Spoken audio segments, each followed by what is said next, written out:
PBS is sponsored by you, the viewers, for you, the viewers. Tomorrow's news today.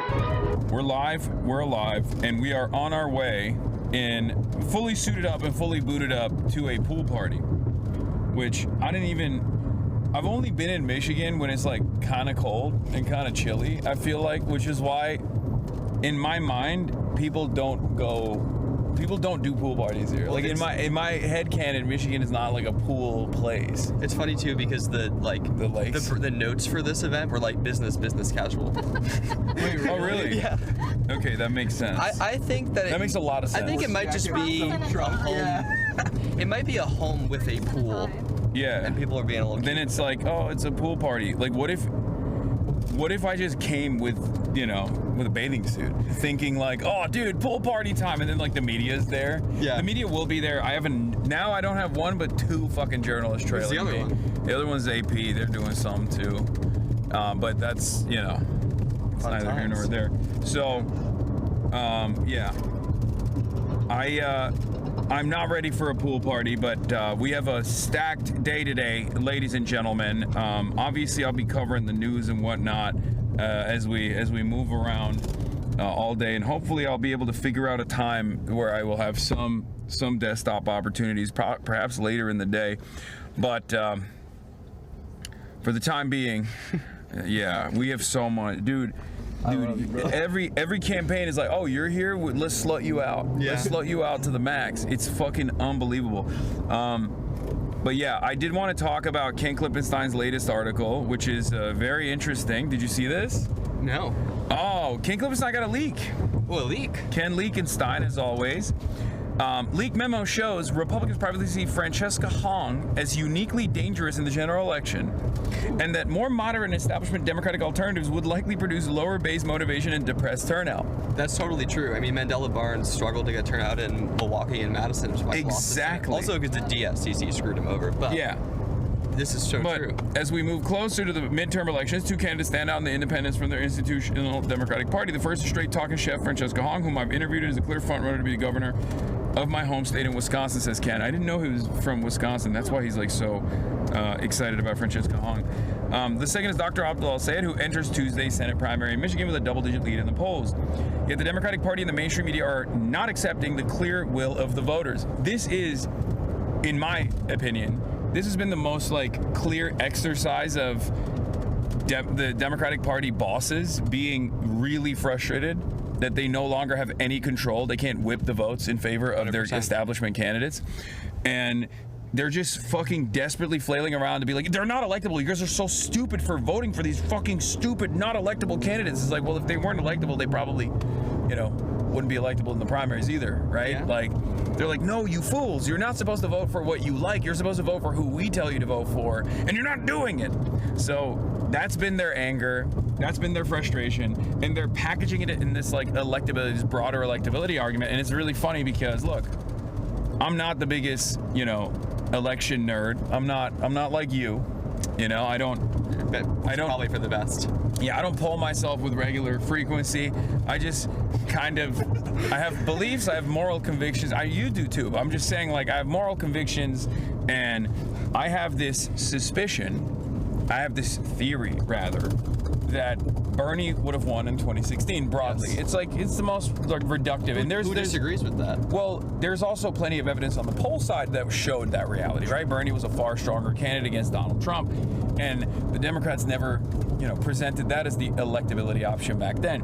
Now, what's interesting, however, about this electability argument is that still exists. And as a matter of fact, I think that argument that Democrats who are Bernie-crats, who are left populist, will actually be able to excite the base and even pick up turnout from low propensity voters, turnout from unique parts of the voter base that normally doesn't swing to the Democrats. Mm-hmm. We are going to test those theories of change in the upcoming general election. Now we're talking like Abdul won already. He hasn't yet, so which is why we're still pushing.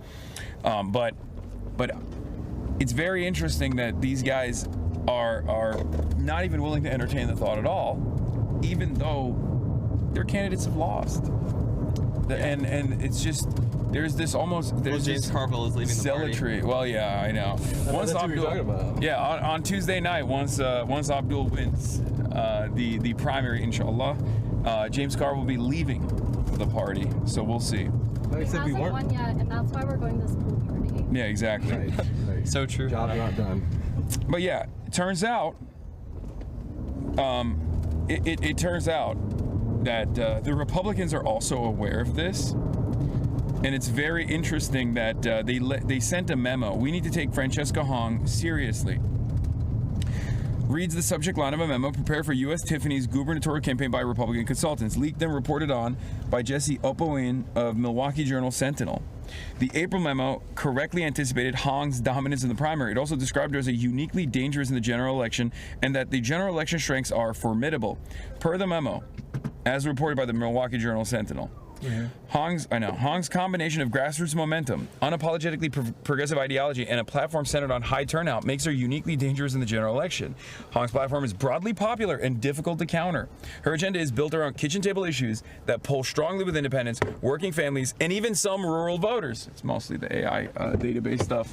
All right, here, I'll continue as we... No one likes data center. First of all, as you also correctly clocked, Rashida is a great organizer, and immediately she also texted me personally last night.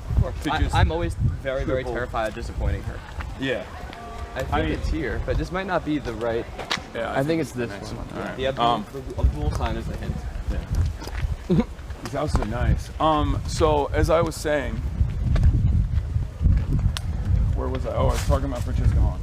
So as the memo continues, more moderate and establishment Democratic alternatives would likely produce lower base motivation and depressed turnout. That's really interesting. People aren't hyped up about David Crowley. They aren't just crawling out to crawling. They're not crawling out to vote for Crowley, which is interesting because, I mean, he had to Crowley back into the race after dropping out to consolidate support for Jair Rodriguez because he was at like 7 or not even like 6 or 5% with no path to victory. Oh yes, I would love a bracelet. I just nabbed it, if that's okay. No, please, whatever. I mean, it might be a little too small. It's stretchy. Oh yeah, I don't know if you want the neck or That's sick. I would love that. If it's that tight, I think it would look great on right? I just don't know if I'll be able to. I don't know if it's gonna fit. Oh, yours is not stretchy. No, we can stretch it. Oh, I don't know. You're right. Oh, wait. Do this one, huh? Oh yeah, this one's stretchy. But I like that one though. Look at this guy. Let's do it later. Okay. Well, we're gonna do that later. We're gonna do a purple one. So are you talking to yourself again? Oh my God! What are you doing here? I mean, who isn't here? Who isn't here? Oh my God! Look who it is, chat. Wow, double There you go. Boom. You have the jacket on. Boom. Double match. I can also give you a yassified pin if you want. No, it's fine. I really want this. Now that I saw it, I locked in and I want it. But, let me say what up to. hey, what's going on? What up, baby? What you doing? Cool thing on. Oh, cool. That looks cool. Yeah. Okay. I know you live. What up? How you doing? All right. You're set now. There it is. You want some bootleg Abdul swag also? Made a little You package. guys made bootleg. As long as the money goes out still, I don't care. Abdul. This is our guy running for state rep. I've got the Thank you so much for coming out. Of course. It's looking good. I mean, We're doing it. It has been very hectic past couple of days. As well. I just got in from Wisconsin, bro, what you in? Awesome. That's so exciting. We get like a socialist governor in Wisconsin. He is, yeah. He's our usher. I'm very excited. It is very exciting. So what do you think of Detroit so far? I love it. I've been here before. I came here for Abdul a bunch of times. Right. Detroit is beautiful. I love this place. I love this place. Well, thank you for being here. I'm like firmly committed to the Midwest. Yeah, sorry, I've been a I little did less active agree. in that chat because it's hard to But We have everything except my mountains. services are hope everywhere in the country, unfortunately. So I'm always like, I'm all over the place. But You were with friend. I'm Jess. I'm his campaign. That's a good thing. You also helped me win a bet because I bet with one of the hosts of the party that you were going to show up in a full suit at the pool party. of course. I won. Also, apparently, the event was billed as business casual. Yeah, because I think it would be. I think it's better off that there's not a bunch of people. Yeah, that probably would not. Well, that would have been chill, I think. You might like that. I mean, I don't. I'm kidding. Oh wait, you're sleeping all the time. Yeah, like, I you have can't no cut preference that. one way or another. But hey, Chris, right? Anyway, I want people to have fun. but he's nationally DSA no direct along with Donovan. Hell He's our yeah. Detroit DSA slate. So We're super excited. If we can, I mean, going into 2028, if we have all of Detroit represented by socialists in Congress, like that's going to have huge implications. I think I did. Black I knew I was coming in. And, yeah, having like a black socialist representing Detroit, representing downriver, someone that can hopefully like endorse whoever it is. I want us to be AMC, but like build up something day one.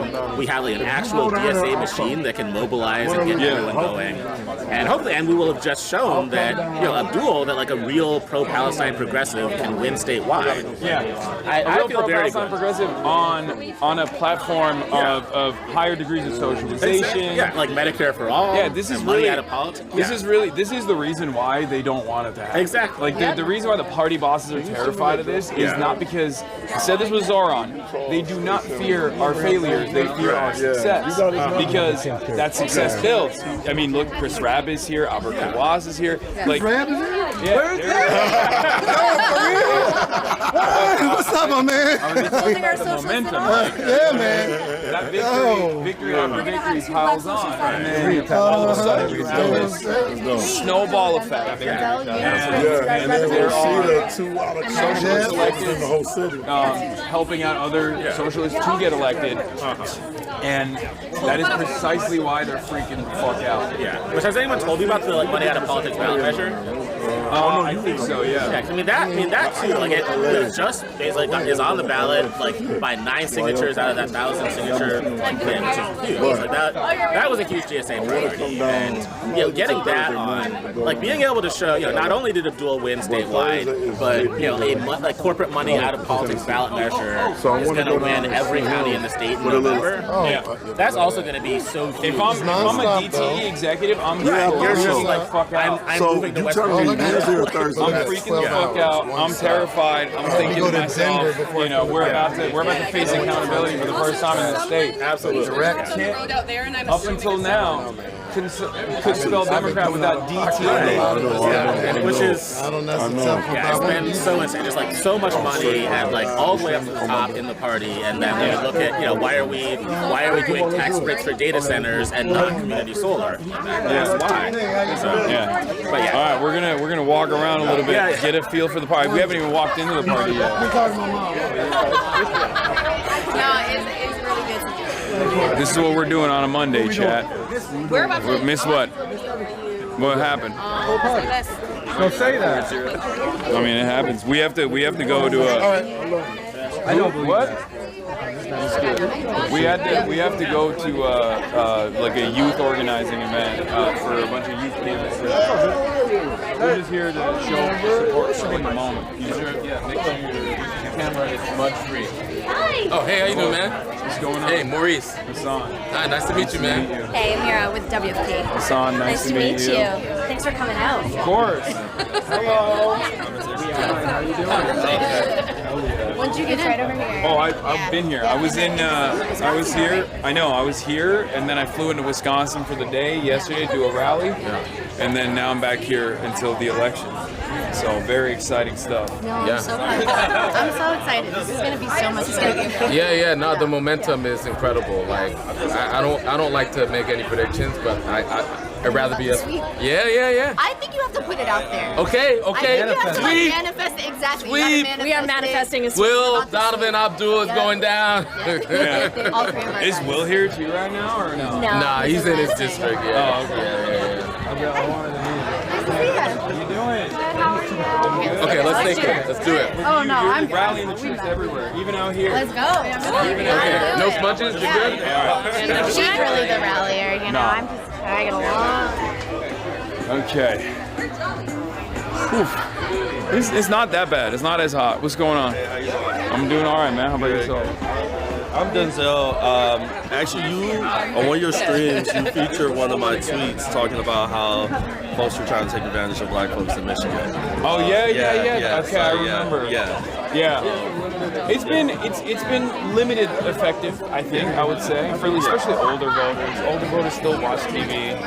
Yeah. I think like I want to hear your perspective on this, especially for Detroit, especially for Wayne County, especially for black voters, because like we did some canvassing for Donovan, right, Hamtramck, and in Detroit, and like I think for a lot of now that I've been to a lot of districts, like upper middle class districts, rich districts, and then also working class districts are very poor.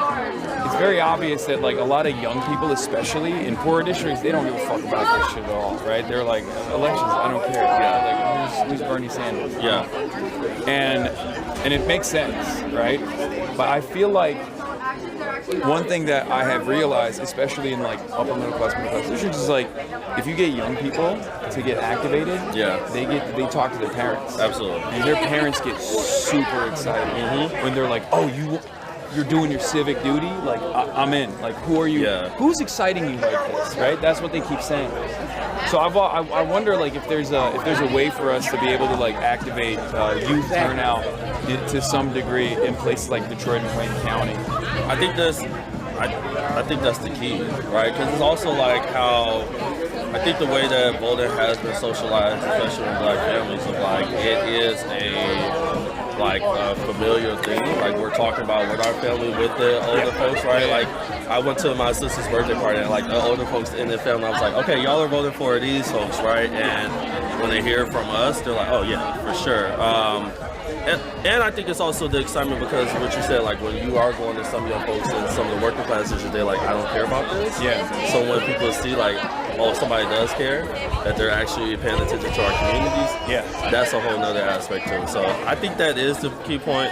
Like in my role in city council, I'm trying to like figure out how we activate that and like civic education in all spheres as well. So So I think like obviously representation matters a lot in that regard, and then outside of that, the reason why I'm saying this is also because like there is no, I've talked about this quite a bit. We talked about it in New York as well, and all around the country. There is no pathway towards like socialism in any capacity without black socialism. Yeah, it's just like it's not gonna work. And you obviously have like a lot more cynical versions of this already as like a hurdle against more progressive candidates, like you see it with Jim Clyburn, obviously. But I think his institutional clout is also diminishing a little bit. I mean, he's done a bunch of key endorsements against left electeds who are now in charge. Yeah. So it's and we got a lot of new.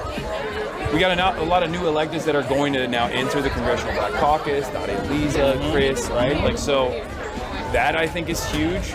It is, and I think there's a path. Like as you talked about activating young people and other, like reminding people of Black radical tradition, right? Like of like who, like when we talk about socialism, who were the folks like Black folks who were lifting this up from the start? Like then people are like, oh, that's what you like to that reminder and thinking back in that way. As much as I love Bernie Sanders, like he's not the face of like historical socialism in this country. It's MLK and it's Malcolm X. And I think like that is, I mean, that's been deliberately cast aside, I feel like, because look, we have a white supremacist education system, so all the young people that even are paying attention in school are learning a very different version of events. And they're not getting the true historically accurate version of Black liberationist movements.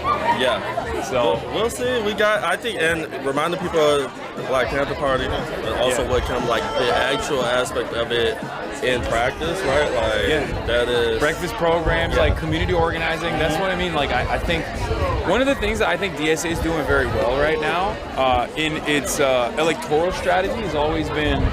I mean, even this in and of itself, this is like an event.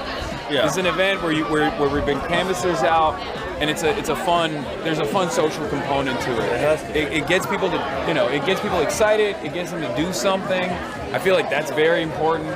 I mean, a version of this is happening in Baltimore, not around elections, but like, you know, community events, we know, have a capacity to diminish youth violence by a lot. Yeah. So I think like one version of like continuous political action has to deliberately target young black voters or usually young black folk in general. Yeah. And in a way, like you said, that one that doesn't talk like that up front is not politics, right? Up front is like, how are we delivering on your needs? Yeah. Like also, how can you just be in the place that you can lay your head at? So we should say hi to Abdul now. Oh yeah, we gotta leave soon. Appreciate you. All right, nice talking with you. All right, take hell care. yeah. I just want to say thanks for coming by, my boy. Norris Howard, just station. Nice to meet you. Do your thing, man. Hi, you're the girl that you got yelled at for wearing stuff. Yeah. You're the New York DSA person. Yes, I am. Or you're freshly minted DSA. I am. I'm 8 months now. Yeah, look at that. Yeah, I got Congratulations. Yeah. Nice to meet you. Thank you. Also, how do you feel being on New York Post? I fucking. For your sartorial choices? No, it was for Jennifer Hegseth's sartorial choices. Oh yeah, you called her Timu dress out. Yeah. Right? Love that bitch. I but like I'm loving that. your sartorial choices. Thank you. Yeah. This is also a Chinese suit, but it doesn't look Chinese. No Mao suit today? No Mao suit Oh, today. what a shame. Yeah, I'm not trying to turn, you know, so close to the campaign. So close to the election. I'm not trying to turn it into like a Hasan is a Maoist show. Yeah. You know. No, but I love the Mao suit. I love it too. It looks dope. Yes. It looks dope. It's tailored. It is made by a Chinese tailor who like literally invented the Zhongshan style of suit. That's beautiful. I'm unashamed about that. I will continue wearing it. I just, you know, sometimes you gotta switch it around. And you're not supporting fast fashion like Jennifer Hegseth. It's true. It's true. That's what's important. All right. Well, nice to meet you. Nice to meet you. What's up to Abdul? We got to get out of here. I guess so. Correct. Whoever you're voting for is. Oh, they are. Bought and paid for by the same people. Aren't you hot? Only a little.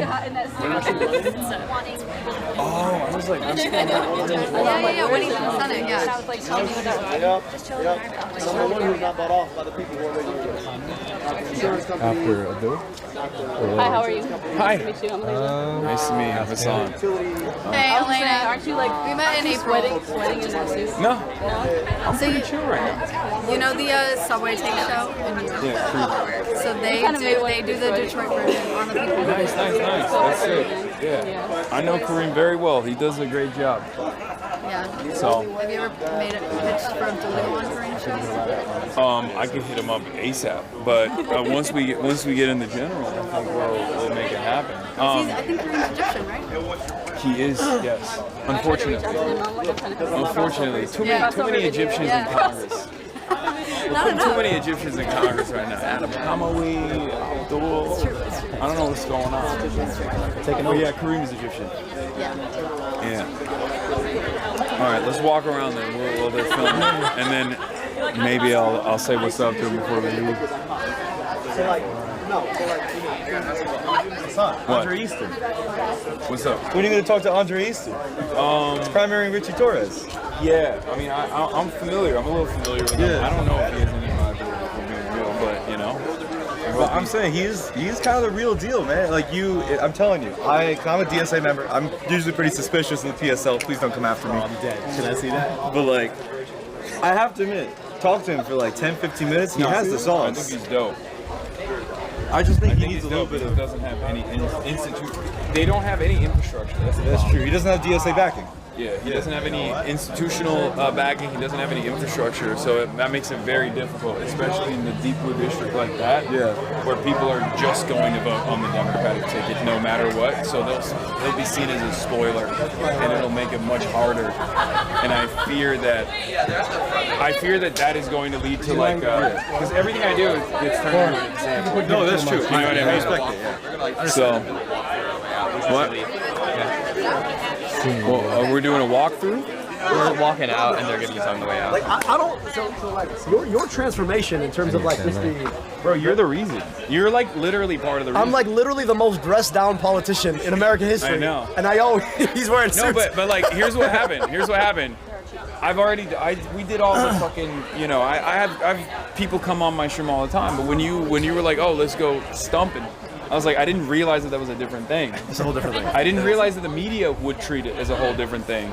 So then after to be that, fair, I don't think anybody realized the media was going to try. Like there was like a full-on freak out on every channel. I know.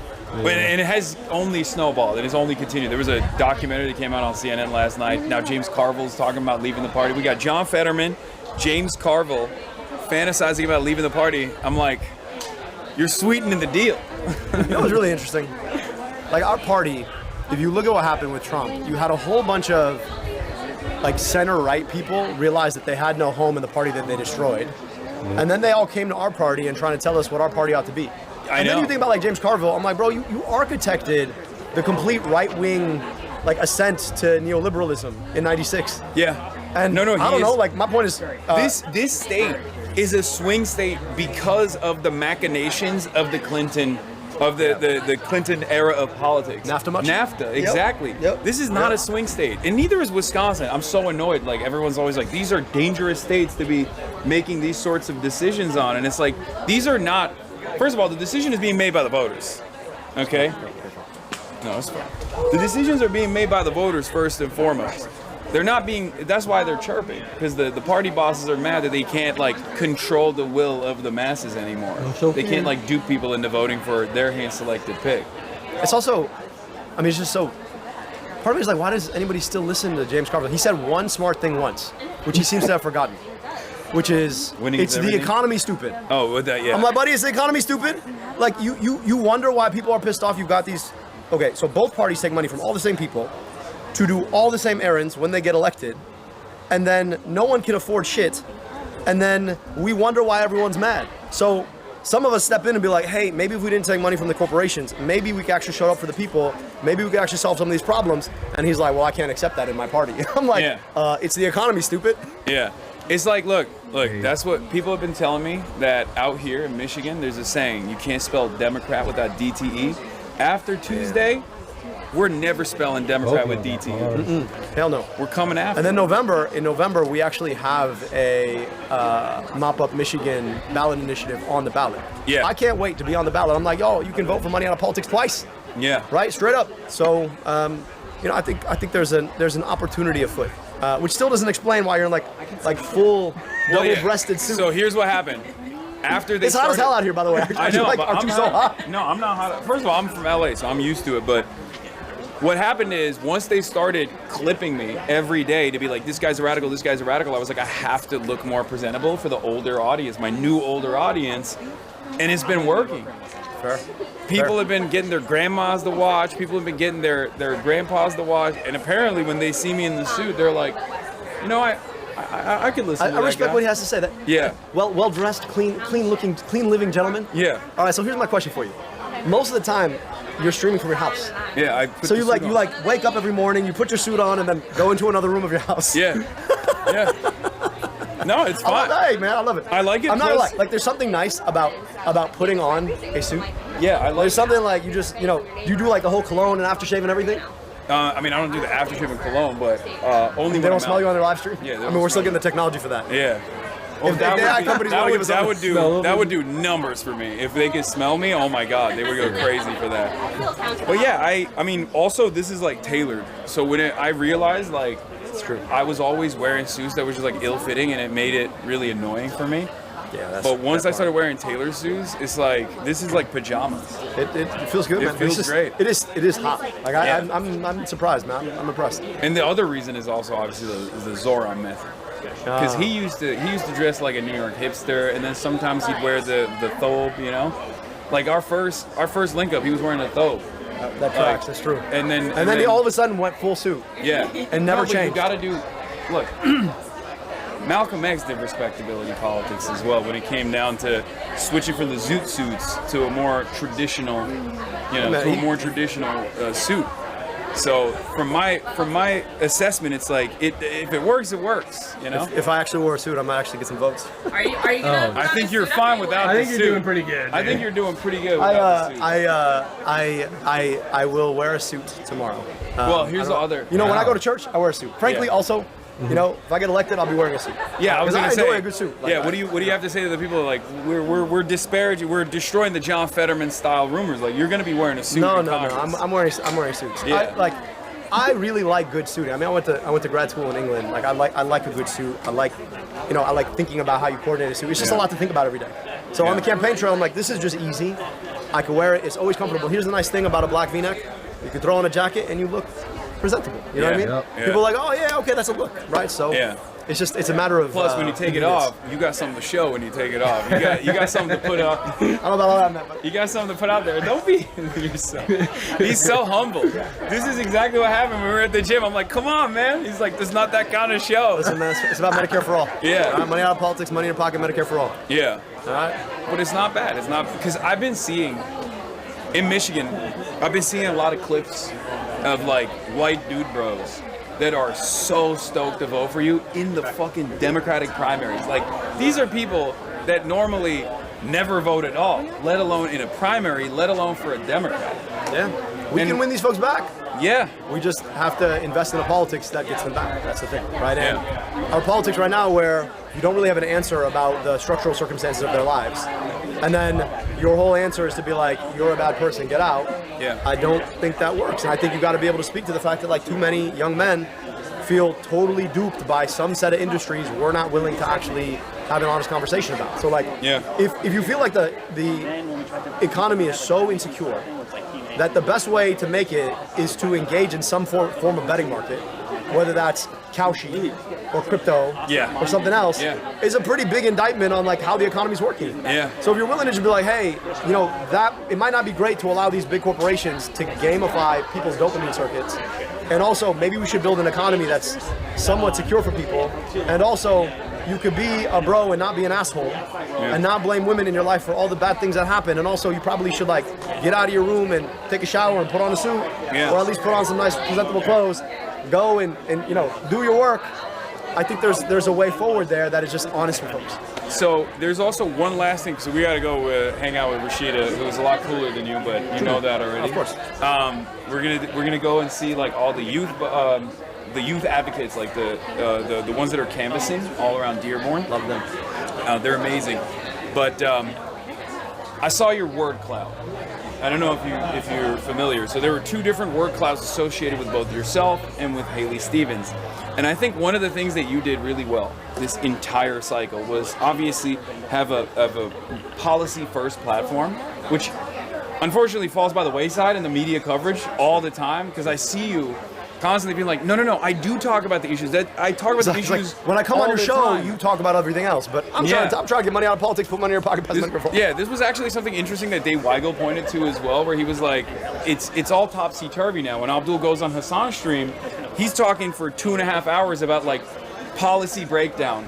And then when he goes on, you know, a 5-minute, 10-minute media hit on mainstream media, it's all like, oh, Israel, controversy, made-up controversy, manufactured outrage.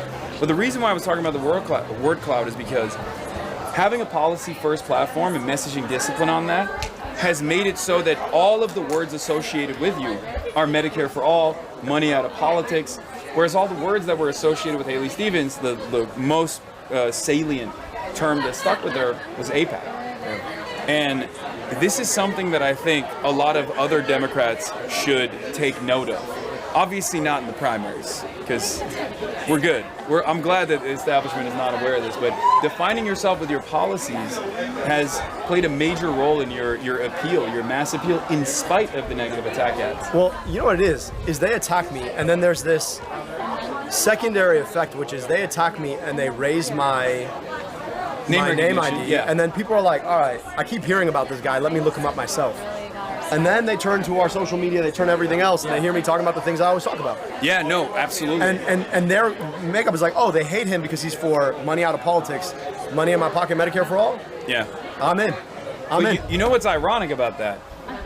It was Trump that actually successfully did that. Everyone always yelled at him, and he had a very simple message. It was a horrible one. It was one that was full of racist vitriol. But it was, if you were just like issue agnostic, if you're just looking at it from a cold, calculated perspective, the reason why he was able to effectively dismantle the Republican establishment and then take out Hillary Clinton in the general was because he had MAGA, He had build the wall. He had lock her up. These are all odious and there is a harmful policies, but they were very simple to understand. It expanded into a broader policy platform for the people that were getting activated by it. They would attack him, and then he would flip the script and be like, these are my issues. And slowly but surely, people found themselves getting duped by it. What we have an advantage on the left, as like left populists, Bernie-crats, these insurgencies, is that we have an issue-centered platform. Yep. An issue-focused platform that centers the working class. That's the thing, is that, like, you know, a lot of people, everybody's paying attention now, but a lot of folks weren't paying attention 15 months ago when we kicked off this campaign. Yeah. Walking into rooms with like 5 people at a time, and actually having a conversation with people about what it is that they wanted out of their politics. And I've been saying the same thing for 10 years, but hearing how it's manifested now, and hearing the words, people always say when I say that point about it shouldn't be this hard. People are like, oh, you made that up. I was like, no, that's what I literally hear from everybody. It should not be this hard. Yeah. Right? And it shouldn't be this hard for a number of reasons that we can actually address. It's not like the world just made it hard. It's that we have public policy that made it hard. Yeah. And we have a choice about whether or not we want that public policy, and that's what we're trying to address. So. Anyway, I won't take up more of your time. I know people want to good to see you. Talk to you. The Thanks man of the hour. Man. Appreciate you. I'll see you tomorrow. And maybe I gotta go to your tailor. Yeah. All right. Do we have to? I was like, well, Joey's a journalist. What's up? You need something? What's up? Oh, I just wanted to say what's good. Okay. I gotta go to. Oh, you gonna go to the event? What's good, King? How you guys doing? Hanging in there, trying to survive the plagues Haley Stevens brought upon us. Head in the office. You just missed Gage. You just went inside, but what? It is what it is. Gage just went. No, it's all good. All right, we'll be around. We'll be around all day. All right, man. We got to go to another event right now. All right, good seeing you. I love those guys. They're very funny and they're very smart. It's good. How you doing, man? Pretty good. I understand what you're saying. We're gonna go. Hi. Nikki. Oh, we're gonna go from inside. Okay. Hi, Nikki. Thank you for hosting us. This is a beautiful home. But you guys don't understand the attire for pool parties. What? The attire for pool parties. Well, they said it was business casual, and this is all I got, you know. All right. So right through the store. I'm not all day, so gotta be presentable. Here? Yeah. Yes. Oh, you didn't hear anything? What's up, man? What's good? Finally come meet you. And what's crazy is I didn't know you would be here. I literally just hit you back on DVDs. Oh, yeah, because I saw it, I hit this guy up months ago. He just fucking leaves me on red for months. Hey, I apologize. No, I don't have a good relationship cool. with DMs, man. I don't have a good relationship with DMs, man. But definitely let it chop it up with you, man. All right, well, I'll see you around. We're going to be around all day. Yeah, Are you going to the Donovan rally later? Yeah, I'll be here. I'll chop it up with you then. All right, yeah. Mr. Piker, I'm sorry, Hannah. I was trying to communicate, but I'm bad at that. Yeah, you didn't even. Am I the principal today? You're the principal. Yeah. You didn't even move me around at all. Well, I don't want to be too pushy, but I did have to use it's an old advanced trick, which is like the crowd of people who are waiting patiently to see you, and I just took you inside so you didn't encounter them at all. Yeah. Vincent, can I trouble you for the address? Yes, you can, but I will show it to you. Don't say it out loud. Yeah. And don't show it on camera. Yeah. Don't worry, chat. I got the belt on. I got the seat belt before everybody freaks out. Before everybody freaks out on me, okay? Are we glorping? Can I say it one more time? Yeah. Are we glorping? We did briefly in the house. That makes sense. Older houses like that, they stop sell. Yeah. Click it or take it. A bunch of cops in my chat. You know, it's Michigan. You don't need to have it in the back. Well, it don't matter. It's good to be, not dead, but it's a bit dark. It's good to be not dead. Yeah, I got it. Is everybody buckled up? Fine. Yep. Was this water for me, Hannah? I want more Abdul. Okay, dude. Okay. Well, we can't. First of all, Abdul's a busy guy now. Okay, we don't get to have Abdul for hours like we used to. This is how it works. This is the same with Zoran. In the beginning, we get to hang out as long as we want. And then by the time the election comes around, everybody wants a piece of Abdul. Unsafe at any speed. Oh my God, Jesus Christ. they're still talking about the fucking seatbelt. Ralph Nader guys. Yeah, no, I know. They're all a bunch of goddamn nerds. Bunch of goddamn nerds about this seatbelt shit. You ever watch the old videos of like people? It was like, I think it was Kansas, being like, "What do you mean we can't like drink while we drive?" The DUI video. I love those because it's so American to just be like, "What the hell is this? The nanny state coming?" And that's not even Kansas. That's actually California. Really? Those are so California used to be a red state. Many such cases. Yeah, and those are the Republicans in California is blown out now. These are the Reagan voters. I think I would put it on auto. Because it's just like. What's that proposition that? What? The like the proposition that turned California blue. What's the number? Because it was like the anti-undocumented immigrant proposition. That was like the genesis of Latino political power in California. Somebody knows. I don't know. But I don't know. But what I do know is this. It definitely was Ronald Reagan that played a formative role in turning California blue. A big part of that obviously was amnesty. And shout out to Ronald Reagan. That's the one good thing he did, I guess. Well, he's smiling up at you right now. Yeah, he is. Up at you. That's right. Just like shout out to Nixon for China for recognizing PRC. Even though strategic ambiguity probably not the best standard to set, but it was most likely an inevitability. Shout out to Reagan for that. What? So maybe I'll ask this later. What? No. Why do they call him like? I know he's good. It's like a fake rivalry. Why do they call him Mike from Taiwan in the chat? Because he tries to. So we have. Because I saw that on like Twitter. He's a competitive China glazer, and he thinks he's Chinese. Like he tries to act as though he's Chinese, and the problem is he's not. Or the question is what kind of Chinese? Yeah. Right. No one on Fox News has ever called him Chinese in the way that they have called me. Does Fox News pay attention to him? No. I feel like that's a missed opportunity.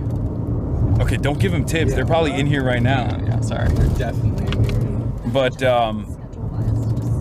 he's we call him Michael from Hong Kong because he's Michael from Pennsylvania. Wait, what's wrong? No, just the timeline. Yeah, no, we're definitely gonna be fucking late. But we tried. This was a fundamentally cooked endeavor. Yeah. Like, we were set up to fail, but it's okay. But we went dark for a sec. Bro, they are still spamming seatbelt heresy. Like, dude, we're wearing seatbelts, man. Okay, let it go.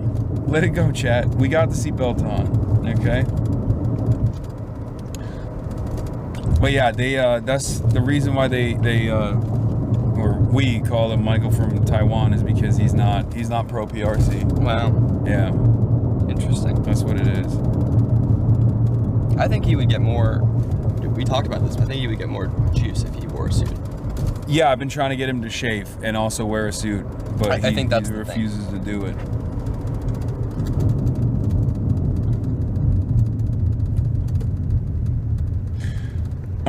Not trying to be that guy. It's always good when it starts that way. Okay? Not trying to hate, but I don't get the calculation of being in Michigan for 3 days, but not St. Louis for Cori Bush for 1 day. Dude, I don't know if you know this, okay? I'm a human being, okay? I don't have teleportation powers. Michigan and Wisconsin are next to one another, and this is a Senate seat. It's very important that we win the Senate seat. Doesn't mean that Cori Bush's race is not important. I've been to St. Louis. Why don't you go and yell at, I don't know, other people that you know, influencers or and you should phone back. Or content creators, or you should just, you could phone back right now. Yeah, you could take this excitement into, something more productive. Instead of chirping in my chat, you should chirp at the people of St. Louis to go out and vote for Cori Bush, which is very important. Okay? I hope you guys understand. Go yell at Brian Tyler Cohen or Adam Mockler or something. And be like, why aren't you guys doing this kind of stuff for... There's a Canvas launch for our St. Louis viewers. Canvas launch at 2 p.m. today in Florissant, North County, in St. Louis. And you can make calls, check out their Mobilize.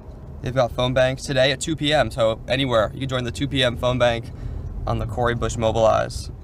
That's mobilize.us/ Yeah. Mobilize. If you got time to bitch in my chat, you have time to fucking pick up the phone, or go to the phone bank and smile and dial. Someone in the chat probably has it. It's just Corey for us is the mobilize. Yeah. Go dial. Okay, so right now we are headed to another Canvas event, or not a Canvas event necessarily, but a youth event before we go to a Canvas launch afterwards. The youth event is something that Rashida wanted us to go to. It's in Dearborn. These are a lot of the young canvassers of Dearborn that have been out and about, knocking on as many doors as possible. Some of them as young as like 16. And we got to rally the troops. We got to fire them up a little bit. Give them a stern talking to. Make sure that they're keeping up the messaging discipline. I mean, if they're Rashida canvassers, they're so locked in. Yeah, no, These are the most locked in troops to have ever locked. Of course. This is so fun too, because I think I've never, in my time in Michigan the last couple of weeks, I've not been in traffic once, and now we're in traffic. Yeah, no, it's perfect timing for that to happen. I didn't even know that there was traffic in Michigan.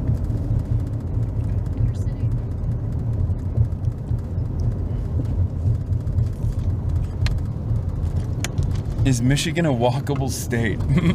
I've been doing some walking that I shouldn't be doing here for sure. Yes. Me and Danae, I think it probably was right around here. We went to a library where the event originally was supposed to be, a Donovan event, and then it was 20 minutes down the road, and we just did a horrible highway stroll basically.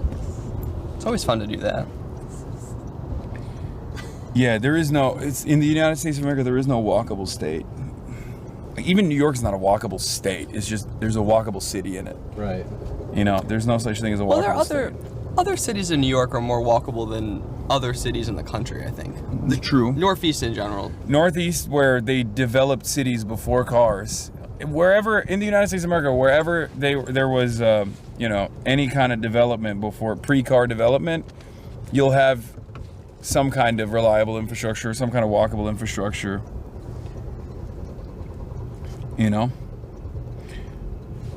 But they've gutted it to the best of their ability.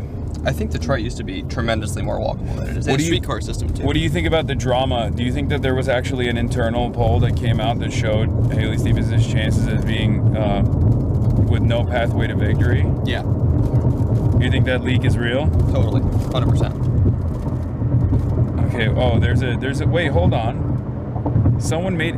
Wait, Haley Stevens. We thought Haley Stevens didn't have any operation outside. It turns out they have some ground game. Let's take a look. We're out here canvassing for Haley Stevens. Money in politics, money out your pocket, Medicare for none. All right, boys, let's hit these streets. Wait, that's a great message. I don't. You know what? As soon as I saw that, I thought electability. Yeah, that's what people are moderation for. People want it worse. Yeah, no. Better things are not possible. Worse things are possible. Money out of your pocket. Yeah. I love that. But let's see what else they're saying. Hi. Good. Are your utility bills too low? Hey, sir. We're wondering if you wanted to hear this noise in your neighborhood. Hi. Hi. We're canvassers for Haley Stevens. We're voting for Haley Stevens. I guess we're just trying to get the word out. We're trying to get more money into politics. Money out of your pocket. Raise utility bill prices. This is our campaign literature. Raise utility bill prices? Yeah, we're gonna build a data center. It's the sign of progress. Vote for Haley. We're gonna stick it to him. All right. We're gonna try and convince another person to change their minds. This is exciting. Only a few days left. We're here with the Haley Stevens campaign. We saw the Abdul sign. Do you think your energy bills are too low? They're not too low. I think we could have more flock campers for everyone's safety, right? Yeah. It's safer without it, actually. Oh, really? How fun does that sound? That doesn't sound too good.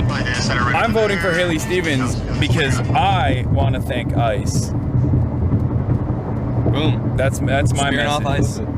I would like to go to an immigration detention center, also known as a concentration camp, and talk about how wonderful the ICE agents that work there are. Wesley Bell also voted to thank ICE. Yeah. Yeah. I love that they use the Ford F-150 sound. Yeah.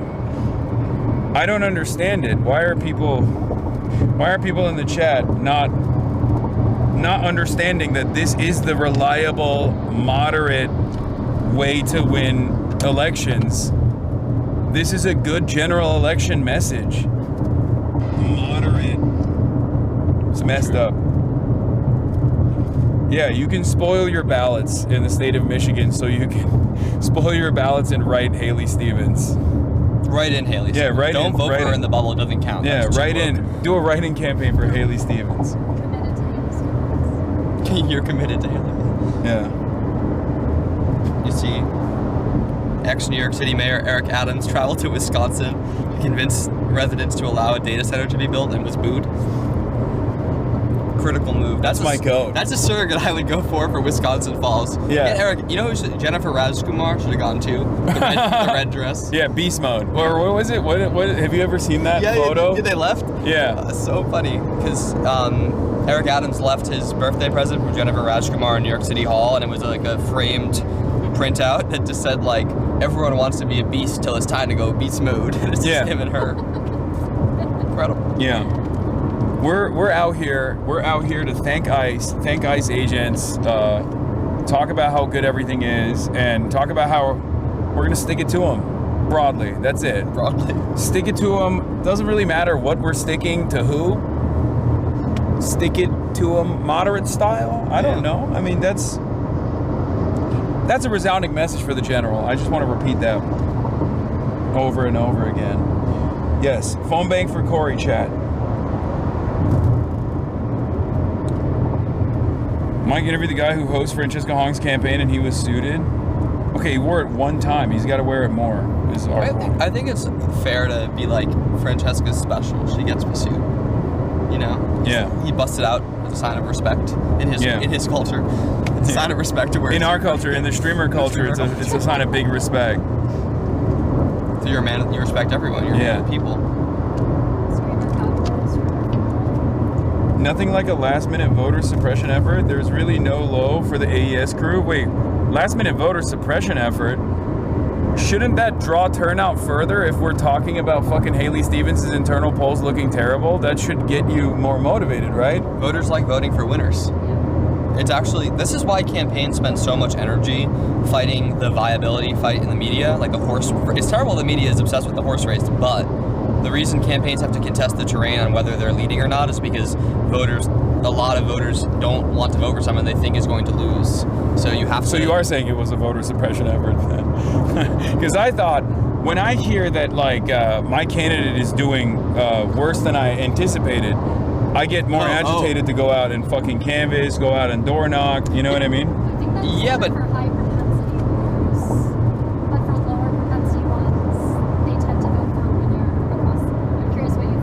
I agree with that. I also think that relies on a volunteer base existing. Exactly. Yeah, I'm the.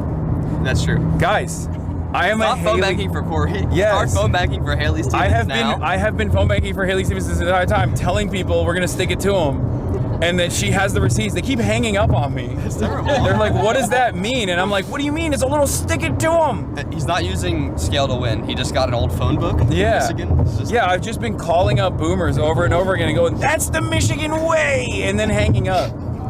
I don't even tell them. I'm like, "Election's coming up. That's the Michigan way," and then I just hang up. That's perfect. Yeah, it's been tremendously successful, contrary to what these guys are saying about the leaks in the internal polls showing that she's like down totally fake. Almost 20.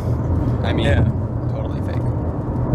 You see that the Kirsten Gillibrand, Mallory McMorrow thing? Oh my God. Kirsten Gillibrand is so insane. It is crazy. Chat. Kirsten Gillibrand, it turns out, was actually advocating so hard for Haley Stevens and so hard against Mallory McMorrow that she was telling other party bosses and big donors in the Democratic Party that would, go for the centrist pick, the reliable centrist candidate, to rat fuck Mallory McMorrow. She was going up to them and telling them that Mallory McMorrow is a Democratic socialist. Which is really funny because, it also goes to show, because, that would normally excite people. Like, if she was telling that to, normal voters, but that's the one room where they're like, oh my God, a Democratic socialist is terrifying. And that's such a fumble, because she really, that's just so stupid. This is River Rouge, the big, very significant plant most significant industrial zones in the country. Huge environmental justice zone we're going by. And also in Donovan's district. And the Detroit Pistons giant basketball, of course. Which I did not know was here. That's cool. Oh man, those smokestacks. President Trump referred to Haley Stevens as a socialist and Abdul as a communist. No! What the hell? He's leading. We're talking about the Democrat, right? Yeah. But you have a communist versus a socialist. That's the way I look at it. You have a communist versus a socialist. It looks like the communist is leading. We're talking about the Democrat, right? Wow. So true. It looks like the communist is leading. I like that this is a part of my theory for change. But like the very fact that they are now making a distinction between Nancy Pelosi and someone like myself, where I'm the communist and she's no longer the communist. But then also Trump taking it one step further to make a distinction between a socialist and a communist. He's learning. Is beautiful. He's reading theory. Yeah, it's beautiful. Yeah, Trump is like, yeah, that's right. Haley Stevens, she's a revisionist. Wait, what DSA caucus would Trump be part of? What do you think? I mean, he is JD Pond, so it would be Bread and Revolution. Okay. Like he is, or is Bread and Revolution the most? No, Reformer. No, but not even. No, definitely not Reformer Revolution. What's the one? What's the Maoist one? Mug. Yeah. Bread and Roses is what I was thinking. No, Red Star. No, Trump would be Red Star for sure. It's just funny that if things had just gone a little differently in his life, like I don't know, I feel like there was a pathway in his to becoming a socialist for Trump. Trump would not be in the DSA. Let's just get it out of the room, because he would be a Baltimore Maoist. Like he would not be a DSA guy at all, because he'd be like, what the fuck are you guys doing? This is all bourgeois electoral bullshit. I am super pro People's Republic of China. I love the PLA. I think probably that right. Like he is a Maoist third worldist through and fucking through. He has decided his war that he's waging is not with the American elite. It is with the American working class. It's very clear. He's like, I don't care about the American elite. That's fine. They are parasitic capital. They will always exist to a certain degree. What we have to do is tackle the reactionary America working class. He's waging war with the suburbs. He's waging war. He's waging war with his base. He's killing the boomers. The new Medicare initiative, Medicare Part D, he's wiping that out. He's making it more costly for the fucking boomers to get medicine, even if they have Medicare. He has undermined the entire NATO Atlanticist movement. He has destroyed. He's destroyed USAID. Destroyed USAID. And no one talks about. You talk about. Few talk about. Millions of people died because of USAID. Yes. Well, that's not very Maoist third worldist, to be fair. True. And USAID, many problems, soft power America, many problems, but... Perhaps his destruction of USAID was his own, great leap forward, where he's like, some people are going to die as a consequence of this, but also at the same time, this is like an initiative that we have to advance to defang the American soft power, CIA influence around the world. Maoist third worldism. Did you hear about the Guinea-Bissau study thing that him and RFK did? Him and RFK did it together? I thought RFK... The Guinea-Bissau... This is like a little-known thing. This group, Stand Up for Science, exposed it. Yeah. So the CDC gave like a multi-million-dollar grant with none of the normal procedures of issuing a grant to this University of Southern Denmark. They have a project, this small West African country called Guinea-Bissau. It's a narco state. It's like heavily operated by Colombian cartels. A lot of the cocaine that moves into Europe goes through Guinea-Bissau. 50% of European cocaine by 2030 will go through West Africa, by the way. But they're enterprising. That's cool. But it's total. They have really no civic infrastructure. They have a public health budget of $500,000 for a country of 2 million people. There's no U.S. embassy since the 1990s in Bissau. And we gave a multi-million-dollar grant to the Bandim Health Project, operated by the University of Southern Denmark. which is like this sort of neo-colonial venture that does like dependency public health work in Guinea-Bissau, to do a study where they were going to get tens of thousands of children in Guinea-Bissau and tell the parents of all of them that they're going to get a Hep B vaccine, and half of them would just get a placebo, to test RFK's theory that Hep B vaccines don't work. Fucking insane. And this is a country where Hep B is endemic and has a huge fatality rate. So U.S. tax dollars are about to kill a bunch of children in Guinea-Bissau. But this group, Stand Up for Science, they like publicized it. They did a congressional briefing. They got it in the news, and like this country is so under the radar, and there's so much weirdness going on in their government that when like American members of Congress started calling up, they like shut it down like that. Yeah. But no one's really keeping track other than Suffs of this stuff. It's crazy. So much stuff is happening. It's Dude, so bad. I know. But vaccine hesitancy brought about by like American campaigns is so commonplace. We did this in the Philippines when China was doing soft power by sending Sinovacs to the Philippines. So there was a massive CIA-backed, State Department-backed initiative to create a vaccine hesitancy campaign in the Philippines, which is part of the reason why now their vaccination inoculation rates have diminished, because they wanted people to be fearful of Sinovacs. We did this in Pakistan to find Osama bin Laden, where instead of actually inoculating people in Pakistan, it turns out we were just simply collecting DNA. Again, it's just like, and because of that, people in Pakistan now are unbelievably skeptical about vaccines. So we're doing it all around the world. So it's, again, Trump bringing it to the first world, doing permanent first world genocide by also making Americans more vaccine hesitant by having someone like RFK Jr. in our health initiative. He's just saying, like, you know, it's time for America to get a taste of its own medicine. But they're still continuing to do it everywhere else as well. It's disgusting and gross. Yeah, it's evil. You know? So when did Adam Mockler start wearing glasses and working with Hasan? They said you're Adam Mockler. It's crazy. I like Adam Mockler. He's good on He's good on Phillip. CNN. Yeah. Yeah. He cooks. I like that show. Scott Jennings is my guy.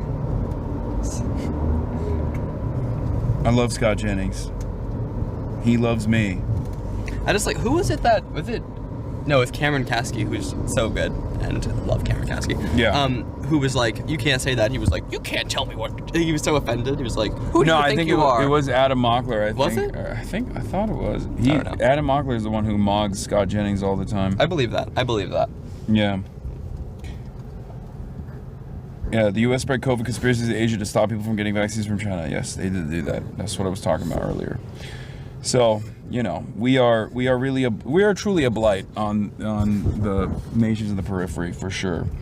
And that hasn't really stopped with Trump. The only difference is we're just like way more open about our ambitions. Like, Trump is just very out there and very vulgar with his imperialist tendencies. Yeah, it turns out there's a new Data for Progress poll that just came out, and Yousef Rabb is actually leading in the Ann Arbor Democratic mayoral primary election as well. Ann Arbor has gone woke. Really, Ann Arbor? Yeah, Ann Arbor. Gone woke. Never saw that coming. Yeah, it's shocking. Great bookstores. God, I love Ann Arbor. I haven't been there in so long.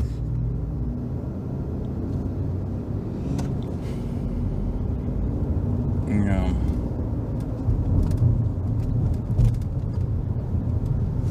Oh, there's a new leak from organizer memes. Finally, a meme that's about organizing. Someone anonymously shared from an insider at Emily's List saying, there's been a political shift at Emily's List and people should be asking questions about it. We've abandoned progressive candidates and staff are being kept in the dark. We have made serious arguments for supporting progressive candidates based on polling, fundraising, and campaign strength, and what our team has done in the past. Those arguments suddenly do not seem to matter without new leadership. The Haley Stevens endorsement was done in the dark without staff knowing, and the explanation we got was we could not sit out such an important race, even though we are sitting out others like the Minnesota State primary. Peggy and Mallory are staff favorites, but that's not a reason to endorse them. But the explanation made no sense. We nearly endorsed Genesee and DC mayoral race, but the process fell apart at the last minute, and we were never told why. DSA is being thrown around like a slur. As a reminder, we once proudly endorsed candidates like Cori Bush and Ilhan Omar. The results are not good either. We are losing more races than we used to. See screenshot from 50+1. Morale is extremely low and something needs to change if we want to survive politically or as a team. Wow. I mean, it makes sense for them to endorse Haley Stevens, I guess, at the end of the Emily's day. List endorsed those progressives when they were incumbents. What? I don't think Emily's List was ever. They endorsed those progressives when they were incumbents. Yeah. They were never. Do you remember the Did Emily's List endorse Cori Bush though when she was? They should be endorsing her now. Yeah. I don't know if they did in 2024. That's a good question. When she was being challenged by Wesley Bell, I'd be surprised if that was the case.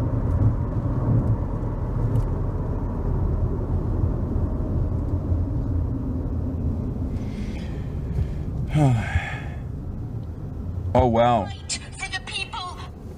in the United States Congress, I will continue to fight for the people of Israel.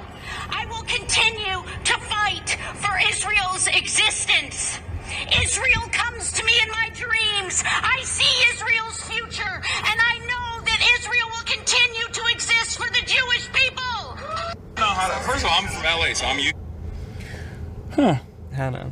Interesting. I just realized that there is a CVS right, like 2 doors down from where we're going.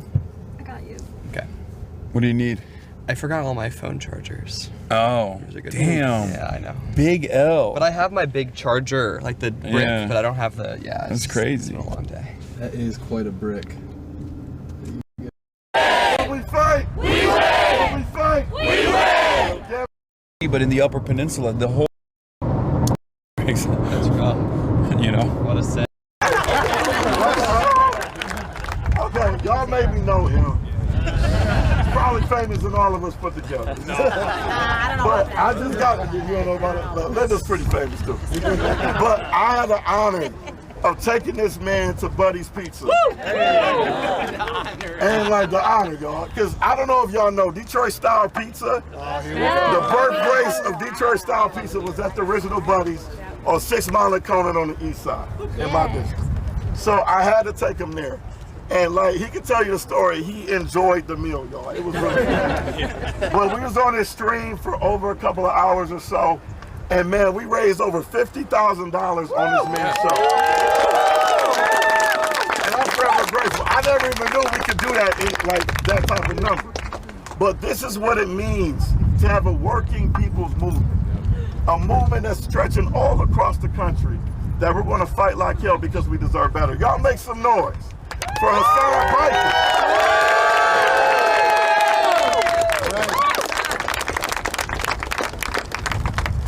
I'm just talking to I just oh, okay. I don't have to press anything.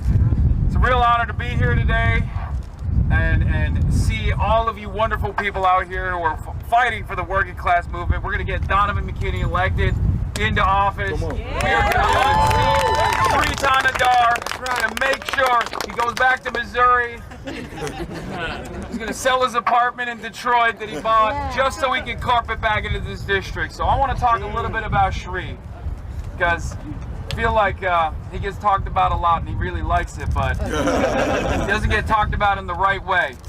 Michigan's own Donald Trump, Sri Tanadar.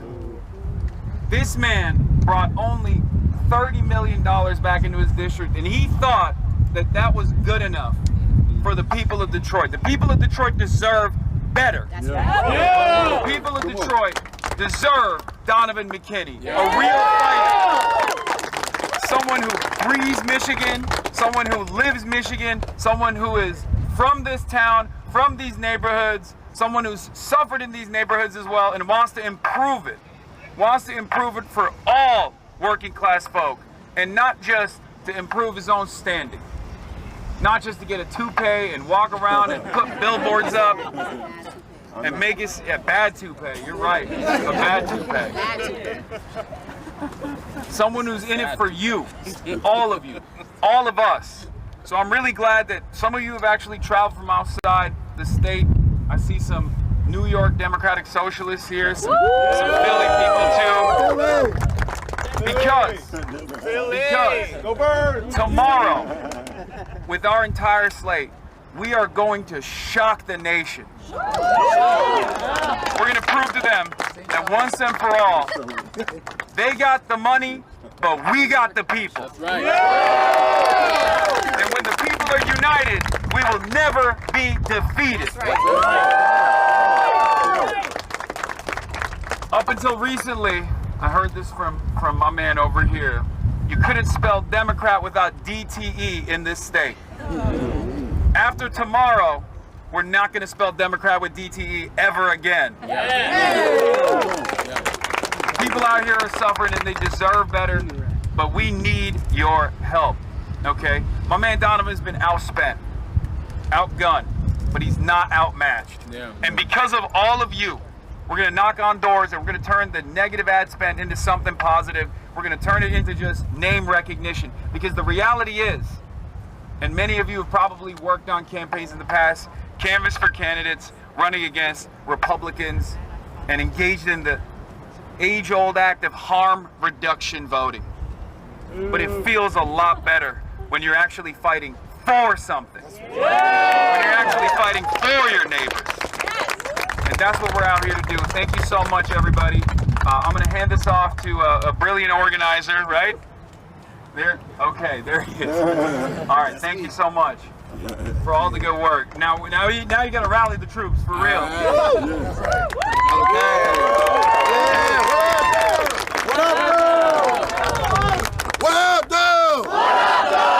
All right, so I'm gonna ask y'all to have a little bit of rhythm, okay? I'm gonna switch on two different groups, two separate groups, right? Just a smidge. It's only ones and twos. So everybody to the left of me, I need you to repeat. When we fight, we win. When we fight, we win. When we fight, we win. This your turn. Now go. When we fight, we win. When we fight, we win. When we fight, we win. When we fight, we win. Ooh.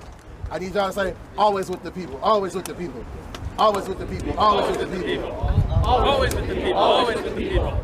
Always with the people. Always with the people. When we fight, we win. When we fight, we win. When we fight, we win. When we fight, we win. All of my head. When we fight, we win. I cut that. We gotta do it. Yeah. We gonna do it first. Everybody together, collectively. See what happens when we do things separately and we don't listen to each other. Whoa. So always with the people. Always with the people. What? Always with the people. Always with the people. What? Always with the people. Always with the people. What? Always with the people. Always with the people. When we fight, we win. When we fight, we win. When we fight, we win. When we fight, we win. When we fight, we win. When we fight, we win. When we fight, we win. When we fight, we win. We always with the people. Always with the people. What? Always with the people. Always with the people. What? Always with the people. Always with the people. What? Always with the people. Always with the people. What? When we fight, we win. When we fight, we win. When we fight, we win. When we fight, we win. Okay, we got the concept. Thank you so much. Let's go. All right, we got one housekeeping thing. One housekeeping thing. How many housekeeping things do we have? One. All right, I'm gonna have the comments list too. All right. So first, make sure you take your trash with you. I like my city clean. Two, we're going to do a quick training. We're going to do a quick training for those who do not know how to use minivan. I'm going to ask you to gather on the other side of the field where the walkway is. So that other side, right? Yeah. Who doesn't know how to use van? Anybody don't know how to use van? This is your first time touching the app. First time seeing those blue and white circles. All right, so you should be the first people going over to the training thing. If you have a butt, or a coconut, and be realistic with yourself, because I don't want to have to look at the daddy and then ask people, what did you do wrong?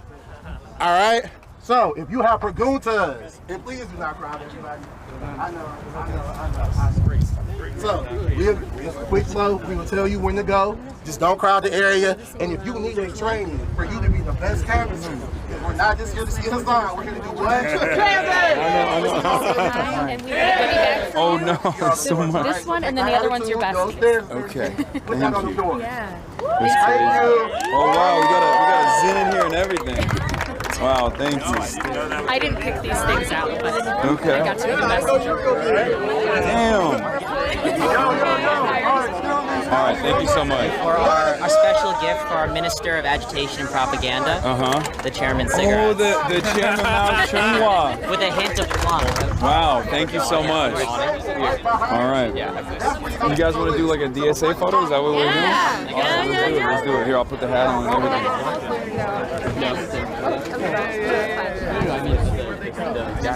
Oh, this is sick. Everyone hold a piece of OTSA. We're gonna do a press guy, right? Oh, we are? Okay. Underneath. Oh, underneath the rotunda. Okay, let's do it. Who got? you take charge of this? You want me to get some lit? I'm gonna hold some lit. That I got the sign. God, you guys have done such a great job. Seriously. Oh, this side.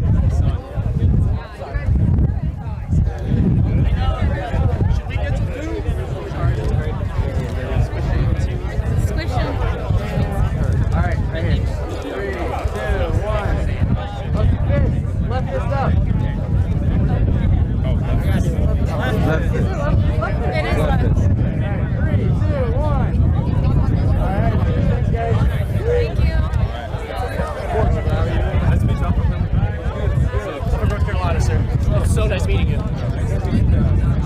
Love your work. Take care, sir.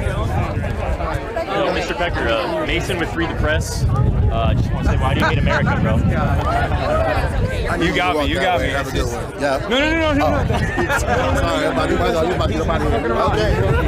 Oh my God, you about to. We almost got fucking destroyed. I like that though. You got security on you. What's good? What's good? I love your videos, man. Good to meet you, Josh. He's on Jubilee all the time. He's a Hasan Abi head. I saw you at the Japanese place, bro. That place was fire. Yeah. Good to see you, man. Way to be out here. Appreciate it. Of course. You too. Say hi to stream, man. Whatever. What's up, chat? How you doing?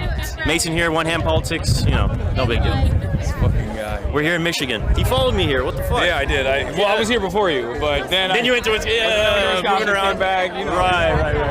That is all I need. Pretty good. We're still live. We're still doing it. Hey, what's going on? How are you? Nice. I was wondering if I could take a photo. Yeah, sure. Real quick. That's all.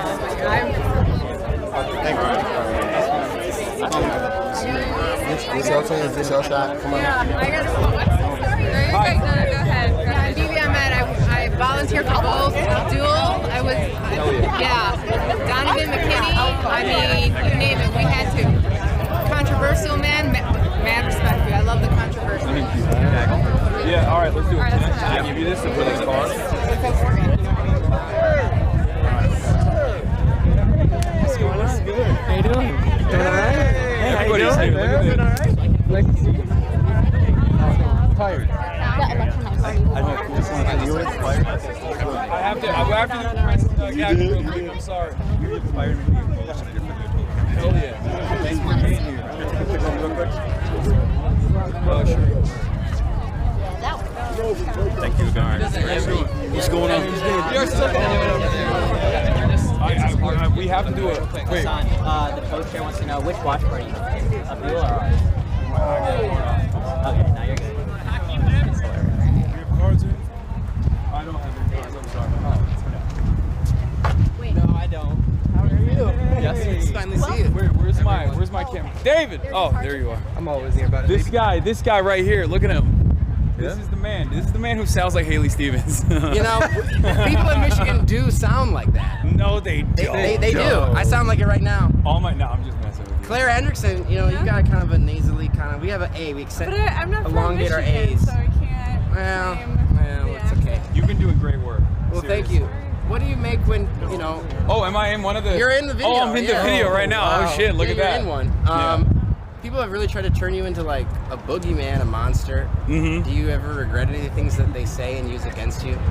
No, I mean it is what it is. It's not necessarily about the message. They want to turn it into the messenger. They want to turn it into a problem with the messenger because they can't tackle the message, right?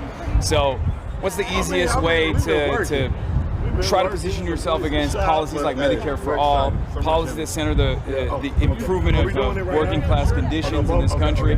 You just talk about the people who are advancing this message, and you talk about them as though they're silly, as though they're ridiculous, as though they're aggressive, violent. It is what it is, but as you can see from all these people out here, it doesn't work. It could have worked, and it did work, I think, back in the day when there was a lot less diversity in where people get their information from. But nowadays, I mean, we have independent platforms that can compete with a lot of the mainstream outlets. So people hear about me, or they hear about the candidates, right? And they have an opportunity to listen to the candidates directly, or listen to me directly, unfiltered, in a way where they can ask these questions themselves. we're a lot more accessible. So it doesn't really work. The platforms, the new media, they didn't even really exist 10 years ago. Yeah. When Abdul ran in 2018, his platform was not dissimilar to his platform right now. But a part of the reason why it's a lot more appealing is because I think people got sick and tired of the arguments that establishment Democrats were presenting as an electability argument, a constant pivoting to the center, this mythical moderate center, and now people want something more. And on top of that, people like Abdul don't have to beg for access from mainstream outlets. They can just go to Breaking Point's Majority Report and MindStream as well, and really reach as broad of an audience as possible. And I think that's really important. I mean, that was, ironically enough, what the Democrats were talking about as to why Kamala Harris lost in 2024. They even brought me up as the Joe Rogan of the left. Yes. And then they decided maybe we don't want the Joe Rogan of the left. Actually, that was a mistake. They decided it was bad. They don't want the Joe Rogan of the left no more. Hasan, where are you from? Where'd you grow up? I grew up in Turkey. I grew up in Istanbul and Ankara. You were born there? No, I was born in America. I was born in New Jersey. Yeah. When did you move here? I moved to the United States of America when I was 18 in 2009 to go to college. I went to Miami first and then Rutgers after. And then I graduated from Rutgers and I moved to LA immediately. What was your background before you did Twitch? Before I did Twitch, I was on the Young Turks. Oh, yeah, that's right. Yeah, I started off doing like ads. Check is your uncle, right? Yeah, exactly. I'm a nepotism recipient. Shout out Jank. But yeah, I started off at TYT doing ad stuff, and then I got a producer role, and then I turned it into like an on-camera thing, and then the rest is history, I guess. It is. What do you make of your position as like a main character of the Democratic Party right now? I guess it's a sign of the times. I don't necessarily think it's the smartest thing. I still find it unbelievable that I've become a prominent fixture in attack ads in not just one race, but almost every race that I've been involved in, and even including races that I'm not involved in. I mean, Mike Collins was trying to attack John Ossoff by being like, well, Hasan has said he likes him. Why won't you disavow him? And it's really stupid. I mean, I wonder during the 2024 election when we saw Trump go on every single person's platform, and there was no appetite to ask the former president at the time, what about these things that this person, I mean, the people that were like white kids using the N-word on their site. Yeah, and going on their show. And there's no moral equivalence between what I do and what the far right does, no matter how hard centrists try to, merge the two. I'm against all forms of bigotry my whole life, and I will continue to fight back against bigotry, including anti-Semitism as well. And it's really interesting that there's this weird investment into trying to turn me into a main villain, and it's the Republicans that are doing it, and they're not shy about openly admitting that this is their midterm strategy. I think it's a failure. It's failed so far in every single race where this has been tried. And I think it's going to fail in the general as well. But what really frustrates me is when I hear from Democrats. As someone who's voted for a Democrat virtually every election that I've ever voted in, and as someone who opposes reactionary ideals and the Republican agenda and Republicans and Trumpism and MAGA vehemently, it's very shocking to see prominent Democrats come out and say, it's either his party or my party. I'm out. Like that's what James Carville was saying. It's very strange. I thought we were trying to build a big tent anti-Trump movement, and it turns out these guys are more mad at the DSA, more mad at their left, and I guess more mad at their own base because they're voting for these candidates. How old are you? Also, I don't know. I'm 35. 35. I'm 29. So you remember the Tea Party era more than I do. I was like in middle school. Yeah, I do remember the Tea Party. When now CNN is finally starting to be like, oh look, the people are taking over the Democratic Party. Yeah. Is it similar to that? Yes and no. So it's similar in the sense that the Tea Party movement was like also an insurgent movement, it was a populist movement, but no, because the Tea Party movement was also AstroTurf. They were backed by the Koch brothers. There was a lot of moneyed interest at play to generate controversy, and they got I think better coverage from Republican outlets at their inception because they were still backed by prominent Republican billionaires. We're backed by the people. This is a people power movement. So in that sense, it's different. Is this your first time in Michigan for this cycle? No. I've been in Michigan a bunch. Well, I'm saying, like, before Abdul, had you been here before? I had been to Michigan before, yes. But I think it was a college campus tour that I was doing with the Young Turks way back in the day. Oh, okay. Yeah. But Abdul, when I came to Lansing, when I went to Ann Arbor, that was my first, like, foray into even campaigning. Really? And it turned out to be pretty good for Abdul. So that was like your first stump. Yeah, that was my first ever in stump. Lansing. Yeah. Back then when it became a big narrative, and the narrative has continued. They're still every day talking about you on the networks. Mallory Murrow compared you to Nick Fuentes. You know, and then she had to drop out. Right. So, do you see that as the reason why? That's not my assessment. That's the assessment of some people that some pollsters that pointed to that exact moment as like her campaign kind of falling apart. I wish she hadn't done that for her sake and mine as well. It's not great to be compared to such an odious figure, a figure that I oppose entirely. His worldview is disgusting. Have you spoke to Nick Fuentes? Have you ever done anything? No. With him? Oh well, there was one debate that I did many years ago. It was a big mistake anyway because I don't think we should be platforming. He just like snuck into a debate that we were doing. It was a bigger debate. But I have a policy of not platforming neo-Nazis, and so no, I have not spoken. No. And so the feeling on the ground is that Donovan needs help, Bayash needs help. People think that Abdul is going to win his race. What should folks be doing to support your candidate? You got Donovan on your pin. Bayash as well. Yeah, well, I mean, they should smile and dial. Phone banking has been very successful in these cycles. We've unseated a bunch of incumbents, and I always go back to the Daria Lisa campaign, where I feel like our community had a massive impact at the final hour, where we got together with NYC DSA and we did some phone bank operations. We called pretty much everyone in the district that had ever voted for a Democrat for the last 6 years, and we got 2,000 conversions on that last phone bank, and that happened to be Daria Lisa's margin of victory. So you can make a difference, and if you're feeling anxious about your favorite candidate, if you want to make this change, if you want to be a part of this movement, then you can. You can actually join from anywhere in the world. All right. That'll be spliced into 1 minute and 10-second clip. No, it's all good. Yeah, pick it apart, man. Do what you got to do. Good to meet you guys. Yeah. Dude, you're doing great work. Thank you. You're doing great work. I love it. Yeah, good luck. All right. What? Oh, what up? I saw you from the classical party. How are you surviving in these suits, man? I'm having a good time. It's We fun. met on Friday when you guys were in Hamtramck.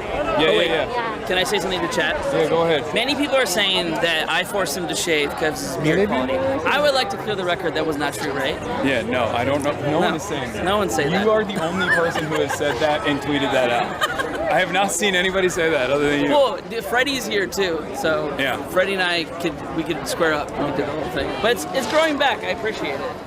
Yeah. It was a big mistake. Apparently, everyone hates it. Yeah, so. I disagree with it. It said, as a beer boy, it set us back a little bit. So. If there's anyone that wants to interview me, I'm down to do it. Well, good luck. Where are you doing local? Are you gonna go canvas? Yeah. You have to come with us. I was thinking of taking Donovan to Hamtramck again, or like we were just in. Boy, there's 0% chance our whole day is like super slam. Are you guys gonna like come up there together or something? All the best. What? Come Yeah, back we're to gonna Denver again. Of course. We're gonna hopefully have a slate ready for city council, so it'll be a good time. Hell yeah. All right, perfect. When are you guys gonna start cases? I don't know. Probably after the press scrum, I suspect. Yeah. And Hasan, I know you're going to the Abdul Watch party, but obviously we want you at ours. If you come just for a few minutes tomorrow. Sure. I mean, we can try to make it. Yeah. Awesome. Okay, we'll be in touch. All right. Yeah. All right. And I'm quoted in the same political article as you, and it's just my honor. Nice. Hell yeah. I will never lose that link. Hell yeah.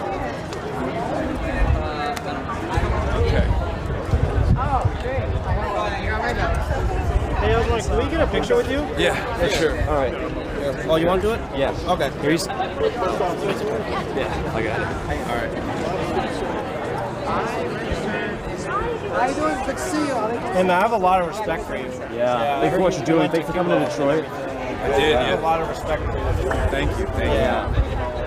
What was it like over there? You know what I mean? Ask you. It was devastating. Yeah. It was devastation through and through. I mean, blackouts all day, abject poverty everywhere, and it's man-made. It's like artificial. We are responsible for it, and it's so sad to see so much potential get stolen just because there's a couple people in Washington, D.C. that have made this decision to starve an island of 9 million people. It's horrible. Yeah, it's absolutely horrible. Like it's a miracle that they're still like that they're still around right now. Because if that happened to us right after our revolution, we would have been collapsing the next day. Yeah. Like no, it's a testament to their resilience overall. Yeah. Okay, good.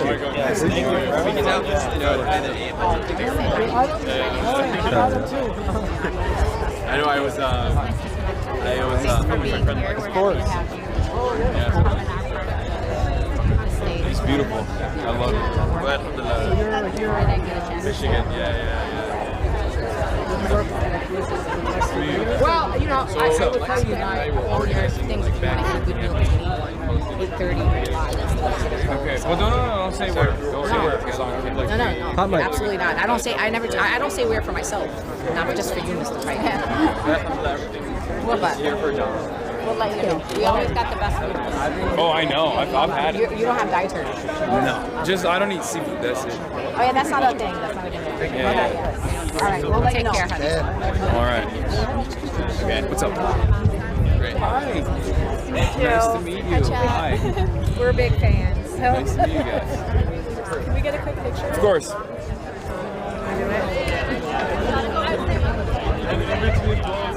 Here, you want? Wait, get your mom in here. I got it. You want me to do this? That's extremely good. We did this best friend. There you go. Nice to meet you guys. Thank you for being here. Thank you for being here. What's up, dude? You're good. Yeah, I can afford it. Hi. Oh, nice to see you. You're doing all right. You know, it is what it is. It happens. Yeah. Anyway, thanks for being here. Of course. Let's go. All right, let's do it. My name's Nikhil. It's not my first time on stream. I came to the U of M rally with you and Abdul. Hell yeah. And Abdul shook my hand that day, and ever since that day I said, I'm going to door knock. Hell yeah. So I joined DSA since. That's what's up. And I'm trying to get, people like Donovan elected all across the country, and it's amazing seeing people here from everywhere else. Yeah. So when I tell people, I go to people's doors and I tell them that this is a national movement, I'm not lying to them. Yeah. And that's amazing. I talked to Adam Homily and Chris Rabb. They're reaffirming that. So believe in your neighbors. Believe that change can happen in your backyard, in your neighborhood, everywhere. Yeah, we need all the people we can get. There's so much money. There's so much moneyed interest at play here. So I'm also mutuals with Audrey on Twitter. So all right, bye, Hasan. Thank you. So I met you last time. Yeah. What's up? My name is Hasan Abi News Hour. I ran for city council last year. I got 8,300 votes. This year I'm running for state representative, District 3. My whole platform is money out of politics. I took the pledge to never take corporate PAC dollars, never take lobbyist money. That's literally my whole platform. And all I need in this race is the truth, my platform, and the people. I'm going against a political machine on my own. So we'll see how it goes tomorrow. All right, hard. Thank you so much. I'm a big fan, man. You're the best. Keep doing what you're doing. You too. Go Hasan Piker for president. Hey, man. What's up? Hey, I just want to shout out the Detroit Tenant Union. They're doing amazing work. Tell Mary Sheffield to pass the right to renew. My girlfriend's one of the head organizers at the DTU, so really proud of the work they do there. It was nice meeting you, man. Nice to meet you. Thank you for being here. Yeah. What's up? We're from Sunrise. Yeah, I'm Steven. I'm from North Carolina. I've been organizing for about 2 years now. I've watched you since 2024, and actually no, since 2020, man. Oh wow. Yeah. So where are you, like 10? Yeah, actually, yeah. Oh my but I was like 11. But ever since then, man, I've just been getting as involved as I can, and I've been doing some on-the-ground work in Asheville where I go to school. Hell yeah. Yeah. Amazing. Should we take a photo with you? Yeah, let's do it. I'm from Philly. I spoke at the Rabb rally. Oh wait, hold on. We can do all three. Okay. Yeah. There you go. 3, 2, 1. 3, 2, 1. Thank you. It's not the place for that. It's not the place for that. It's always the place for that. I'm Jade. I joined DSA. Like, I was pretty directionless before I found you, but like I joined DSA, and like now I do a lot of like union stuff with my school. And I'm also August 21st. If you're in the area, I'm DJing for our next DSA Dance Against Fascism. Hell yeah. So I really appreciate the work you do. That's crazy. That's a crazy phone. Thank you. Thank you. Thank you. Nice to meet you. Nice to meet you. Hi, how are you? I'm good. Nadine, nice to meet you. Nice to meet you. I have nothing interesting to say on the street. Yeah, you don't have to. Okay, that's fine. Yeah, of course. Okay. Pull him now.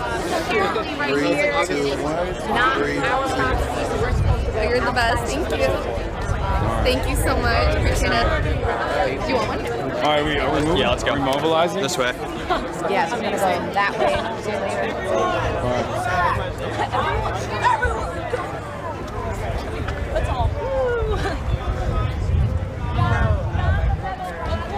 Should we go knock some doors? Yeah. Oof. It is fucking hot. Are we getting in a car? Oh, okay. This one? Oh. 1 second, chat. It'd be funny if it was not.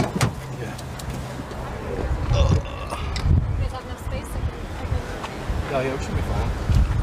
I'm just going slow. As to not hit my legs. Let's go. What? That's crazy. Oh, sorry. It's okay.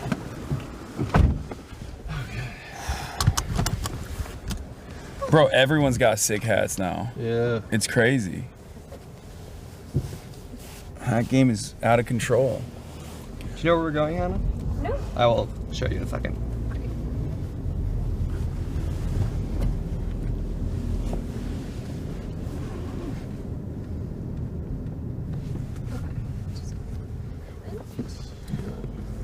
Chappie normal challenge failed? Wait, why?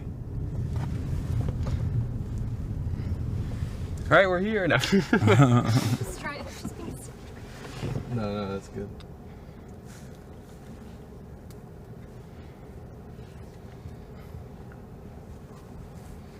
Take the jacket off, Hazi? No. Now I can't because I'm probably pitting. So now it's stuck. Top one. Oh, it does feel nice to be in the car again, though. I'll be honest. It's let's fucking. Let's get the AC action. It was freaking hot out there, man. God damn. Who's gonna be on our canvas? All the superstars. Word. I think we possibly will beat them there. Ooh. Yeah. Shawarma's up for grabs. Copy. No, I'm good. Gotta hide those ever-growing sweaty shirt pits? Yeah. I'm in the Metro DSA and I can't even get that hat? Yeah, I mean... Yeah, I get special access.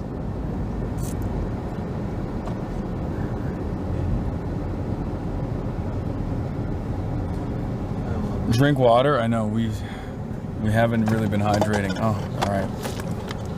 Yeah.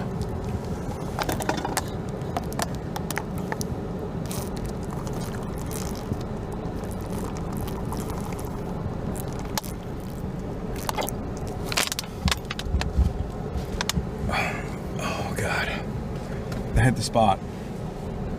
Hi. So, is everyone? Sorry, I'm not really being coherent. We pulled Hasan and are on the way to the next site. Just wanted to make sure that you clock that and the other polls are happening. He's like our sim character, yeah.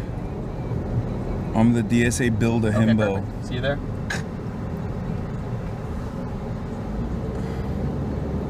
Correct. Yeah. Well, no, the place in the calendar I think is incorrect. The place I texted you is correct.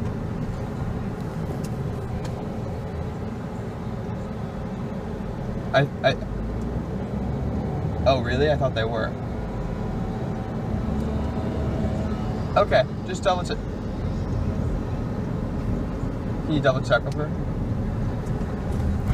Okay, perfect. No, you're good, you're good. I thought, I wanted to get us out first anyway because that's the most chaotic of the people. All right, bye. We gotta check the battery soon. Oh shit, I forgot. It's okay. Have you checked it at all? Yes. Was it good? We're on the main right now. Oh, we're on the main? We're eating through the main? We're at 90 at it though. We should definitely swap it then. I have 3 full batteries. We gotta swap them. All right, for sure. I like that honesty. Hey Vincent. Yeah. You want to be a camera operator? For I'd love to be a camera operator for 5 seconds. I'll give you slack in a second. Here you are.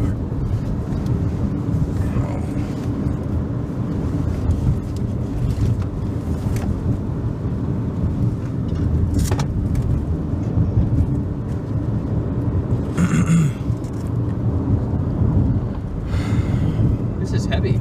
Yeah, all day. We met famous Michigan indie reporter Samuel J. Robinson. That was a treat. Danae, sorry. That was a treat. Was this calling to make sure we were polling everybody? Okay, bye. How hot is it there? It is 83 degrees. It was actually 70 in the morning, which is why I was like, I probably should wear a suit because I'm gonna be out all day. And in my mind, I was thinking I'm gonna be out all day. I definitely need to make sure that I'm, you're doing a great job, by the way. Thank you. With the camera work. I was like, I'm gonna be out all day. I'm gonna be out at night. It's gonna be very cold by a certain point. So I should just wear a suit. I can just like burn through the hottest point of the day if it's gonna be like, if it's gonna be like 70. It turns out it's, you know, it's a very hot 83. It's direct sun. You sure you don't want to keep going? Oh, it's a blast. I also have I have the wrists of my people, so. My people? What does that mean? Oh, you're saying you're limp-wristed. That's crazy. That's crazy. I like my people gay. Yeah. Yeah. The twalkus. Yeah, the people the people of gay. Get that lens cap back. Oh yeah. Thanks, man. Midwest vibe checked you. I mean, it's not. Is it humid? I can't tell. I don't think it's that humid. It's not. Doesn't feel it to me anyway. I think the only reason why it feels hot is because we're directly outside under direct sunlight. That's the only reason. No trees park. Yeah. That was really beautiful because the security started kicking us out, which was I want that to happen every time I need to pull people. Like the timing on that. Yeah. Immaculate.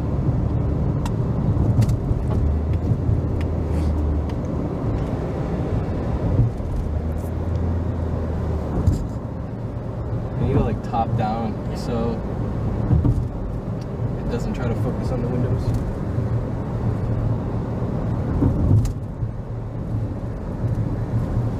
All right. Hasan is so spoiled. It's true. I am. I am spoiled by LA weather. It's true. Oh, sure. Yeah. Because like 83 is not that bad. I actually like the heat. I don't mind it. I'm just not very well prepared or well dressed for it. That's it. That's the problem.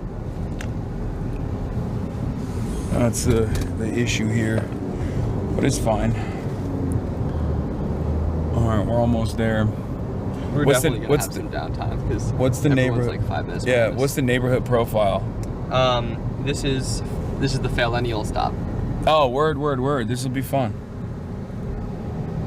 I like both though. I like going to a district where a neighborhood where it's like nobody gives a shit about politics at all. But I also enjoy going to a district where yesterday we were in Milwaukee in a very it's upper middle class white and Hispanic neighborhood. Like the North End. I don't know. I don't know what part of Milwaukee it was, but it was like river-ish. I guess, but it was very, like I said, it was very like college libs, white college libs, Hispanic college libs, and that was where we had a bunch of Hasan Abi heads living there too. Bayview, Southside Bayview. Absolutely, yeah, that's like the wokest neighborhood in Wisconsin other than Madison. Yeah. So yeah, we're gonna beat everybody here by at least 5 minutes, so we should have a second to recalibrate. 5 minutes. I know. Hydration break. You were brought up on a CNN panel this morning? Oh, brother. Let me guess. Tony. No, let me guess. It's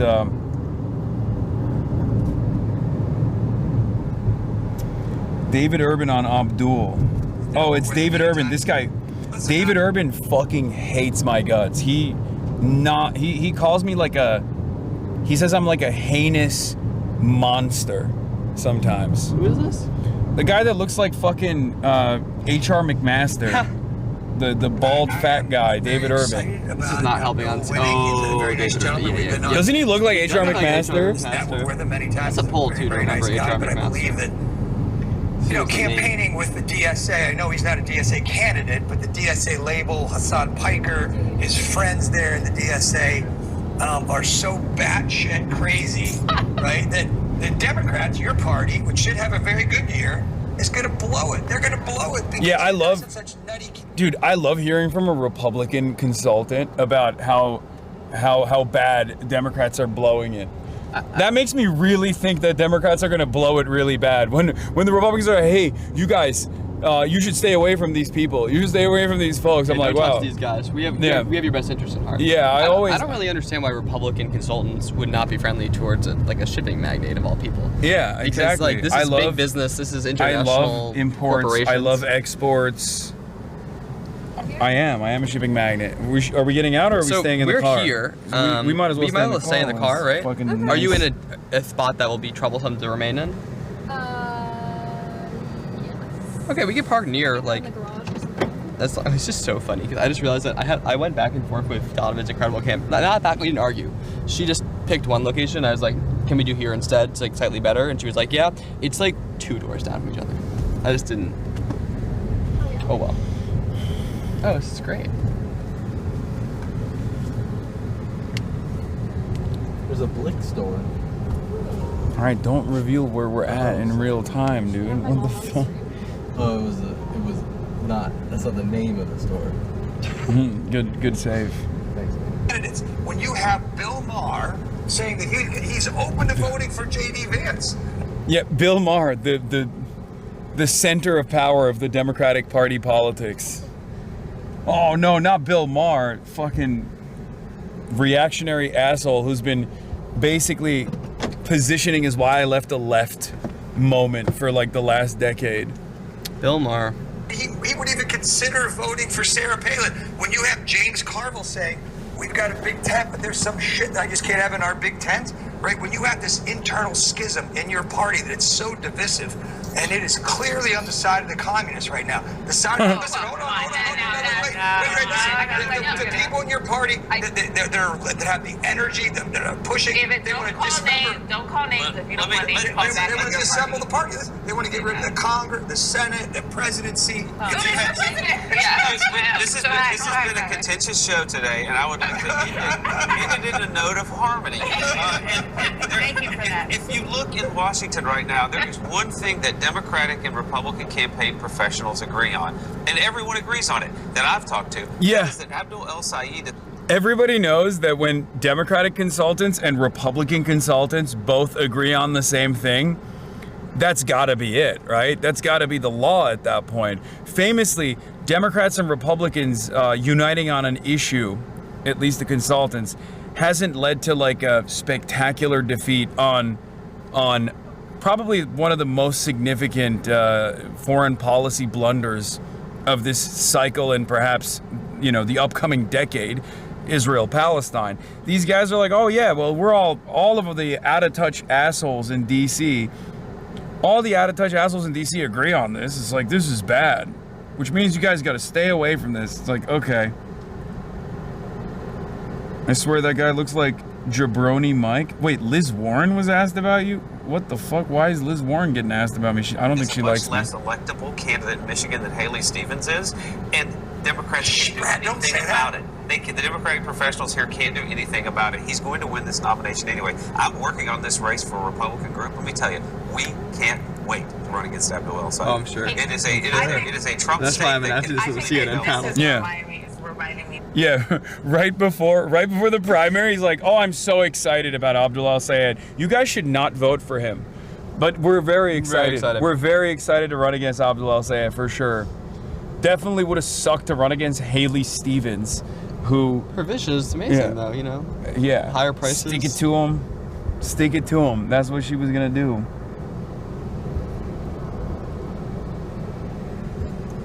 Yeah, thank you, Brad Todd. Also, panel is mostly dominated by two Republican consultants. Like, they get the most speaking time on this issue, and I don't see anybody on there that's even like DSA curious. Classic. Okay, cool. Do you know which ones are coming?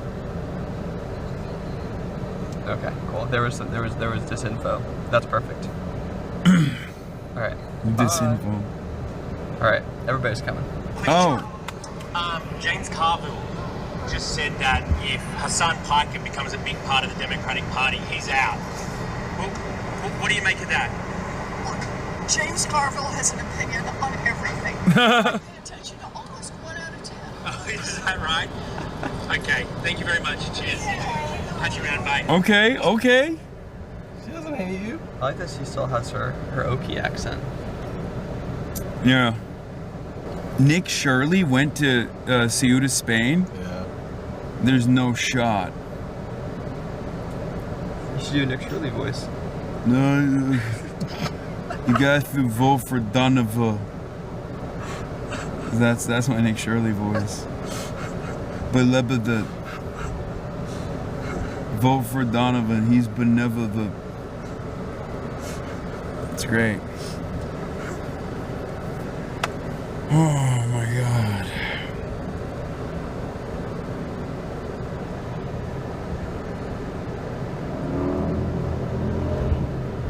Vincent, are we going to be doing like a walk or a Oh yeah, drive? I'm gonna walk. Oh, you said that like we're gonna walk a lot. No. Well, It's fine. I'm ready. I'm ready to do it. Tanned, rested, ready.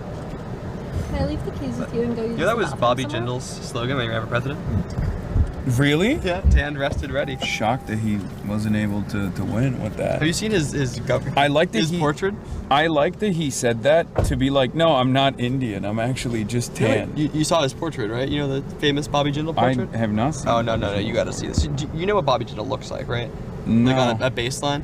Well, you just look up Bobby Jindal, and I'll pull up the portrait, and we can do a little side-by-side. Okay. I'm now getting the worst service ever as soon as I try to look something up. But we're going to get there. Here we go. All right, so this is Bobby Jindal in real life. This is what he looks like, IRL. And then this is the portrait he got painted when he was governor from the Independent. That is insane. That is, bro. That's and then his slogan, tanned, rested, ready. Yeah, he just wasn't tan there that day.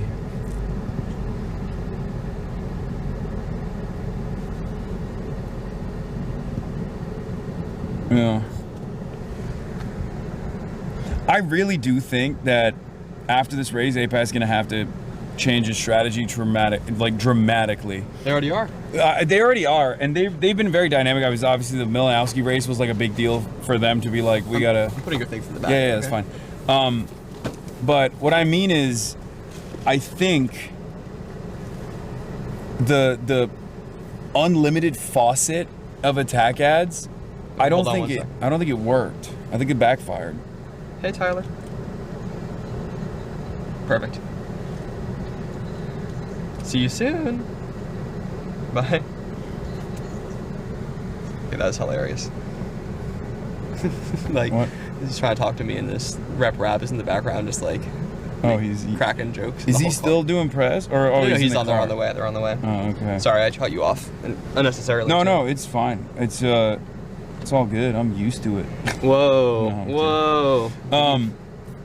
No, what I was saying is like I it's not working. Like the barrage of media is just not working. Like outside expenditure is not working at all. Well, also you see they're kind of pivoting from they're still doing house races, but not in the way that they were, because they're losing so. Like they spent so much on Abdul because they were like, all right, we're gonna have a bunch of people who care about human rights in the House, but maybe we can keep the Senate as our last vanguard, and then, well, we're about to see how that's gonna go.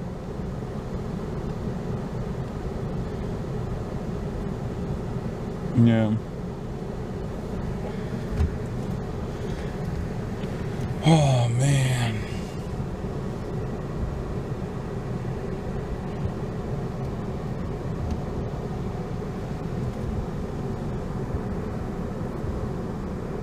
Okay. W. Vince is what they're saying. W. Vincent. Whoa.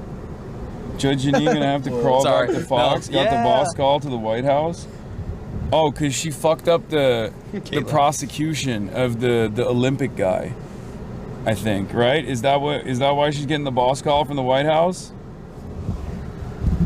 U.S. Attorney Janine Pirro arrived at the West Wing. Oh, it's definitely got to be about that. The guy that went to the reflecting pool, the Olympic athlete who went to the reflecting pool to like touch it and was arrested for it. Yeah, look. U.S. Attorney to D.C. Janine Pirro arrived at the West Wing of the White House moments ago amid frustration from President Trump, according to two sources familiar with the matter. Trump earlier today said Pirro choked and that he was really disappointed in her decision to withdraw felony destruction of property charges regarding the Lincoln Memorial reflecting pool. Wow. Yeah. Sucks to be Janine. Yeah, get fucked, Janine. She used to be Westchester County DA once upon a time. I can't believe she was like an I mean, I can't believe she's now, again, You know who beat her for actively- Attorney General of New York? Andrew Cuomo. Jesus. Another villain. Oh my god. So wait, what do we got after this? We got this and then we got to get out to vote for. We are gonna literally knock on one door at this point. Well, we're not. We're just doing the street work. Yeah, we're gonna talk to one person and then get back in the car and fucking have to go back to the other get out the vote rally. But I think I'm getting information that I think like our slot.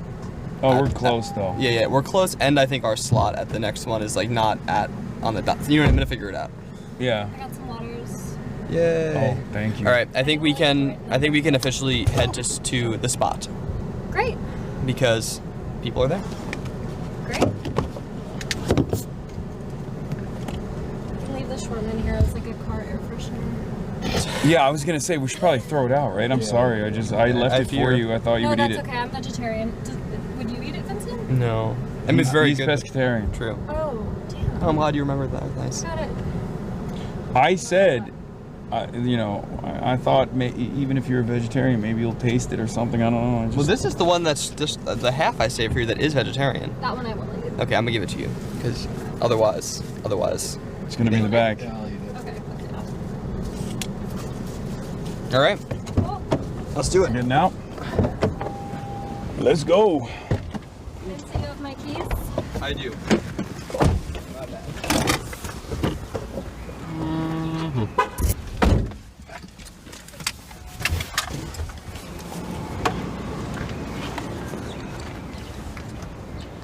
You know what? I'm gonna take this off. I'm gonna leave it here. Wait, actually, let's see. How bad is it? Can you see? Mm-hmm. Is it pitting? Keep it on. All right. Sorry. All right, we just gotta keep it on. Oh, hello. Hey. Hi. I'm Julia with AP. Nice to meet you. We met a few months ago. Yeah, when I nice was to back see you. here. Yeah, you as well. I gotta get situated just a second. Can you hold this? Absolutely.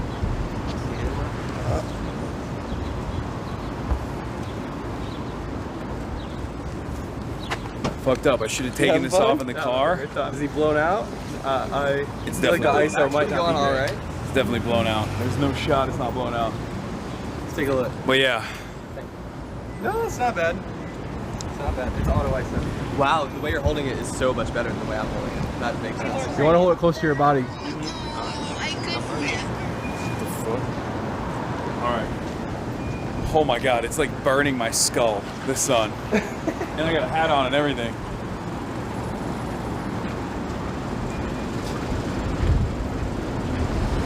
We got lit. Hold on. Let's get close.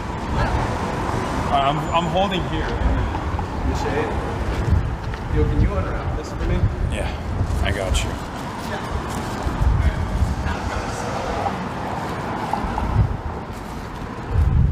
It's beautiful. It's perfect. Here you go.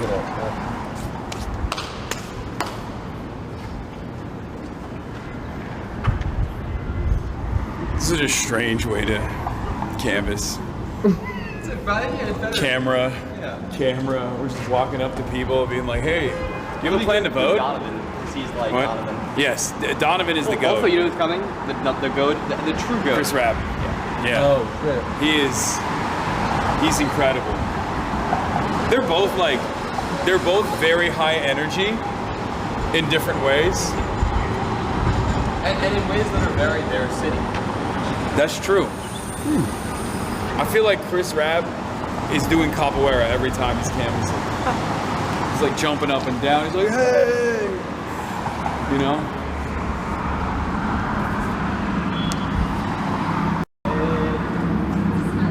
Yeah, I hope.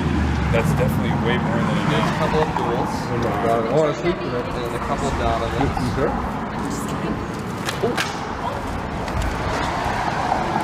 I could put it in a toilet or something. No, it's fine.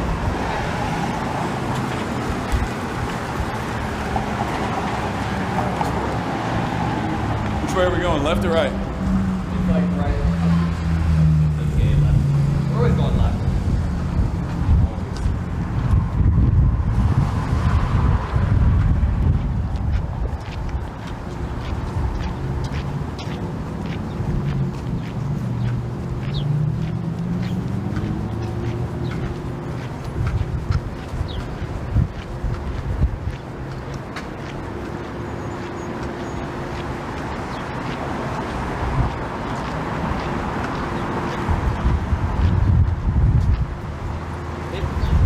They in here? I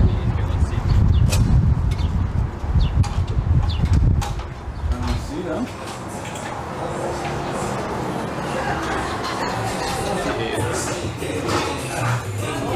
Hi. Our friends are here yet? I don't think so. Well, I don't think we're sticking around. We're handing out pamphlets for the election that's coming up tomorrow. Have you voted yet? Have you voted? Do you have a plan to vote? Okay. Have you heard about Abdul al-Sayed? He's running for Senate. Oh, you see the commercials? What do you think about him? I have to do my own research. Okay. Once I do that. Well, can I share with you some of his policies, if you don't mind? You can see it back here as well. He's fighting for child care, Medicare for all. How does babies not bombs? What do you feel about that? Babies not bombs. As in money for child care rather than money for war overseas. Because the person that he's running up against, Haley Stevens, has been backed by the Israel lobby, a lot of outside expenditures. That's probably why you're seeing a lot of ads on TV as well. They're like calling him a sexist and all this stuff. Oh, yeah, Ridiculous.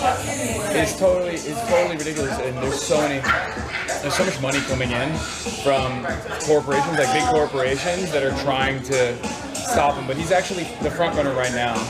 But we can count on your vote potentially. Those are the things that you're interested in. What do you think about DTE? Do you like DTE? Too high. Prices are way Yeah, too right? And blackouts too. Well, there's only one candidate on this race that hasn't gotten money from DTE, and that's Abdul. Haley Stevens got $50,000 from DTE. So yeah,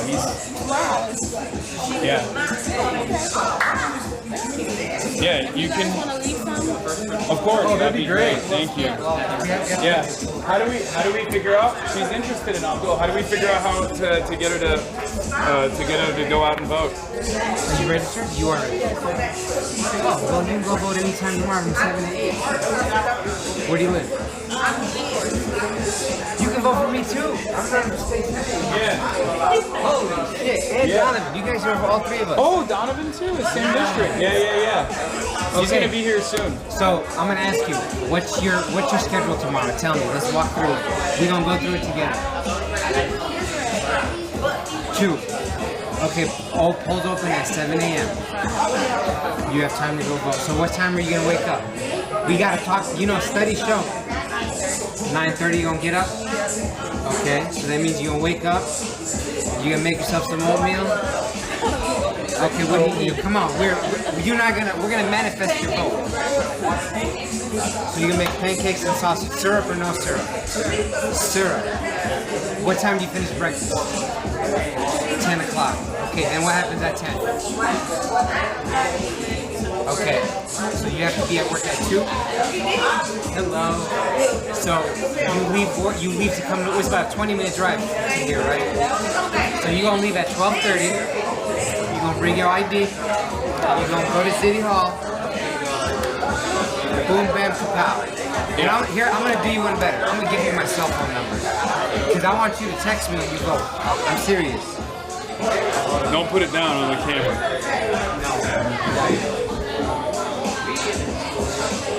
This is my real self. Actually, I'm not paying that. I will text you to remind you. Quit playing with me. This man is working hard to represent you. You gotta do it, man. No, I love Shit. it. I love it. Donovan's race is going to be close because they defined him before. They were saying like Dirty Donovan, like he was like Dirty Money McKinney. That's crazy. They were like pretty racial with it too. Oh, yeah. They darkened his beard. It's pretty fucked up. Yeah. Yeah, our boy Donovan was like, he was getting attacked a lot early on. Hold on, I'm gonna just give it to you. Bam, you get my whole picture and everything. What's going on? Receive. And then you can text me. Text Hell me yeah. Because I'm gonna remind you. Donovan McKinney, Abdul El Sayed.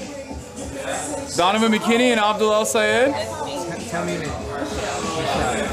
Oh no, I said. Which district are you in? Are you in this district? I live in Dearborn Heights. Oh, Dearborn Heights. Is Dearborn Heights? You can go for Rashida. And I'm just saying, come on. Abdul El Sayed. I know all the Already going, districts. Yeah, of course you know all the memorize. districts. I gotta Yeah, memorize. no shit. You literally are in this. You're in the state legislature. I don't memorize it. We have to flip the super majority. I got you. But yeah, I'm going tomorrow. I already planned on going to Abdul. Hell yeah. What time? That's what's up. I don't even know. You Probably. gotta ask voter what time. I get out of here pretty late, so What time is late? I get home like around 1 a.m. Yeah. Okay, when do you come in to work? I come in 2. So you can vote before that. Yes. Polls open at 7 a.m. I have time. Polls I have open at time in the 7 morning to a.m. go and vote. Yeah. Yeah. I have time. It'll take you 5 minutes. There won't be lines. I I already promise. know. Yeah, it's quick in my. Yeah. Appreciate you guys just going down. Yeah. We're here. Just Milad. Milad Ibrahim. Milad Hasan. Hassan. Are you on YouTube? I see Yeah. He's a big famous. Oh yeah. Hasan Abi. Hasan Abi. It's nice to meet you, man. Yeah, nice to meet you too, man. I'm here for him. My parents are actually the owners here. Can I get a picture with you? Or Yeah, let's do it. Here, release some pamphlets for you guys too, so you can send it out to people. I set up a sign. If you actually walk out that back door there, you'll see a sign. Someone put a big On sign? Oh yeah, let's do it. Job, real quick. Or let everyone see something. Hello. My evil twin. Thank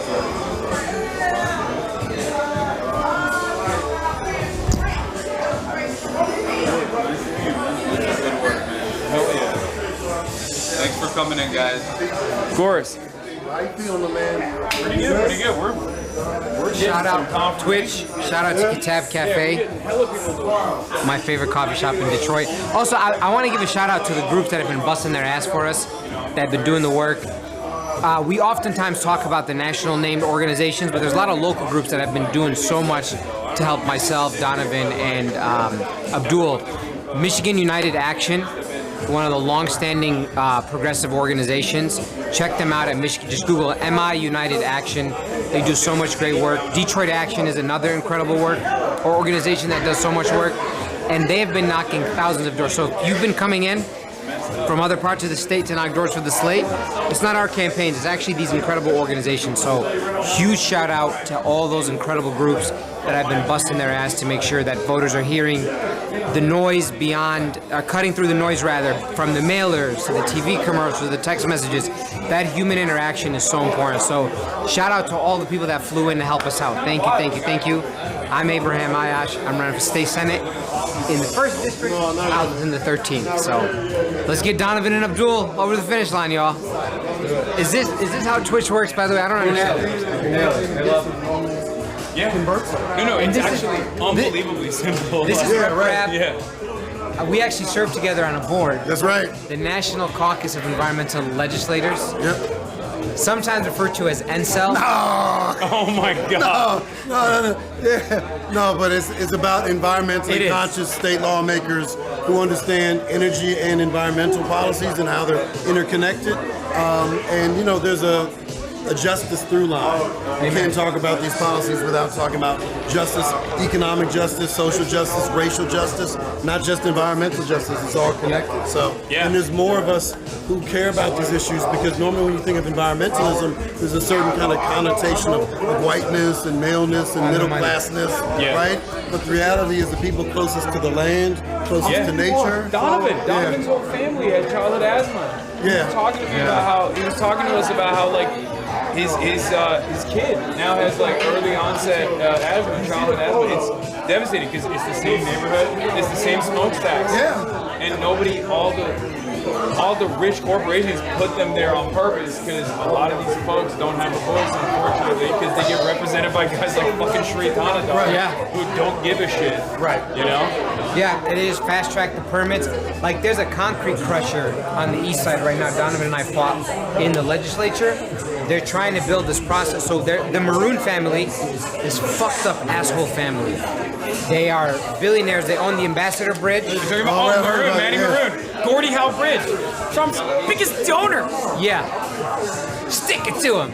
Anyway, that company buys up all this land on the east side, and they're slowly buying up properties, and they're basically creating these gray zones where they're killing all of the vegetation in these neighborhoods to force the last few homeowners out of that community. That is crazy. It's disgusting. Evil villain shit. Look this up. Kronos. Kronos. Kronos is a company that the Maroon family owns, and they just want to crush concrete. The problem with that is, when you crush any type of composite material, you breathe all that in, you get asthma, you inhale the sulfurs, all the different carbon material, and it really messes with your lung system. So Donovan actually lives like 5 minutes. We have all those things in common representing urban districts. That environmental racism is significant. Yeah, that's what's so crazy is like in the media they make it seem like it's a white person issue. Like, oh, only white people care about this. It's like the people that are impacted by this are overwhelmingly people of color. Because rich white neighborhoods don't have concrete crushing operations in their backyard. They don't. It's the same with fracking. No one who owns a fracking company is living next to a sink like that. They don't put that in their backyard. Oh no, absolutely. And the thing is, in Pennsylvania, we're the second largest producer of fracked gas. It's not natural gas; it's fracked gas. And the Biden folk, when they were running in Pennsylvania, like, oh, we can't talk about fracking because Pennsylvanians love fracking. I'm like, they hate it. Either they hate it or they have no idea what fracking is, right? And most of the good jobs, they're outsourcing folks out of state, so they're not creating good family-sustaining jobs. And also, you can't have a family-sustaining job if the person working for the fracking industry is getting rare cancer, is getting sick, right? That's not sustainable. That's why they always talk about the economic activity. So they'll be like, oh, well, hotels and hospitality benefit from it, but it's like, okay, but they're also getting cancer at the same time. No, absolutely. There's got to be a sustainable, more equitable way to bring in economic activity to a state, and there are. That's perfect. We pay for all the stuff. Oh,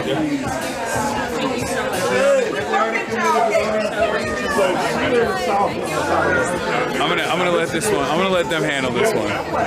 How far away?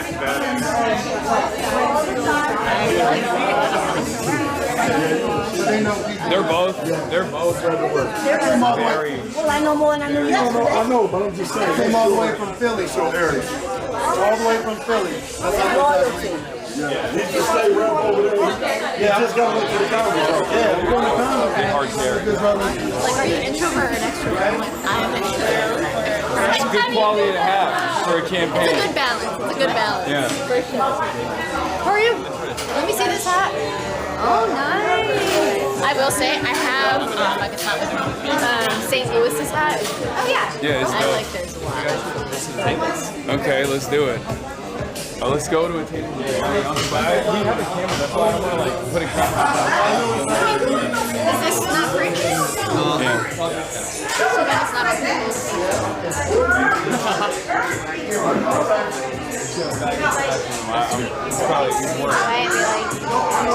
We're gonna hit a bunch of businesses, so we're just like saying hi to the voters and then we're gonna walk. I'm more comfortable doing it outside rather than people eating because we have a camera on. Yeah, you know what I mean? It's like a private institution.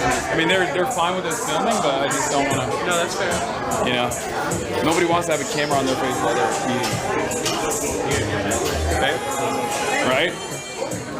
Unless you sneak it when it's like Chris and Donovan here, you can film them in action. I've brought in a lot of young people to support me in Philly who were first-time voters or had registered but never voted before, and they told me like, all y'all old people, listen, right?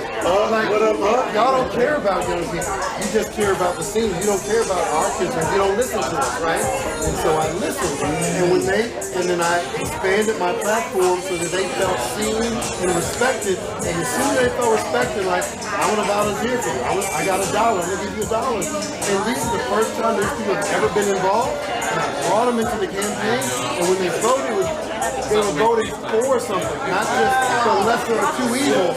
And I've been voting for 40 years. And I can count on one hand how many candidates I actually love, right? That I really love. Because normally I'm like, yeah, this person's a little better than that person. But you have a unique opportunity to vote for someone who can actually represent the people. You don't have to say, well, yeah, no, because you know, and I have colleagues in office who lost by 2 votes. By 2 votes. Good people who got beat by some bad people who lost by 2 votes. So maybe this might be an opportunity for you to express yourself by doing something you haven't done before. Just one time. You don't know. You could be the difference. You could get it like it's tight. That's why I'm coming all the way from Philly. I came 800 miles to help this girl. On my own dime. Nobody sent me here. We need this person, not just for Detroit, but we want it for the whole country. I would love that.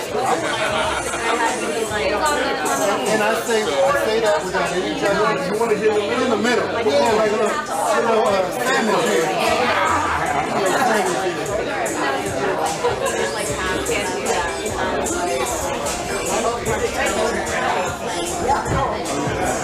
But it's a canvas on the empty, but people out on the outside. So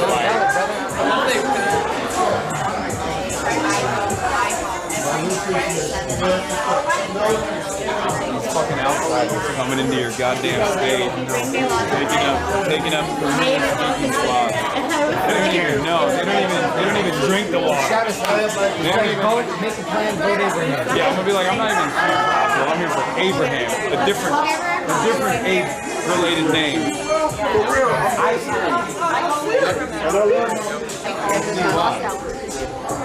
I've heard enough Haley Stevens voters talking about beating the Muslim to understand why you go by Abe instead of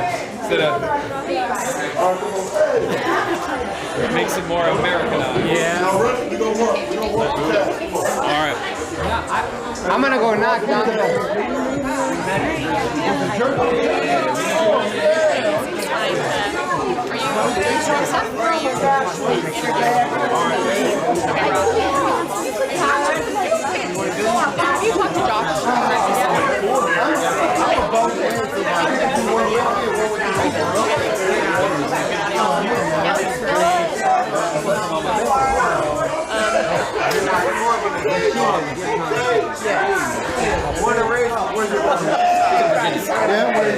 Northern Virginia. Yeah? Fairfax, Alexandria. Fairfax, yeah. That's where we're about to be going back to on Wednesday. Okay. When did you get in? This morning. Oh, hell yeah, I'm not missing this. I'm not missing this. This one's gonna be, especially with the reports coming out with Abdul, how Haley's posters called her. She's done, bro. Okay, I'm a Sigma. And I'm D9, love. Oh, yeah, D9. And then y'all gotta pass, vote for Abdul too. Oh, yeah. For the Senate run, we got Abdul on the team. Okay. Tomorrow's the election. Oh, yeah. 7 a.m. to 8 p.m. I can vote all day. Make sure y'all do it. It's not for Detroit. Real Detroit.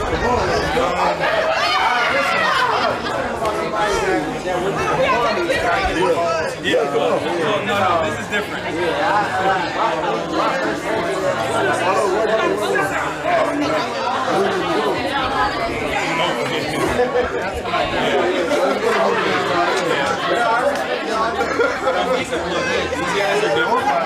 guys are like anybody else. I'm from LA. I'm originally from LA. I couldn't bring my soul from LA to stumble these guys because they're working. And also, they got so much outside money. I don't know. Somebody on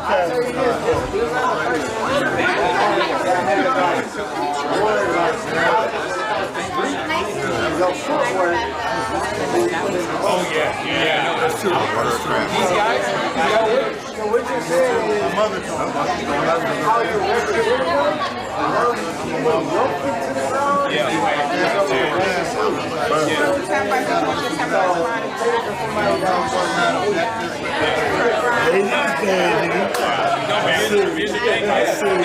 their opposition, like they're never out here. They're never out here. They don't talk to them. They don't knock on doors. Why? Because they got money. They got PTV backing them, so they don't have to. It's what they think. Because Donovan's out here every day. Because we're out here every day. You know, we get to. And I stay still in the hood. I'm on Outer Drive in Mound area. That's where I live. I ain't never let. I'm raising my family. Flip it over. You'll see this. My wife and I are 2 baby boys. Ages 4 and 2. And she was pregnant in this photo. We now have a baby girl that's 11 months old. Raising them on the east side. So, like, listen, we from the community, stay in the community. We need y'all. Listen, bro, I got twins that's 4 and a 3-year-old. So I know what it's like. So my biggest focus is child care. Oh yeah. Because we pay more for our oldest son than we do our mortgage. It's a damn shame. Crazy, right? And then these child care workers don't even get paid. I'm like, where the hell the money going? Hey, you know what's crazy? Yeah. The first mayor of Detroit that I had the most respect to love for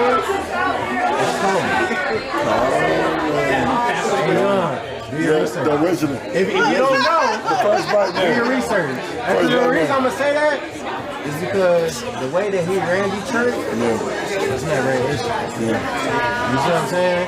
Now, when you talk about generational as far as voting material, voting education, when I could actually put my vote in, was Kwame Kilpatrick. But at the same time, guess who I looked at as the person that I wanted for my city? Coleman A. Young. And if you haven't visited the Coleman A. Young building, being from LA, you told me you need to go visit. All right. We'll take put them on. I'll be back a lot more. We got way better people now. I appreciate y'all, baby. Yes, sir. East side all day. Blue and white family. Thank you. Thank you, man. Hey, nice to meet you guys. Where do y'all stay? You said, where do I stay? I live in Allen Park.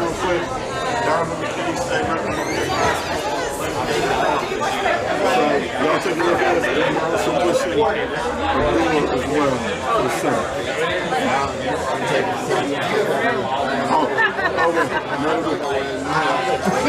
Oh, wait. Too much is voting period? Okay. I understand, man. I know you probably think all of it is the same shit. But it's different, man.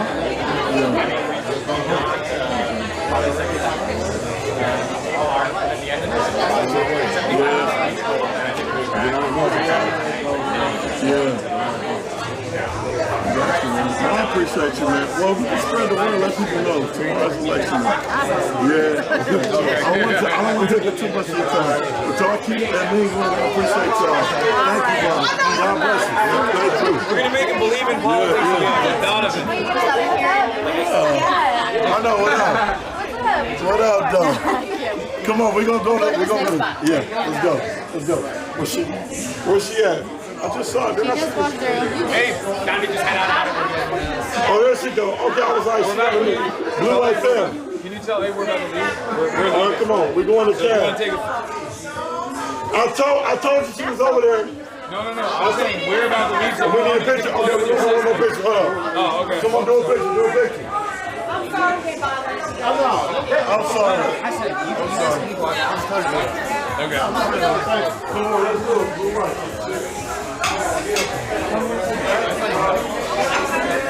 Yeah, well, I wasn't even kind of pulling for the speaking thing. I was kind of pulling because he wants me to take a photo with his sister. So, because I thought we were leaving. What? That's fine. Abe. That's fine. Abe's sister. I'll take photos, I guess. Yeah, that's fine. Are you? Yes. What's up, man? Adam, what's up? She's so good. I'm just crazy. Oh my god, that's crazy. No, she's the best. It's okay. Okay, keep on. Are we good on time? Yeah. Okay. So we got 15 minutes. Like, we have 15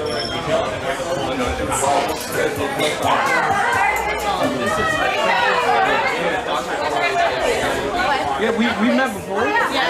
She's like the best ever.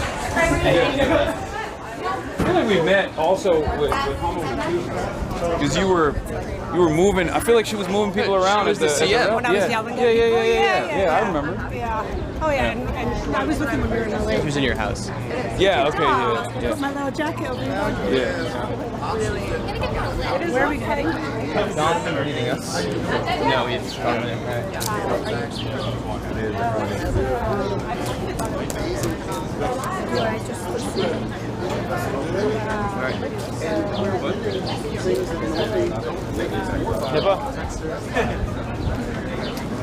Are we leaving or are we still walking? We're walking. We're walking down past the street. Okay. Where? Where? What? We're just not gonna have it. Yeah. We're just gonna go to. That is like part of the core. He's rarely ever the guy who leads first. I know.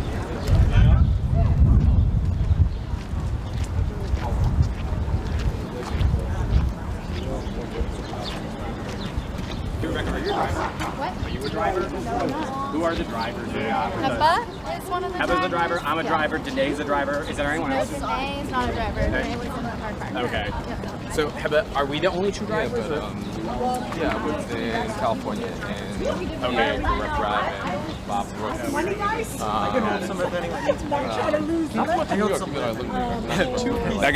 guy was interesting. I don't know if Chad picked it up. I had to get closer. Yeah. The first table or the second table? No, the last table where he's like, I don't vote. He's like, I'm never voting. For them to get done so they can pop out and drive with me. We are just walking. DUI Bert. The photography was like making the stream bug out a little bit, like the flash photography. Wait, really? Yeah. It fucks with camera sensors. Interesting. That's why like major broadcast events, they don't allow flash photography. Yeah. Huh. Yeah. Okay. Yeah. If not now, nationally. Not feeling that suit hat combo, but it's not awful. I mean, it's. I have to represent. I'm out here. Got Chat. fuck with it. I'm not gonna lie. What? I kind of fuck with it. I like it. It's also a similar tone, you know? Of course. It's navy. No, but like literally, So it like works. a month later, after I left, I'm excited. Inexperience as an incumbent. Boom. That's true. Plus 15. Wow. Okay. What's up? For me, yeah. They're like, oh, it's a deep blue district. Yeah, now they're saying it's a deep blue district. Now they're like, oh, well, it doesn't work in swing states. What are they going to say when it works in the swing state? Oh, you haven't flipped. You haven't flipped the red state. And that's why we're about to all be back here. My career, or like, Oh, yeah. like, What's up? What, Minnesota too, right? Oh, okay. Yeah. Is that it for Penny? You just gotta win the primary. But between here and Wisconsin. How's Wisconsin? Wisconsin is really really interesting because I have this theory 7, 8 years. that Michigan and Wisconsin were never meant to be red states ever. Obviously, Wisconsin's a little bit different because like they spend a lot of money. Like, it's basically like a laboratory for some of the worst policies because it used to be a laboratory for some of the most socialist policies. It did, yeah. So it's not even just like Milwaukee. It's like the entire state is like pretty radical, pretty revolutionary in its politics historically. So like Alec and all of these different like Scott Walker, like right populism was kind of born in the state, and it's obviously been effective. But the people are still like they want this change. They're much more excited about it than the way that the DC bubble understands it. Where they think like, oh, how is Francesca Hahn gonna win? Like in the general, like I don't think they understand. Like there is so much enthusiasm for her. That's the reason why she got no national endorsements, pretty much. Like you know what? You're right. I didn't think about that. Yeah, like the fact that she was with Mandela Barnes as well, who's like who had name ID from his previous runs. The fact that she was still the front runner from the jump. Yeah, that means a lot, and it's crazy that like. It's crazy that instead of he dropped out, didn't he? He just dropped out. But I'm saying like you had all these establishment politicians, and then you had Mandela Barnes, who was like kind of the Mallory McMorrow of that race, right? Like progressive, but also more establishment friendly, lieutenant governor. And in spite of all of that, Francesca Hahn has been the clear front runner from the start. And instead of looking at that situation and going, there's something interesting happening here. You see all these consultants try to reconfirm their priors over and over again and go, oh, it must be the voters that are wrong. We're not wrong. We could not have possibly gotten this wrong at all. It must be the voters that are wrong. So they're, instead of doing an about face, they just keep recycling and they're like, oh, this is silly. This is unserious. It's not going to work. No, we go this way. When is her primary? August 11th. What is it? I'm gonna take it to over here.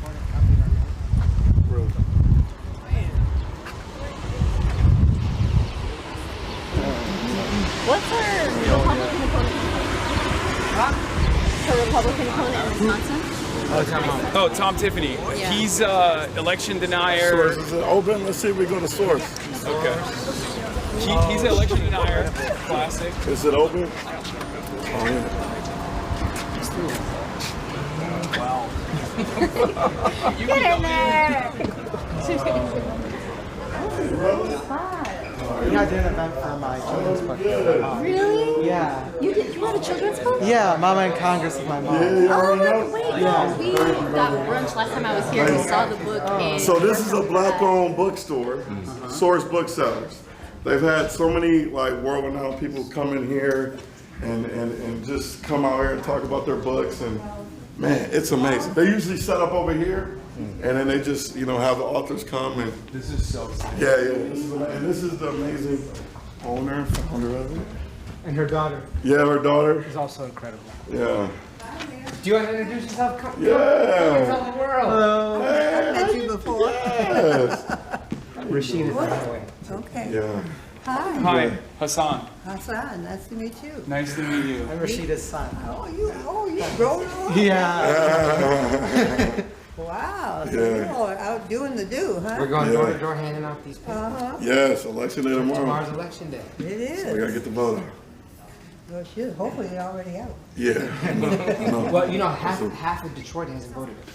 50% of Detroiters received an absentee ballot and have not returned it. Isn't that something? No, it's not something. That's what they choose to do. Yeah. Don't. Hey, how you doing? Hey. Good to see you. How you doing? Oh, you got the Abdul? Let's go. How you been? Good. Good. Hassan. Look at her bun, y'all. Look at her bun. Yeah. Zoom in on the bun. Let's go. Yeah. Beautiful. Thank you. Right on. Where's this gonna go? So we got some friends coming. Oh, it's live. Hasan About Piker. 30,000 Where does it people. go? Yes. Twitch.tv/Hasan Abi. You remember Rashida's son? Yes. How you doing? And Well, then, growing. and then we got Maylak Quiros, who just got elected to Congress in Denver. And then we're Krista back there. I was elected to. I'm Democratic nominee for Colorado. And then we got the Working Families Party Executive Director Donovan from the came out National to the show WFP. rally, so got to come back out here for him. Now, who are you? Reese. I'm with the Working Families Party. Oh, okay, very good. Pleasure to meet you. Wow, if I'd known you were coming, I'd have baked the cake. No, we just appreciate y'all. We just walk in the streets trying to get the vote out. Have you voted yet? Tomorrow. Tomorrow, first thing. Yeah. Okay, which neighborhood are you in? Lafayette. Oh yeah, so she's just outside of my district. district. Oh my God, he's asking just oh, for wait, himself. wait. I meant, We got something right there. because I have everything west of 375. Oh, okay. You have, you got some good votes. Oh, hey! How are you? Good. How you doing? I'm doing good. Yeah, good. It's nice to meet you. Yeah, we feel good on the ground. All right. But we can't talk on the ground. No, not at all. Not at all. Yeah. We're also it's about sending a message, you know. Yes. I feel like we have to. DC's been undermining these candidates quite a bit. You know, the media is Quite a bit, like Yeah. millions. Like nonstop. That's all they do. Yeah. Well, that part is not undermining. That part is very. It's time for a change. Yeah. People have to stop. Like when I look at the Donovan and Shree race, I'm like, the fact that like there's the juxtaposition is so perfect because he's like Detroit born and raised. Like, he's lived and breathed this neighborhood, you know.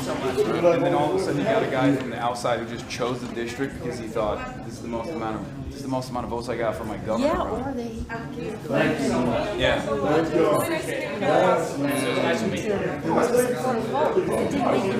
No. Well, tomorrow we could correct it. Yes, You know? yes. You know? Yeah.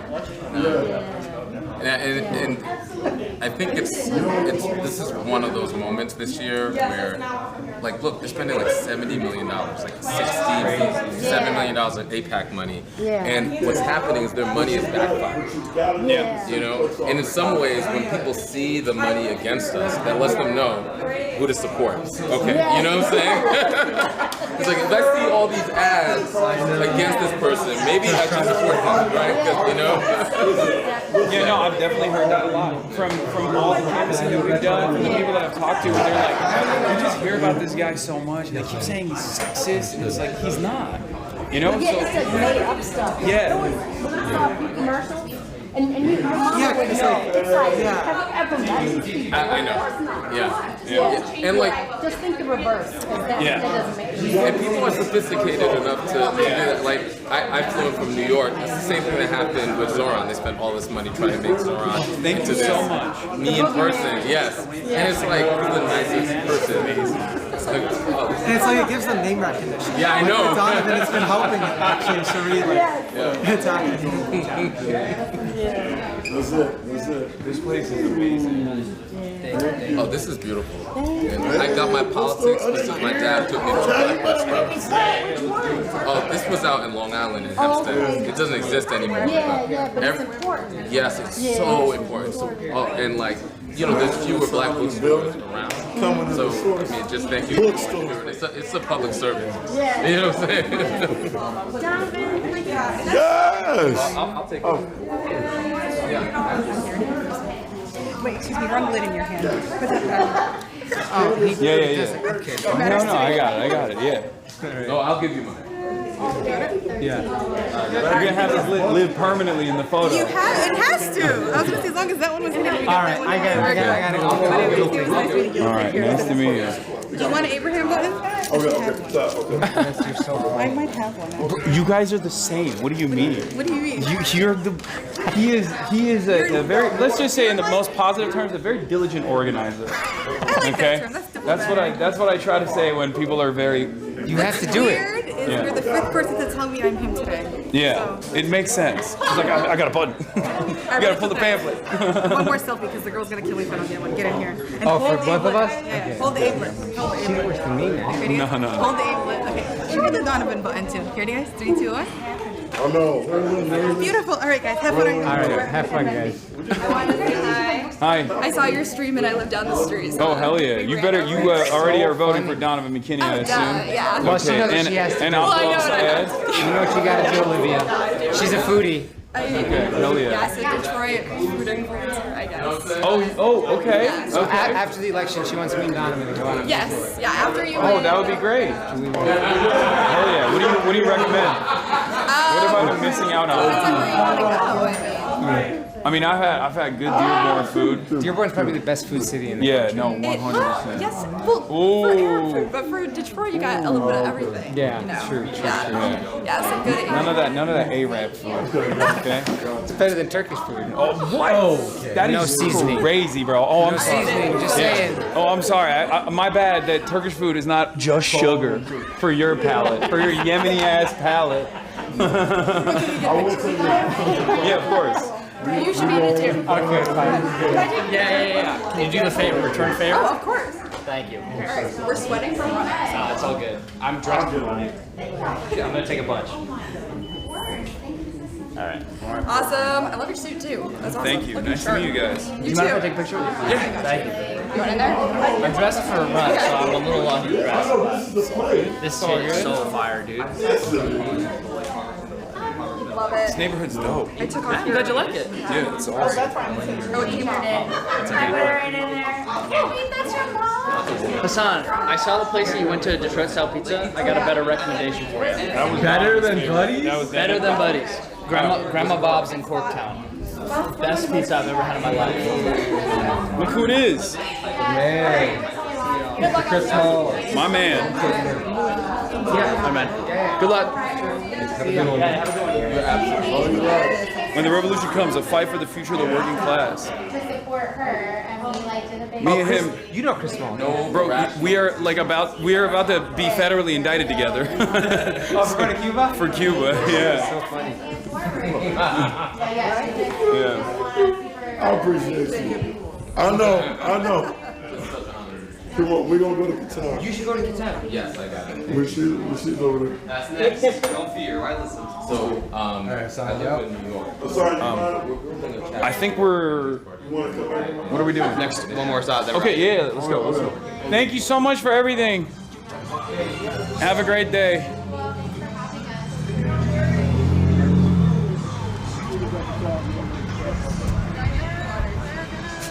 That was dope. That's so sick. We are going to take it to the rally. Oh, right now? Yeah, so Candace is gonna pull up. Okay. Candace is right here. Okay. Yeah, So we're not taking it to Explain.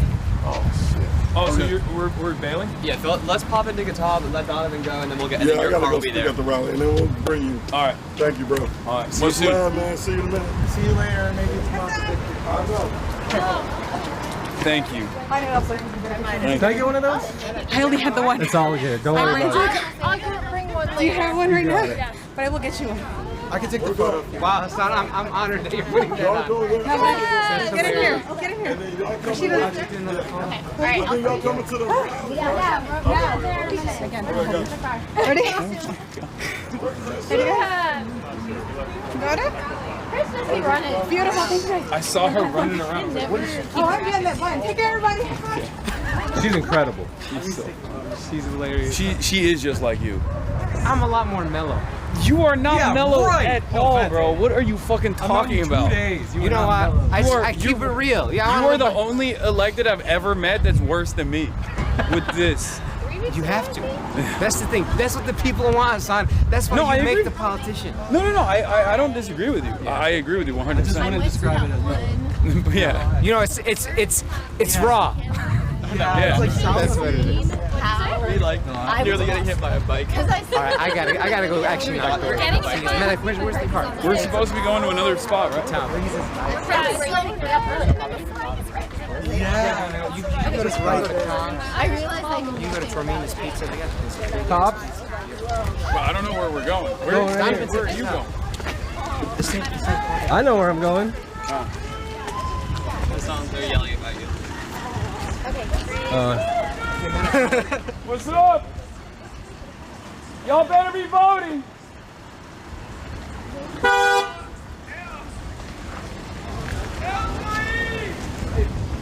What does he say? El Sayed. Saeed. No, he's Yeah. saying the Oh. Dune thing. That's No, what he he's said called. El Sayed. Oh, okay. Oh, we're back at your homie's coffee shop. I had nothing to do with it. I'm leaving. That's crazy. This guy, bro, he's so industrious. He's I could use one of those he just matchas. again. constantly. A matcha lemonade? Yes, ma'am. Sir. Abe. Yes, Abe. That's a good one. We were. Hell yeah. Are y'all? What's going on? You have planned to vote already? You voted already? I'm going to vote for y'all. All right. You mind Hell being on yeah. camera? Hell yeah. Come on, Thank do it you. the right way, bro. Thank you. Good. Where y'all going to Qatar? Yeah, we're about to go to Japan. Here I you got, go. I want to what'd you share. order?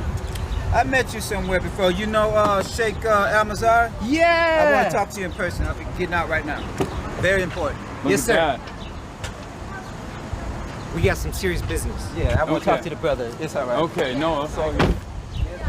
Damn. It is serious. It's like, how do they think like a state senate?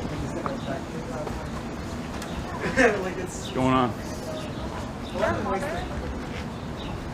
What? Oh, Jesus. We're handing out pamphlets for the election. Have you made a plan to vote yet? I am gonna vote. Okay, hell yeah. What do you think about child care? Health care for all. That'd be great. That'd be great. Well, Abdul's your guy then. He's running for Senate. That's what's up. What do you think about DTE? Man, go listen. DTE don't give me no breaks. That's right. Abdul is gonna punish DTE, and same with. Are you in this district? It's my restaurant. Yeah. I know, but you. So okay, perfect. Yeah, I live not too far. Okay, perfect. So Donovan McKinney is also running to represent this district. Right now, you're being represented by a guy named Shri Tanadar. Have you seen him with the weird hair? He's got a toupee on him. Super fake. He's not even from here. He's not even from here. Donovan, on the other hand, born and raised in Detroit. Yeah, Donovan, born and raised in Detroit. Wait, do we have lit for Donovan? Wait, Abe, come here. Yeah, I have lit. Quick! I ran out of lit. We got a voter here. Here, I'll show you. Sure. I'll show you Donovan's stuff too. Now y'all got to come visit the block now. Oh, of course. Shell Shock, we got Flo, we got Kitab. Yeah, we're about to go to Kitab right now, but hey, let me give you. I gotta get going. Okay, I'm leaving too. Oh, you are. But here, this is Donovan. These are his kids and his family. Okay, that's what's up. Abraham. And that's Abraham. What's up, he's running Abraham? as well. How you doing? Good. How are you? Oh, I'm you're amazing. Shell Shock. Yeah. Okay.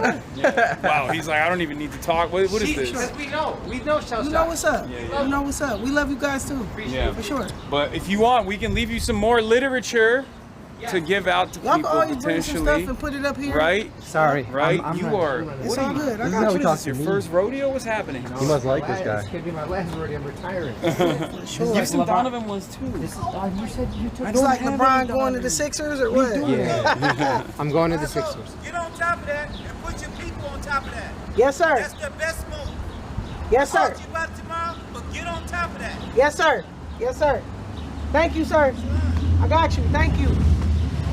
For sure. For sure. Yes, sir. 100%. Okay. Thank you so much. Appreciate you, Myron. I love it. All right, how's that going on? All Good right. to see you. I'll see y'all in a minute. Yep. All right. For sure. But yeah, Donovan, he's going to punish DTE. He's going to bring back money into this district that's necessary. Okay. Shri hasn't done it. Donovan, as the state legislature, brought in like 10 times more money than Shri did at the federal level when he was your representative. Yeah, yes, please. Yo, Vincent, can I get that matcha lemonade? Yeah. For sure. Sure. All right. Nice All to right. meet you. Nice to meet you. Have a blessed day. Have a great day. I'll see y'all in a minute. All right. We got Bo's and This place is Oh, what's up, guys? Y'all are all voting, right, already? Oh, yeah. All right, already voted. Abdul Al Sayed, Donovan. Being courteous That's to what's the up. That's what I'm patrons. talking Chat. about. Give me a sec. This guy too, Abraham Ayash. That's my name. Quick duet, man. What? Wait, together. I know you like the number. Can I get you on camera saying that? Too late, yeah. Well, we gotta do it I together. am a numbers guy. We gotta do it. We gotta do it together. Yeah, sure. We'd love to. Okay. I'm a numbers guy. I know you like the number. You want to take a photo? Yeah, let's do it. All right. Yeah. Can I get a I picture? appreciate everything you're doing out here, man. It's cool to see you out in our neighborhood. So. Of course. Yeah. Wait, do you want me to take it? I mean, You guys, take your own photo. Oh, people say like, please, people be like, I please. look just like you all the time. So man, you're a beast. Nice to meet you. Oh no, we got it. You're good. No, He's a good-looking guy. Do your thing. Thanks, man. All right. You want to pick? Yeah, sure. Wait, can you take a picture of? Yes, I can. Also, I'm not gonna do the same as he did, but also, wait, hey, what are you doing? Get in. No, get in, bro. Oh, get in the soda. Yes. Coffee. Okay. You want me to take the picture? Yeah, sure. I can take it for you. Okay. Cool. Damn, you got a congressman. That's congressman. crazy. Sorry. Yeah, I was about to say. Well, I already voted for you, so.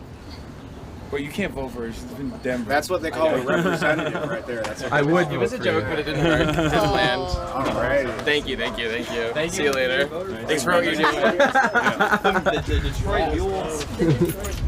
Yeah. This is how we put the 14% up with the mules. Yeah, right. Yeah, we bust them in. By the way, this is Fox News tomorrow. Y'all get to say hi yet?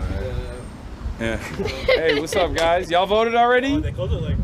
Huh? Oh, no. man. Yeah, illegally, I mean. Just kidding. That's just a joke, Fox News. I'm just joshing.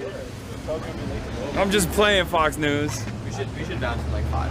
Yeah, okay. Like, Well, once we get the coffee, we'll peace out. Who's Rashida? Is Rashida training volunteers for Donovan? Oh my god. She's unreal. She never stops. She doesn't stop. She's the best. I'm noticing a consistent attribute between all the people that we're working with that they just don't stop. Yeah, because we don't have a network of like billionaires that'll just be like, oh, $10 million easy. Here's our super PAC. Boom. You got to actually activate the community to be able to get the necessary changes. Takes a lot of work. That's her book. A lot of work. This is my mom's fellow. She wants to show you all the books and stuff. Oh, no, she wants to sew. Oh my God. No, I see it. When we went to this restaurant, Yeah. I'm forgetting the name, but it was displayed at this restaurant. Oh, that we it were was? at. Yeah, it was amazing. Mama to in see. Congress. Tell us about the book. Yeah, So it's a children's book that me and my mom wrote. You're in it, yeah. Yeah, You're on so- the front page. Yeah, it's written from my perspective, a little bit of my brother's perspective. Wow. Very cool. Whoa. This is so beautiful. That's so sick. These illustrations. What's the name of it? Mama in Congress. Mama in Congress. Yeah. Very cool. So some of these are actually questions we actually asked. So. Amazing. Yeah. What's the most embarrassing question you asked us in the book? Well, I could say the. Are you the president now? Oh, that's what my brother asked. Yeah. When did you guys write this? So April 2020 is when we started because during COVID we didn't really have much to do, so we started in a Google Doc. My mom knew I liked writing screenplays, so I just wrote it on that format. Very cool. Then Miranda helped us with turning into a children's book. So That's so sick. And it's beautifully illustrated. Yeah. Thank you. That's awesome. What's up? You want it? Are we taking a photo? What's Yeah, I up? can take a photo for you. Sure, why not? You want me to take it? Twist my arm into it. This is major street cred in San Francisco, you know? Yeah? You want me to take the picture? Sure. Yeah.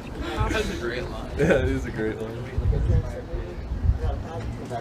How old are you? I'm 16 years old. Rashida's longest time supporter. I was on her campaign table when I was 2 years That's great. Incredible. Hi. Hi, what's Hello. up? My name is Maria. Are you I okay do with being on camera? I assume? Yeah, I'm fine. I do social media for Kitab. Uh-huh. You were just talking to Ayash, right? Yeah. Did you tell him you were coming? Like. Did I tell him I was coming to Qatar? No. Okay, because I do interviews. Have you seen that Instagram? No. Okay, I'm gonna show you guys the Instagram. You want me to do an interview for Kitab? Yeah. I'm down to do it. Yeah. Okay. There you go. You sold him. Is it fine if I have you at that table? Yeah, over let's there? do it. Okay. Do you want it to be live? Yeah, you can Yeah, even let's record her and everything. I just Hello, hi. Everybody here voted, right? 4 minutes. Abdul Syed and Donovan McKinney. Oh, what's up, dude? Sorry, Y'all can in my I steal the table? We do that over Well, yeah. You're in my area. 425 minutes? No, you're an independent reporter. You're impartial. That's true. These people probably voted for who knows who. Down balance, there's not the uniformity. It's not the same level of coordination. I've actually. So I've seen a lot of Abe's opponents with Abdul signs in his yard. I'm seeing a lot Well, of. it's also because there's. I think Abe's race has the most money in any down ballot race ever. it's one of those down ballot races that's like gotten a lot of outside money. Yeah. When he was the floor majority leader, and you've been walking around with him, so you can kind of get a sense of Abe. No, he rubbed a lot of people the wrong way. No, but he's it's the and some people don't like him. The corporate class is I know. against him. I know. His opponent will say, it's not my fault that everybody hates him. So interesting. It's crazy because he's such a good fighter. Like he is. He's done a lot. It's a very contentious race. I filmed both of them in a parking lot not too far from here, arguing with each other after their one and only candidate forum. Myself and a nonprofit director held another candidate forum that Abe's opponent did not show up to. Yeah. I would imagine because they were trying to get into another parking lot argument fight. But he is an environmental justice organizer. Is he taught labor at our local university here for a year. And so he actually has some progressive pedigree himself, of course, is being unraveled here as we see which is interesting. Supporting it. It's interesting because like one of the institutions, right, that is supporting Abe's opponent is now putting Abe's like signature freeze DTE that he fought pretty hard for on his campaign work, like on his campaign pamphlets, and it's like. There's a lot of... It's become safe for Democrats in Michigan to talk about DTE. Yeah. And we wonder why that is. Democrats who take money from DTE are still talking about, we got to get rid of DTE. Oh, no, I know. Haley Stevens with Rabb was saying... Yeah. And that's been an evolution. They didn't used to be like that. It's interesting because that is the number one, like, way more than... Even in, like, Hamtramck, even in Dearborn, in places that you would assume, like, AIPAC might be more prescient of an issue... People, when you say DTE, people's eyes light up, where they're like, no. Even Republicans are talking about DTE. Yeah. We have it's a data center as well. It's the same thing. Yeah, Will Lawrence in Lansing is going to win his primary because of that issue. Yeah, no, for sure. Republicans are also talking about money out of politics right now. There's a Republican gubernatorial candidate, his name is Perry Johnson, right? Yeah. He, in a press release yesterday, said that he's going to back the money out of politics ballot initiative that they spent a whole month. This kind of stuff is like both positive because it means that like the message is penetrating and people really want it and there's a lot of appetite for it.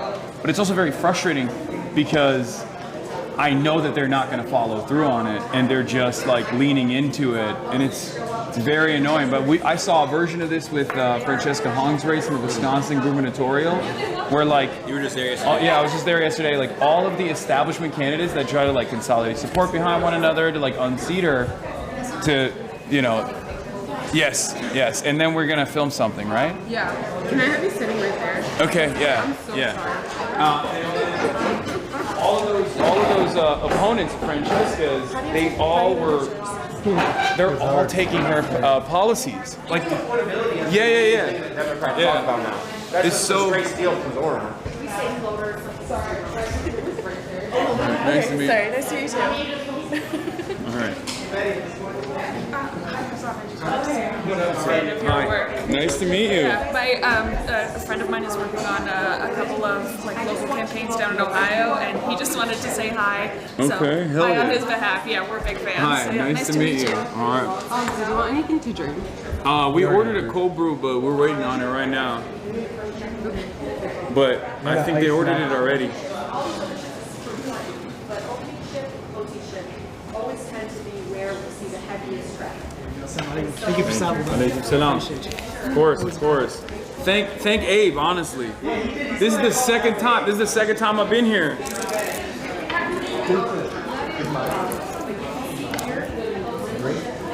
We're doing a quick interview. Vincent, we got time, right? All right. Okay, sorry. How are you? I'm great. Especially better after I get a little bit of this top coffee, this cold brew. So what brings you to Detroit? Abdul Al-Sayed, Donovan McKinney, a little bit of Abe too since I've been out here. I'm out stumping for these guys, and we're trying to make an impact in Detroit and give the people of Detroit and the people of Michigan what they deserve, like better representation. What got you into the team? Will do the midday evolution? What got me into politics? Yeah, I'm a streamer. I you know, this is what I studied in college, and I think it goes even further beyond that though. Like I grew up in Turkey, so I saw my government change a lot when Recep Tayyip Erdogan came to power, and that's what piqued my interest at first in politics, because I got to experience those changes in real time, and then it just carried over, I guess. So now I'm you know, personally involved in campaigns to a certain degree that I never thought I would. Is it like, so did you start streaming? You were gaming first. Well, I was always doing politics though. I was playing video games, but also talking about policy, talking about Israel-Palestine, all the way back in like 2018, and even before then, I was always doing politics of the Young Turks. Yeah. What do you think, like, when you're there, made you gain momentum? Was it like your opinions on like Palestine? No, I think initially it was Black Lives Matter. During COVID, when George Floyd protests were happening, I had always been pro-police reform, pro-criminal justice reform. I had talked extensively when I was at the Young Turks about these issues, and I think people were just looking for someone who knew what they were talking about from a place of empathy. And that was my first big boost, I guess. That was when my audience spiked a lot. And then the 2020 election, and then the subsequent elections after that.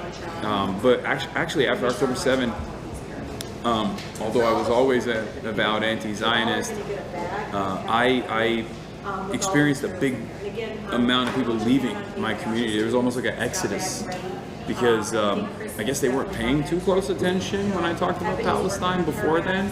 But after October 7th, a third of my community left. But it's changed now, of course. It's grown a lot since then. But, you know. Did that like change discourage you? Like, how did you feel after that? No, not even a little bit. I mean, it was frustrating. It was discouraging. There were times when I thought about quitting, but I always understood that that sacrifice is nothing, right? In comparison to what I was highlighting, what I was showing to a Western audience that previously was not privy to the plight of the Palestinians, their emancipatory movement, and also what Israel was doing to them at a time when the media refused to cover it. So why do you think it's important for people to care about these issues? Well, I think a threat to justice anywhere is injustice everywhere, first and foremost. But also, we as Americans, we in the Western world are directly involved in this. We're morally culpable. Our tax dollars fund it. Our weapons are responsible for it. And we also offer, the American government offers a lot of political cover to Israel as well. So I think, I mean, I've been all up and down the state, and I would say that a lot of people, even in a place like Michigan, not just Dearborn or Hamtramck, but just, you know, Michiganders of all different backgrounds, when you ask them, would you rather spend this money here on schools in your neighborhoods that look the same as they did, 40 years ago, instead of blowing up schools over there? They all unite under that same message. They find it unconscionable as well. They don't like the death and destruction, but they really hate the fact that we're funding it rather than funding our own schools, our own neighborhoods, our own healthcare. Have you talked to someone that's like changed their opinion? Yes, absolutely. Many people have, especially on this issue. I think for the longest time, foreign policy was seen as something totally separate from domestic policy. And post-October 7, I would say that a lot of people realize that those two things are in tandem with one another. All those dollars that are spent over there could have been spent here instead. And I think more and more Americans recognize that, and they demand this change. Do you remember a certain instance where there's like one person that you spoke to who changed their mind? There are tens of thousands of people in my community that have changed their minds, so yeah. I mean, I go to student, yes, of course, I go to, well, I mean, I guess I've changed his mind too, I don't know. but I was saying, like, I go to encampments, right? Like, people will be like, look, I'm one of the organizers here, and I wouldn't have known anything. I didn't know anything about Israel before I started tuning into your stream. So yeah, there are tens of thousands of people. All right, well, we got a dip. All right, of course. Nice to meet you. Yeah. All right. Yeah. Can you take it? Quick.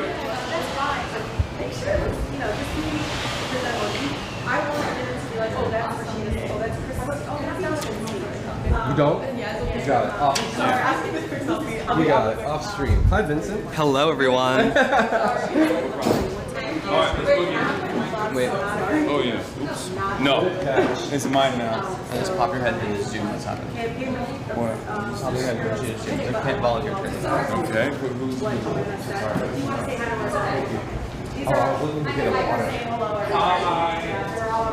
What's going on, everybody? Can they not hear me? No, I don't know. No. It's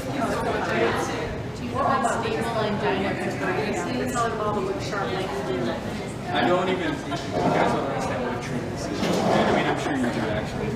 You never stop working. No. It's crazy. Yeah. So these are a lot of folks. We're Wow. just telling them to make sure that. Yeah, dress in business casual. Otherwise, Yeah. need professional attire. Yeah, it's good. It works. It works wonders. I just said it promise you. oozes confidence and professionalism. Yeah, be like People- Zoran. It's always good. Yeah. So we're also letting them know they can't take campaign mural inside the polling location. Yeah, it's electioneering. Yeah. Unless you're So Donald Trump. Yeah. Okay. All right. Thank you. Of course. I hope you enjoyed your time. I am already. Hey, can we get one quick photo? Sure.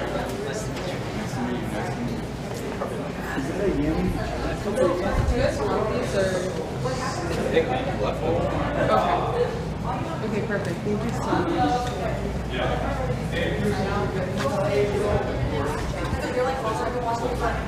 Hell yeah. Hell yeah. We're leaving the lit here. Cause, all right.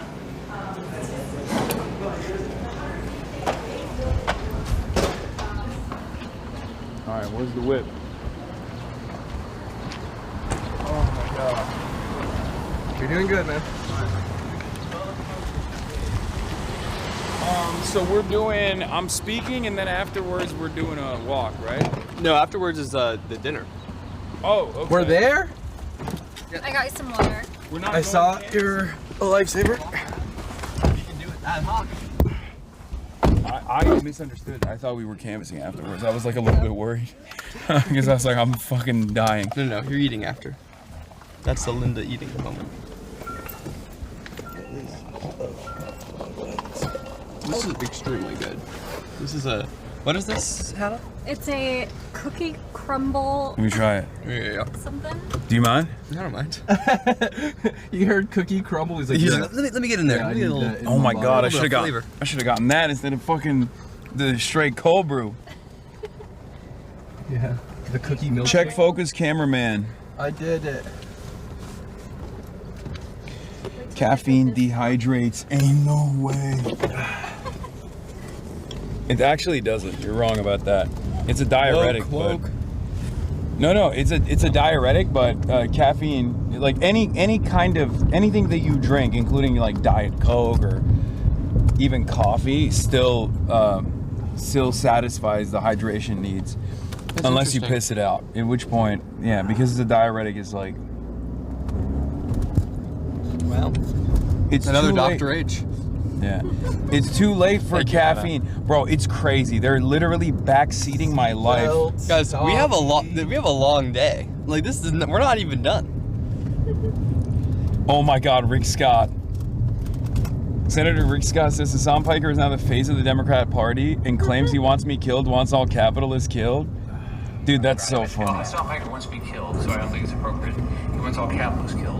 So, but he's now the face of the Democrat Party, and why anybody would vote for a Democrat, I don't understand. Rick Scott's the face of Medicare fraud. Senator, what do you make? Oh, dude, I'm doing that. That is fire. That is a great take.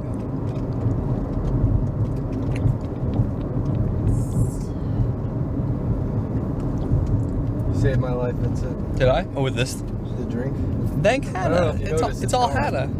Oh, that's the second drink.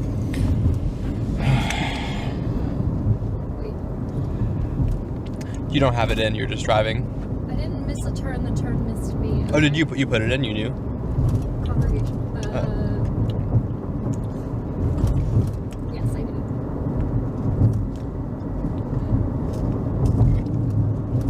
Getting the cookie crumble now. Woo! That's how the cookie crumble. I'm like hoovering up the that's how the cookie crumbles.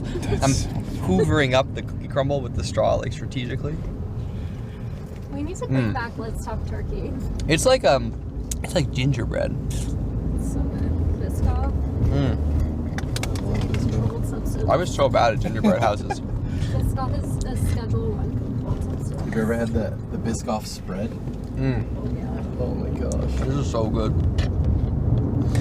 It's gotta be weird if you're like a reporter and you don't know who I am at all, and you've heard all of these like things, all these sound bites and shit, and then we're just like out and about walking around and everyone's like, oh my god, like it's so awesome, like I love that, you know, I also want to fight for Medicare. No one is, weirdly enough, no one is talking about, I don't know, like doing terrorism.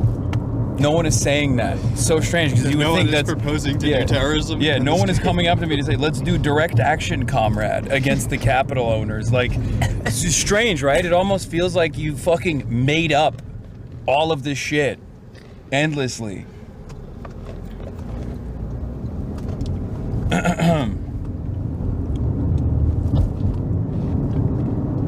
But yeah, I do think the Francesca Hong thing is huge because it's like no prominent national progressive endorsements, with the exception of Ilhan Omar, and just all groundwork and good policy is pretty crazy. Subtle endorsement of groundwork. Wow. No, not independent media. No, I just meant like. I know what you meant. Yeah. Yeah. I do not endorse any caucus over the other. Okay, just because they gave me a groundwork boo at the National Convention does not mean that I favor one caucus over the other. Okay. My favorite DSA member is in groundwork. I'm uncaucused.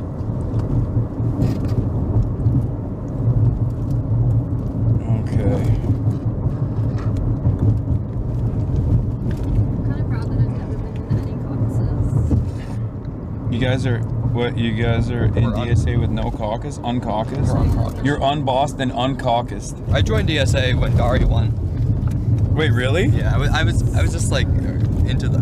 I'm just a left electoralist, you know. Well, there's definitely. So you do have a caucus then. I'm extremely. Well, there's a few that are aligned, at least two. Yeah. But yeah. I was a big supporter of DSA candidates, and then I just didn't pay the $10 or whatever. Now I do. You're like, this shit ain't nothing to me. These dues. So you gotta switch to income-based dues. I do. It's actually brutal. It is. That's a lot. 1%. I save 10% of my income to give to candidates. Really? Mm-hmm. That's like crazy. Tithe, yeah. That's great. It's like 5 to 10. Not You 10. really, you do fucking love elections. It's nuts. I do.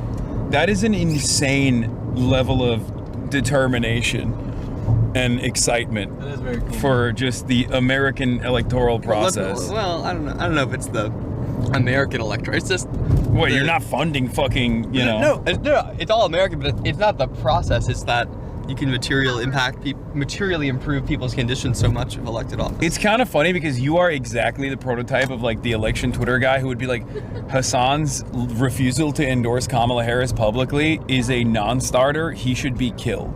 Because there are like people who. To be clear, I do believe that. Yeah, yeah. People who have your level of enthusiasm and excitement and you know, who like live and die by, they normally live and die by the harm reductionist credo, where they're like, if you haven't I agree voted, with your harm reduction. I'm not going to say it, but. I am a harm reductionist, as you guys know. Yeah. I've made many choices that have been heavily publicized about who I would vote over what entity in the Middle East region. The region. Or what's the West Asia? Yeah, exactly. The Near East.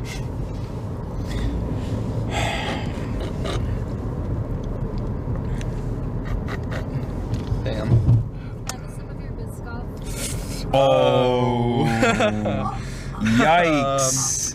I thought we were That was quite a timing. I thought we It's were not. comrades. It's not that we're not comrades. Where's the solidarity? Well, then why doesn't it feel like It's we're that it's comrades right now? low key empty. But you're welcome to like sort of this, like really force it in something. I don't know if I do that again. I don't know. You know what? It's okay. Well, No, this isn't Megaphonics chatters. Jesus Christ, that's Who's so Megaphonics? funny. Megaphonics is a nerd in my Oh, wow, community. okay. So that's what it. That's. They're gonna love that.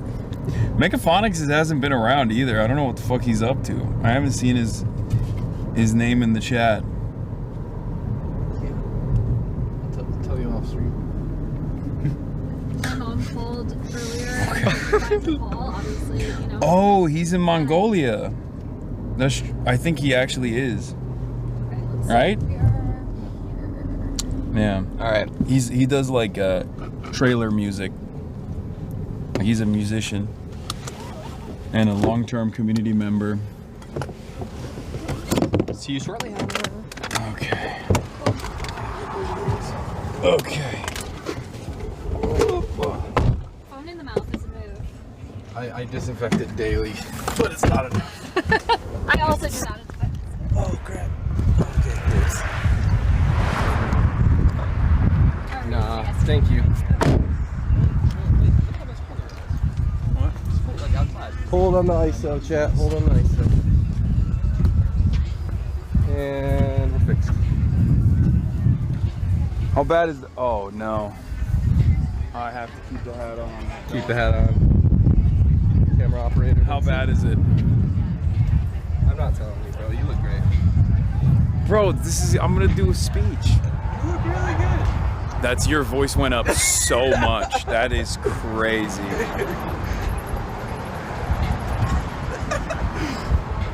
It's pretty bad. Bebela, hat stays on.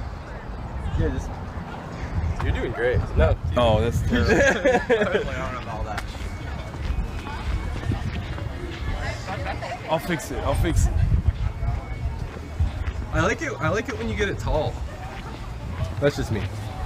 I think you're right. We're going through here? Nah, here's to be the route. This is the congregation. What up?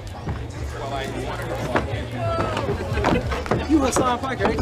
Yep. What's up, man? Shit, you okay with being on stream? Yeah. All right. Brad Lander's election night party, and I was like, Abdul, and he said, that's my guy. Look at us now. This is off the record. This is off the record. No, we're live. Just joking. We're live streaming. Oh wow, that's sick. Yo, show her nails on camera. Oh boy. What? Oh, whoa. Very cool. Thank you. Yeah, after. Yeah. All right, nice.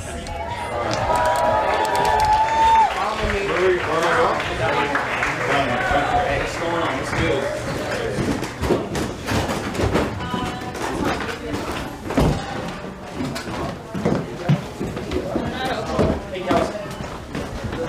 Figure it out. Someone else has to try. Should we knock on it? Have you voted yet? Is it open? Alright. I'm live streaming, just so everybody knows. We are live. We're live. We are live. Wow. Don't show any of the monitors. Copy. Make sure. Hello. Hi, how are you? I'm good. How are you? Good. Probably hectic. We're one day away. Alright, where should we? I'm not gonna lie, it's nostalgic. Whatever that stuff is. I feel it. I'm with it. Some D&D in the dungeon, yeah.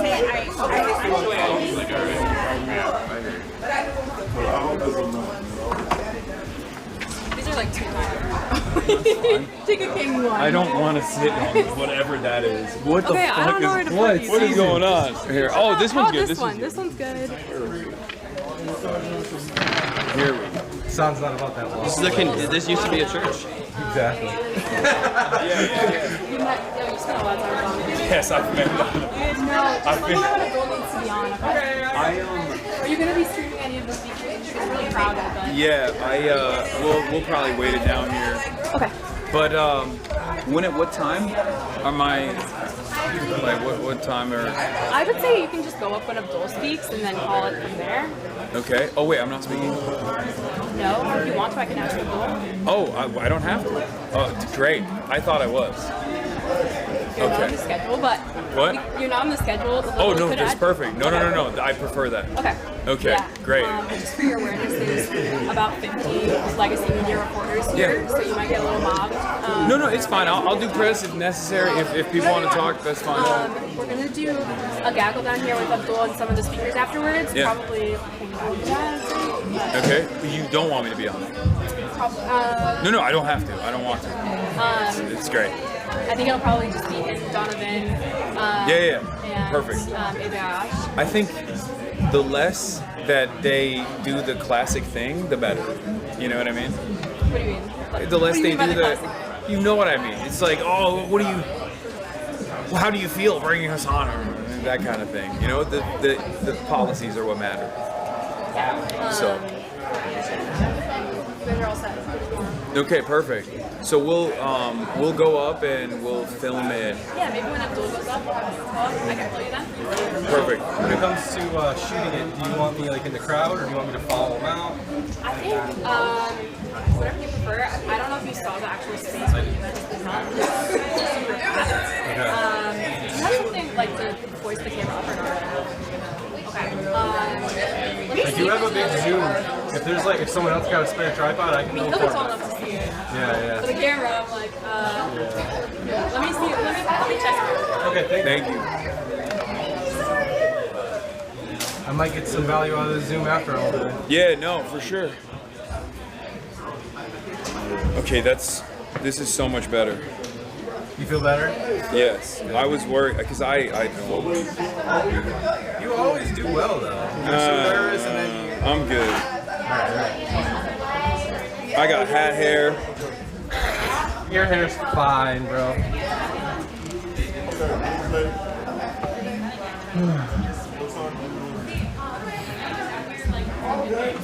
Looking like Mandark right now? What does that mean? I don't know.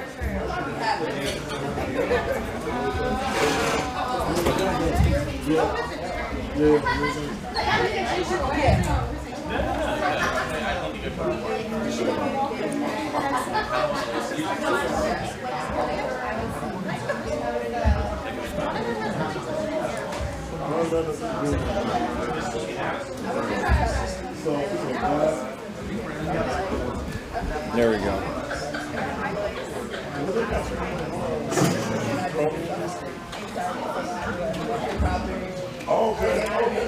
Oh.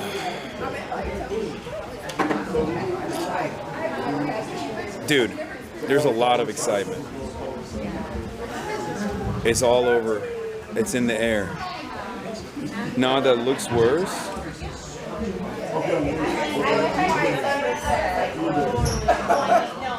Ask a woman for some product and go in the bathroom. You look like you formed the Little Rascals. Puff is worse. Get some water and a comb. Guys, shut the fuck up. Okay? Make it happen, son. Okay, there's a spot. I don't want to like say it. I'll show you when we go up. Perfect. Go up with you guys. Is it pretty far back? No, it's like kind of close. Oh, okay, great. Cool. So you should have a good shot. Okay. I have a zoom lens if need be. I think it'll be harder and more distracting and difficult to have you guys like try to. In the audio? Yeah. So no. I think I'll have you. Perfect, thank you. What was I gonna say? There's nothing else after this, right? Like, there's no. Or is You can there? go candy sing if you want. Yeah, I was gonna say, like, is that? Well, I think there's dinner. There's an maybe? I don't know, but. Maybe not from us. Got it. Yeah. Okay. That, to my knowledge. All right. I'll double check. Here. Okay. I can show you what Yeah, we show me. have. I don't want to say it out loud. I don't think with Abdul, right? No, I don't think so. I think you would know if it's. Oh. Yeah, no, I don't think that's Abdul. That's nothing that we know. Copy. All right.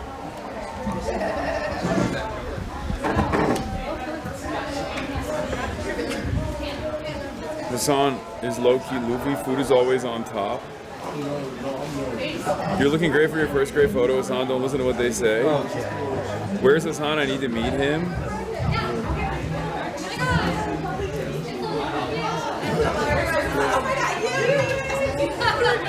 You guys made him insecure about his hair. Put the hat back on? Okay, I'll put the hat back on. You son of a bitches. You sons of bitches.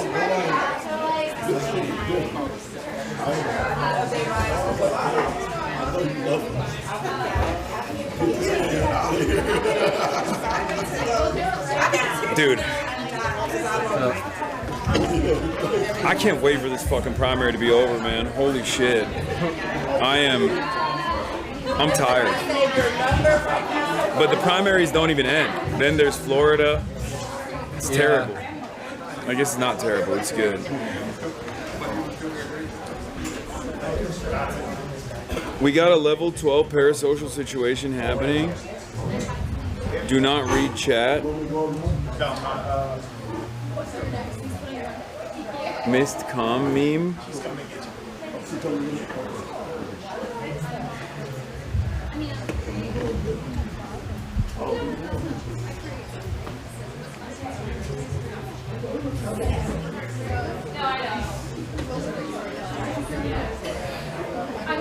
Come to Louisiana, wear a cheese hat.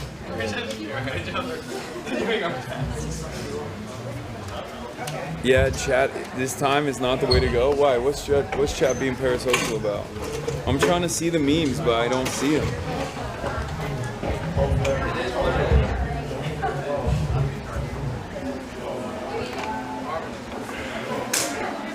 I don't see the memes.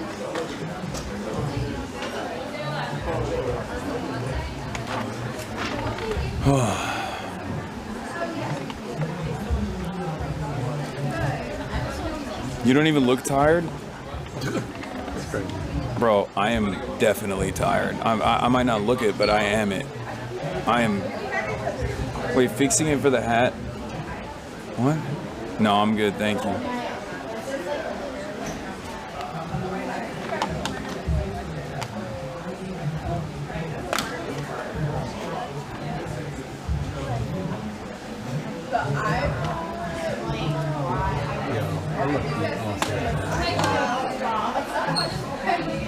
Why, is there something going on?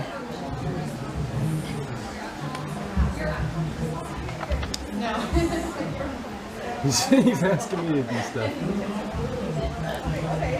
Tell him you're working. I did.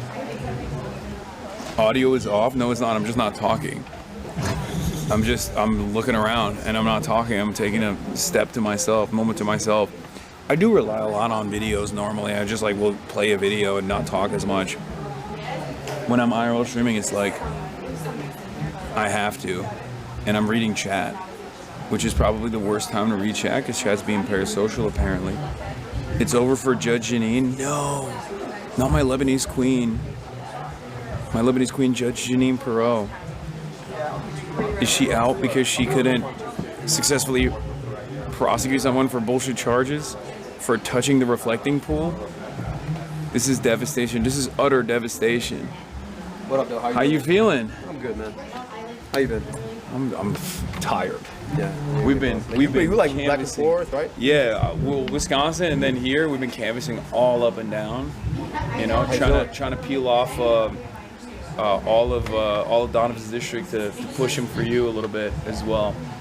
You know. I think I feel pretty good, man. Yeah. I feel pretty good. Stressed out? No, it's like the wait is what kills you. You know what I mean? Just waiting. You know, polls don't vote, man. People vote. Right? No, so exactly. There's a lot of inshallah that needs to happen. Yeah. I love you. I appreciate you. Bro, this guy, Mr. Piker. This guy, I love him. He's so funny. Sometimes. And so no filter. So aggro. It gets me in a lot of trouble. I think you understand. It's funny that he thinks you're aggro. No. I know. I think you understand why I like him so much. I was telling him like he's worse than me. I know. I think when you get anybody at the last day of the campaign, it's just like the last days. Yeah. It's just it's actually kind of crazy to actually kick this thing off. I'm having just a bit of nostalgia for those middle moments of the campaign where you're just like going into random rooms and random parts of the state. Yeah, like going to a gym in Dearborn for 3 hours and just lifting. You got the time and meat market. There's something about that part of the campaign, which is just like the best of democracy. It's like you go, you have a conversation with people. They're like they don't know who you are necessarily. They're just like coming to learn. They want to understand what you're about. Like I really miss that, and I'm grateful for having done it. So everything we're doing now is just building on that. Like I missed that moment in the campaign. Middle of the winter, like you're just out there by yourself with like 3 staff and like yeah, exactly. Okay, so here's a media style question for you. Okay, so the Zoran style, you know, straight to camera, walking around, that became a thing because everyone always assumes that it's not the policies, it's just like what you did for your media. What do you think, inshallah, if you win tomorrow, what do you think your thing is going to be that other people point to that try to recreate? It's a good, That's a media question. No, I think, I think that's a really good question. 3 plates. Yeah, exactly, 3 plates. Yeah. Just like keep the macros good. Yeah. Yeah. I don't know. That's a really good question. I hope that what people take out of it is just like consistency. Yeah. My goal, it was always from the beginning of the campaign, whether you heard me in person, you heard me on a media interview, you heard me like with you heard me, you know, on a radio hit, you heard me on a debate stage, like that man's gonna show up, say the same thing everywhere, no matter who he's talking to. Yeah. I hope that's what people pick out of it. In terms of the style of the campaign, that's a good question. I don't know. I mean, obviously we did a lot of like action videos. Yeah. But here's the thing about it, is like none of it is actually what matters. Yeah. Right? Everybody took the wrong lesson from what they saw. No. in That 2025. was what I was saying. Like with Yeah, the it's like- Zoran thing, it's like, I mean, he started doing Zoran videos too. Well, everybody did. And like the thing about it is that like those videos were authentic to him. You know what I mean? Yeah. And I think the thing that you got to be is just like authentic to you. I mean, I think what a lot of people are like, well, you're like, my favorite is people are like, you're not like Zoran, like, you know, you got an edge. I'm like, yeah, I got an edge. Yeah. That's who I am. Like, part of me is just like, I'm the cuddliest teddy bear if you mean well for people. Like, when I meet with people who need the things that government deserves, I want them to always be like, that guy is the most unassuming, kindest person I ever met. Yeah. And if you are someone who is lording power over people, I want you to see me and be like, that guy is an asshole. Because you know what? I think we need more people who are going to be assholes to power. Yeah, and I got no 100%. problem with that. Like, you know, it's part of the job. And I think the problem is Democrats are like, we say we want fighters, and then we look at the fighting, we're like, no, that's a little too much. I'm like, well, fighting is a thing that you got to be willing to show up and do because you're fighting for the things that people need and deserve. I'm not just out here fighting anybody, you know? I think the thing I admire about Abdul's, there's a sense of like we need decorum at the expense of dignity. Yes. Like, oh, I'm gonna screw the working class, or I'm gonna cozy up to utility companies like DTE or insurance companies. But as long as I'm not swearing and being edgy, to your point, like that's not what people want anymore. People aren't stupid. Yeah. When you tell them we're fighting hard to fight DTE, to give you this example in Michigan, and every single year they see an increase. Yeah. Every single year, it's like you're full of shit. Like, what are you doing to actually change that particular case? I would say, I think that's probably the most inspiring thing is people aren't stupid. This politics of no translation is going to be the way forward. No, for sure. Money on politics, money in your pocket, Medicare for all. No one has to decipher what the hell that means. That and I just want people to be like, I want to be, you know, I think what it is that you want to be wholly predictable. So when people see you like taking a position like, yeah, that's exactly what he said he was going to do. Yeah. And taking it to its logical conclusion. You know what I mean? Like, not this thing where it's just like wink and a nod, like a lot of politicians do, like, I'm out here fighting. Or what they do after the fact, because like so much of the politics shifts immediately and gravitates towards the most progressive center. And it's really interesting seeing that because like your opponent's doing it right now with a lot of positions. I guess Haley Stevens didn't really do it as much. I gotta be honest with you, she was authentic to who she was. No. But it's not what people 100%. want. No, exactly. Yeah, it's not. I'm saying By like. the way, man, you're gonna do well in Detroit. And when I knocked doors, they we just saw your TV ad. I was like, Yeah. You're like, yep, you did. vote for my friend Abe. You're like, Abe, Abdul, same guy. Yep. Oh yeah, no, he's been telling people he's you. No. I'm just He's been doing that for. I'm just kidding. It's like, yeah. was like, "Where's your V-neck, bro?" No, you can have that one. They're I'm like, a turtleneck they're guy. like, Abdul, you lost a lot of weight. What happened? Bro, I haven't been able to keep up with the protein. No, but honestly, that is one thing I was gonna say. No glaze, but like, it's actually kind of remarkable that you stayed fit. Honestly, I'll be honest with you, it was one of the most important things I did for my mental health. Because so last time he'll tell you, last time I ran for office, I gained like 40 pounds. All right, GQ editors, Men's Health editors. That's a easy ass fucking story, cover story to write.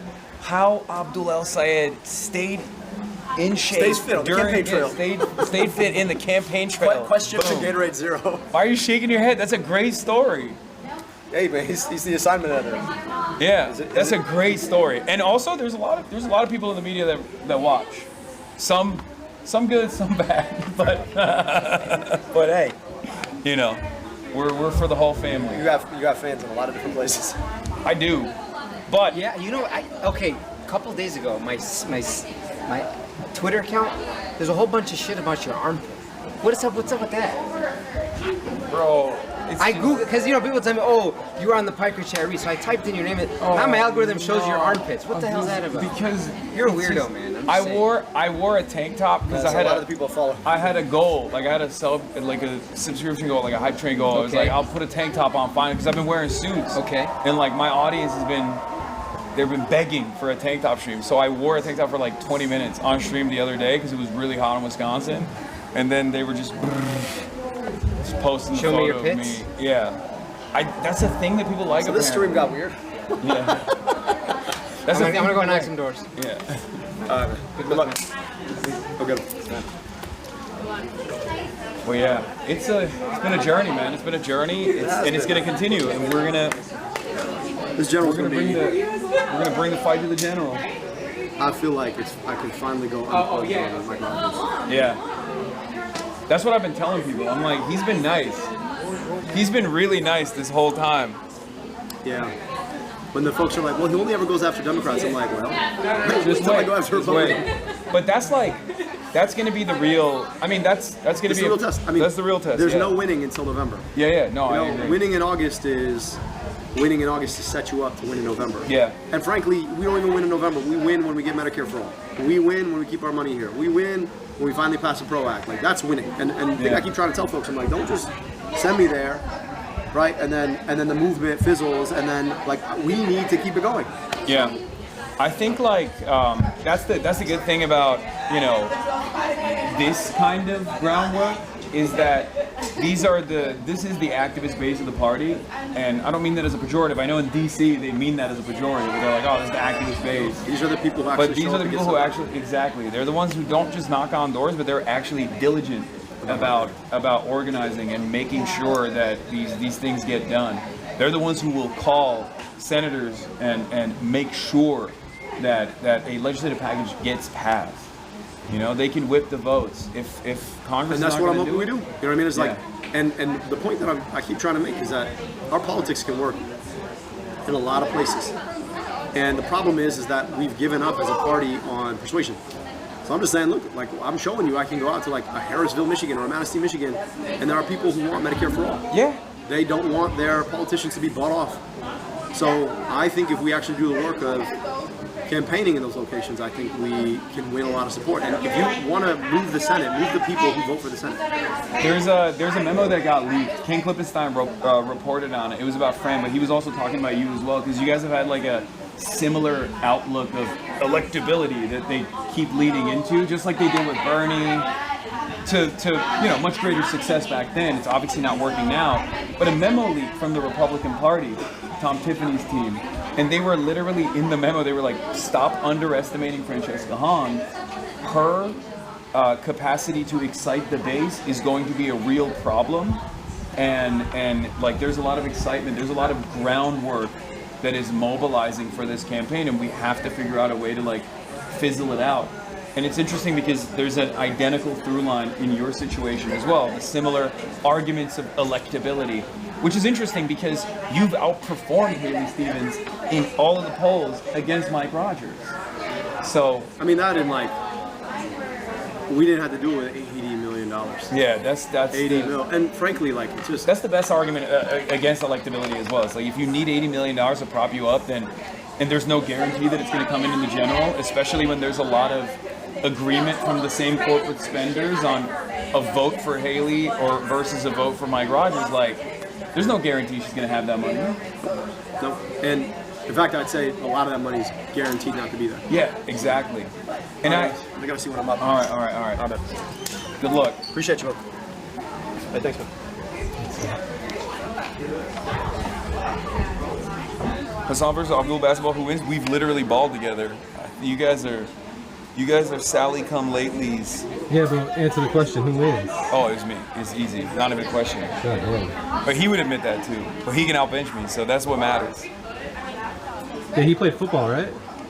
Lacrosse. Lacrosse. I think he might have played football too. Yeah, he was the Abdul, football captain. Abdul reminds me so much of Jank. It's not even funny. Yeah, I can see that. He reminds me, but like actually very solid across the board on his politics. Yeah, like, yeah, no vibes, yeah.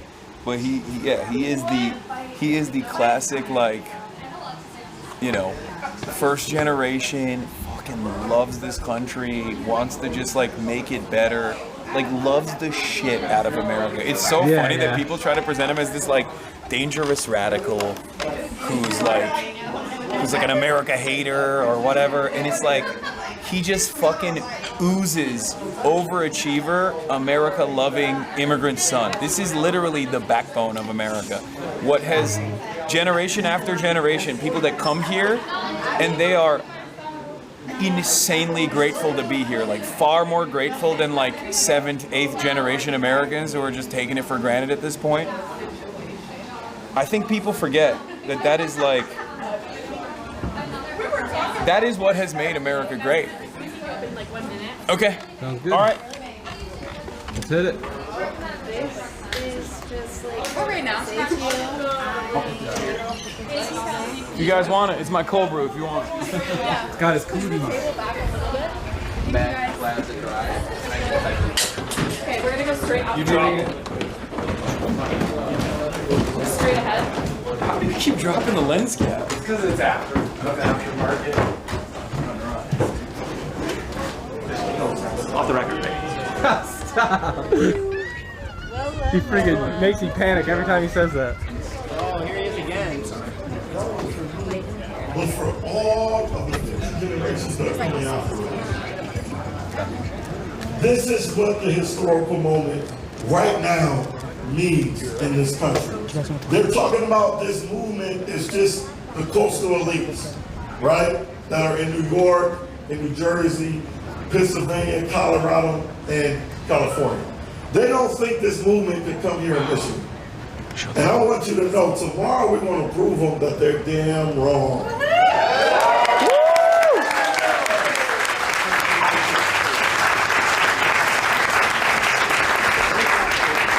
And that Michiganders all across the state are ready for change. And so the man of the hour just walked in. And let me tell you something about him. Because I don't know if y'all know this. When I first won state representative back in 2022, I won in the district that got redistricted because of the 2020 census. This was the first time in modern history we no longer had any congressional districts or state legislative districts that solely represented the city of Detroit. So my little area in Northeast Detroit got lumped in with Macomb County. The majority of the city of Warren and all the center line, and just had a little bit of Detroit. For those who are familiar with the area, my original district went from DeQuinder to Hoover, 6 Mile, all the way north to 14 Mile. And people told me as a young black man, they're like, how you gonna win in Macomb County? How you gonna win in a majority white district? And I came to Abdul, and Abdul told me this. He said, be your most authentic self.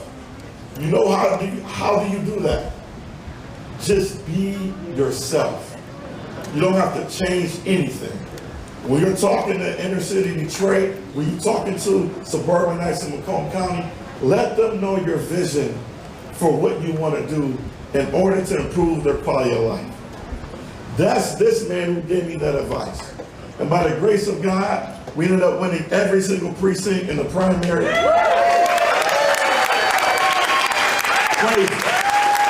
Crazy. Became the first black person to ever represent Macomb County in the legislature, which is crazy.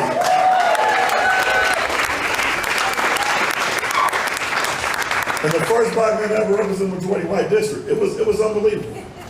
But it was because of this man's advice and his organization called Southpaw when he started it right after he ran for governor.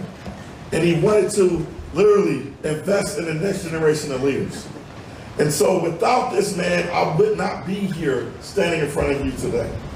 Because he took a chance on me when a lot of people did.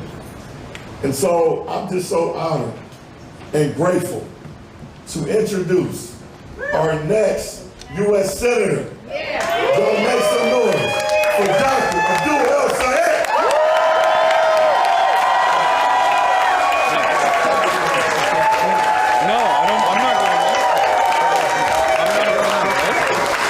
No. Can we give it up for incredible speakers? Next congressman from mighty 13th District, Donald McKinney. All right, y'all. One last time for the primary. Money out of? Politics. Money in your? Pocket. Medicare for? All. Let's make sure they hear us north of 8 Mile. Money out of? Politics. Money in your? Pocket. Medicare for? I'm in a bit of a reflective mood.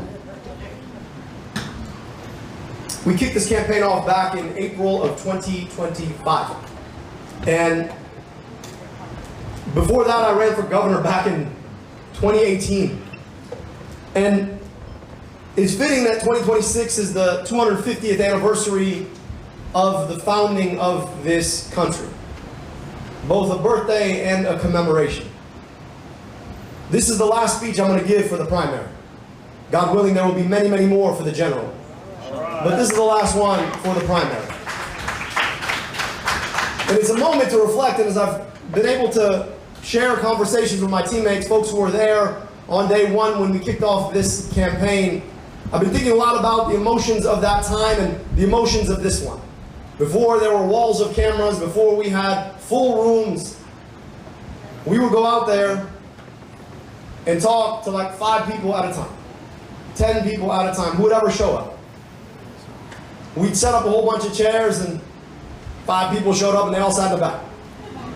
So we'd round up the chairs, we'd sit down with them, and we'd talk about the substance of our politics. Who are we? Who do we want to be? What is Michigan? And what do we want to make of it for us? And those are the conversations that became the substrate of a broader movement that we are culminating here and will finally culminate 13 weeks, God willing, from now. And this campaign has come through a lot. We kicked it off 15 months ago. But in some respects, sometimes you want to think about where you sit relative to a far broader history than that. Because 250 years is a very long time.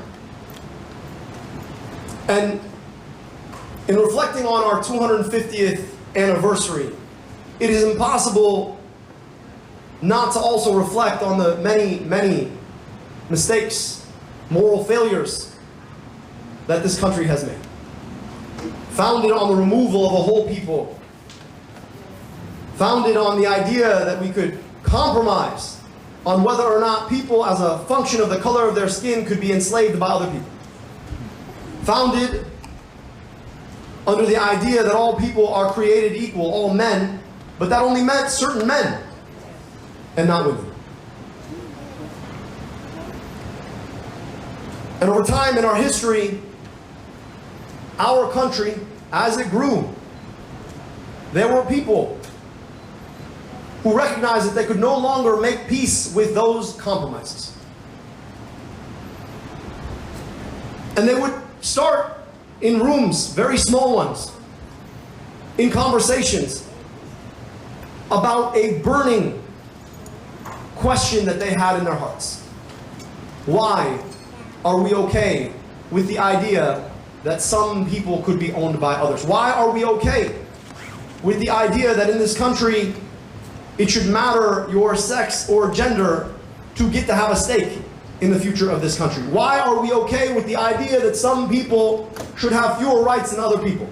And those people started their conversations in rooms where they were told that they should not be having those discussions in the first place, that people in power would shut them down. That these discussions were verboten, that you should be quiet now because power might come for you. And yet there was this infectiousness about the truth that allowed it to spread, first in rooms small and then bigger rooms and bigger rooms, until they built movements to take on the failures of our history. As we commemorated our 250th anniversary, we watched as a certain president decided, in effect, to make a mockery out of that birthday by celebrating only the ticky-tacky parts of our history. Celebrating colors and a flag without recognizing what those colors and that flag actually meant. The pain of people coming together to make those ideas and ideals matter. They want a history that whitewashes any and all of the struggle that came before. That nothing was ever wrong in those 250 years, and that if we admit that anything was ever wrong, that somehow that takes away from our history. But I want to offer you here a different narrative. That despite moral failures, despite the challenges of our country, there has always been one thing about this country that was bigger than all those failures. It's that inside our country we have the capacity to correct in order to form a more perfect union. I want you to reflect on the contradiction of that. You can't be more than perfect. You're either perfect or you're not. But it's the idea that in doing the work that we really can move beyond the failures of our history into a future that can be brighter and more equitable. And I share this because when you look like me and you pray like I do, you got a name like mine, people come out of the woodwork want to tell you, you must hate America. Don't get it twisted. I love America.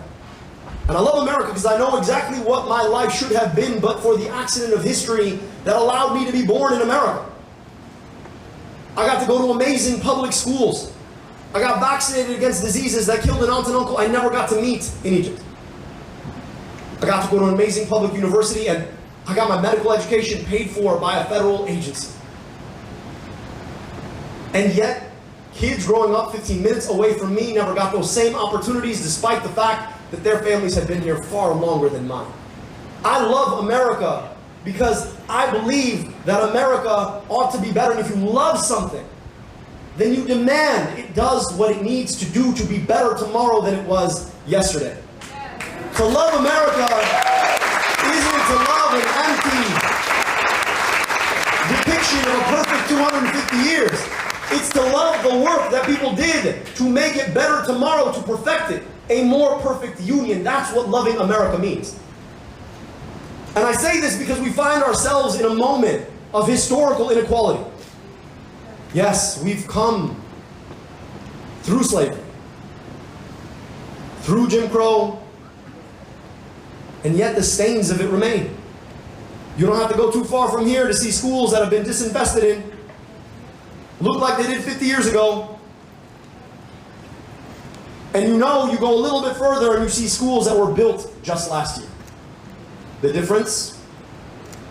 The stain of the moral failure of segregation and Jim Crow. And we also live in a time of historical inequality. Billionaires getting spit out at record rates. We even had a trillionaire for a minute there. While the average person is struggling to be able to afford a second bag of groceries, or to pay their rent, or ever believe they can own a home.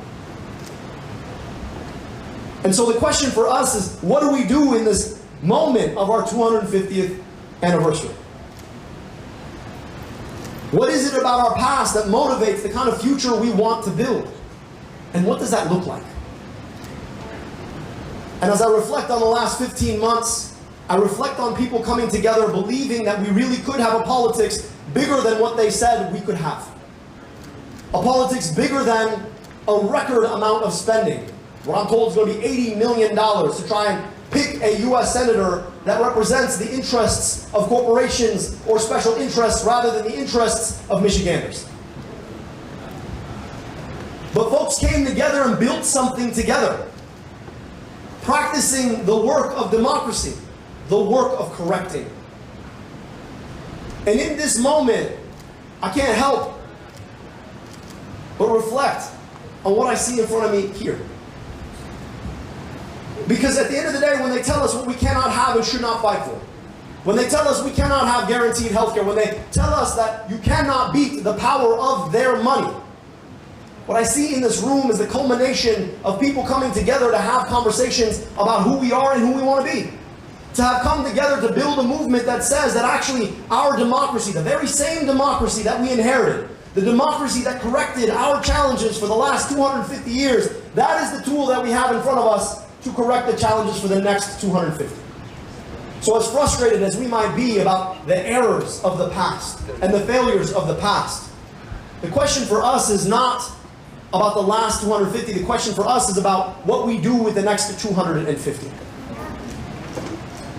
And looking out in front of me, I got to tell you, I believe in what we're going to do. I believe in the opportunity we have in front of us to take our democracy back from the likes of the corporations and the billionaires and the special interests who want to tell us what we cannot have and should not fight for. I believe in the opportunity we have in front of us to correct both the moral failures of the past and the moral failures of our present.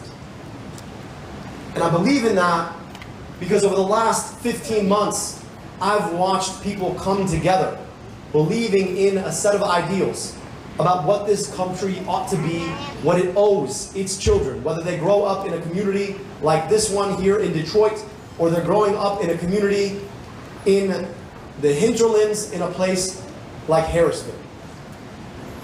We can have nice things. We just can't do it alone. And for a long time, they've assumed that we cannot reach across the divides that they assume are unbreachable.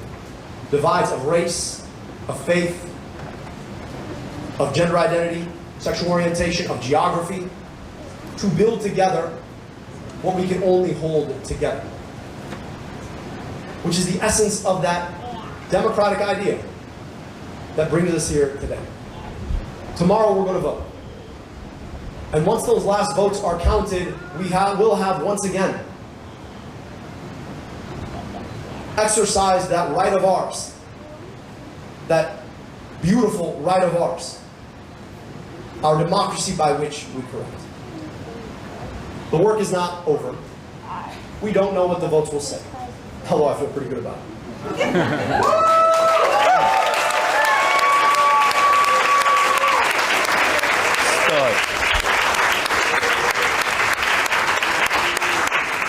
But we have 13 months, or 13 weeks left to work.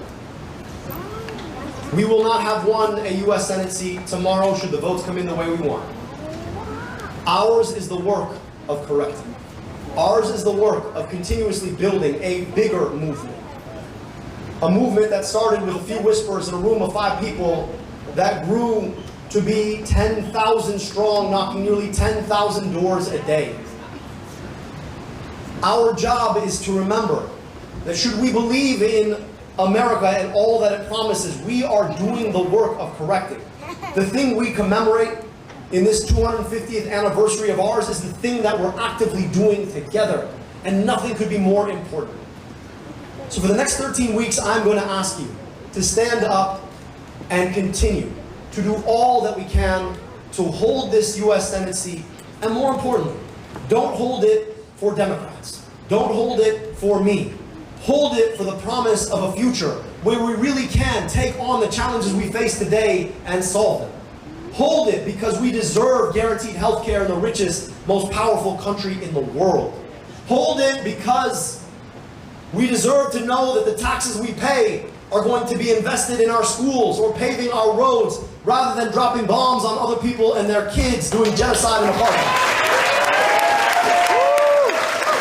Hold it because babies going to school a few miles away deserve the best schools that money can buy them. They deserve to know that they're going to get the greatest education in the richest, most powerful country in the world. Hold it because we all know that we deserve a union at our workplace to stand up against the corporations who want to take our rights. Hold it because we deserve clean air and clean water in a state as beautiful as this one. Hold it because we deserve a democracy of the people, by the people, and for the people, not of the corporations, by the billionaires, and of the special interests.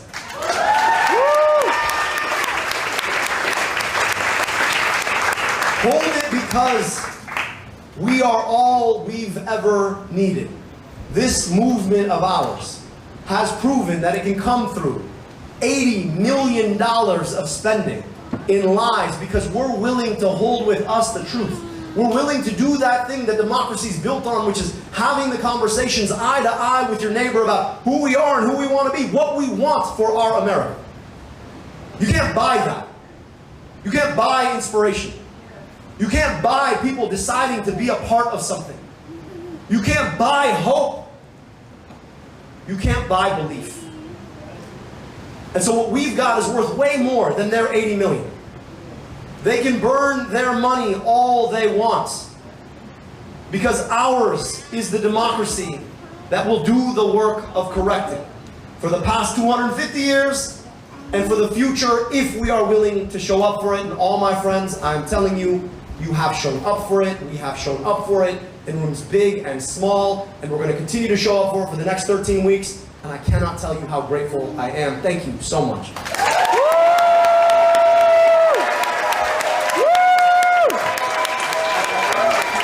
What's up? Okay. Okay. You're not doing a full slate photo or anything?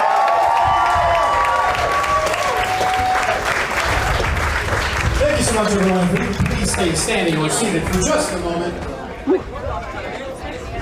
Down and over, guys. You got Rob? Okay, straight into the pizza place? Pizza place. She said straight into the pizza place. How are you, man? Good? Good to see you. How you been? I'm good. You ready for voting tomorrow? Are you going to vote? I'm not sure if I'm blocking the wrong. No, you're good. What? What?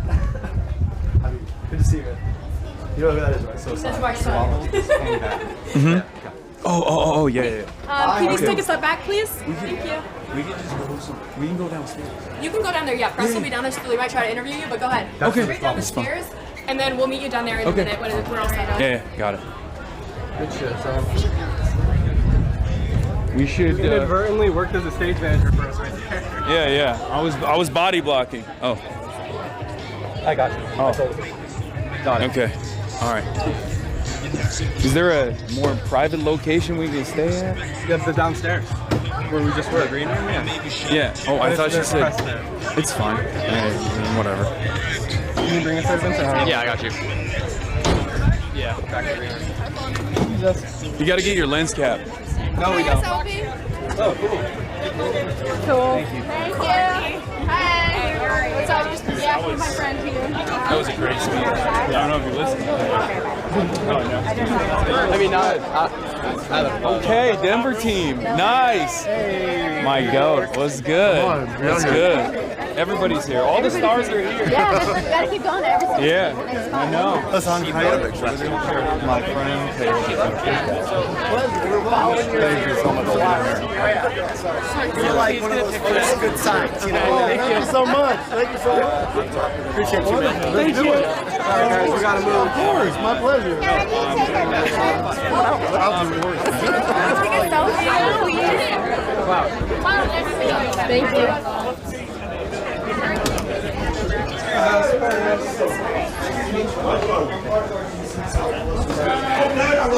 This is great. She couldn't be here. She had family. She's out of town helping out. We're gonna do it. We're gonna make it happen. We're gonna make it happen. Come on. Come on, baby. Let's go. Just start watching. It's Tuesday, baby. We're making history. That's right. A sweep. Okay, I gotta go. Copy. My man. What's going on? Here, I'm the commentator. I'm Francis. He's the trade news. Oh, hey, nice to meet you. Nice to meet you. I'm looking for you.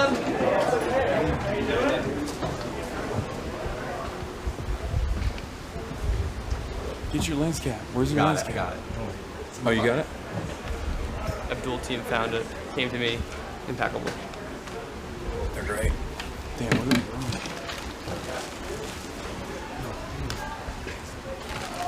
How's that looking? Look at that. What are they doing in there? Look at that.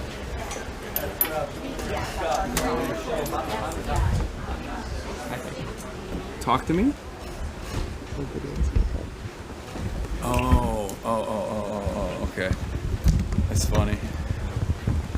I won that show. What? Dude, he's such a stud. That was a great speech. Loved it. He put the... I got your side profile reaction. Ever since Abe told me...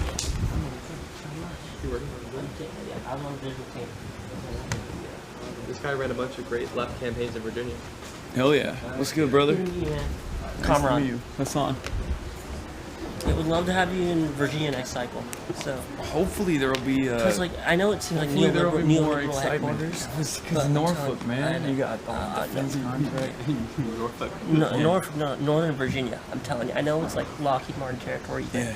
But Well, I mean, there's Muslims. DSA is huge in the DMV. Detroit.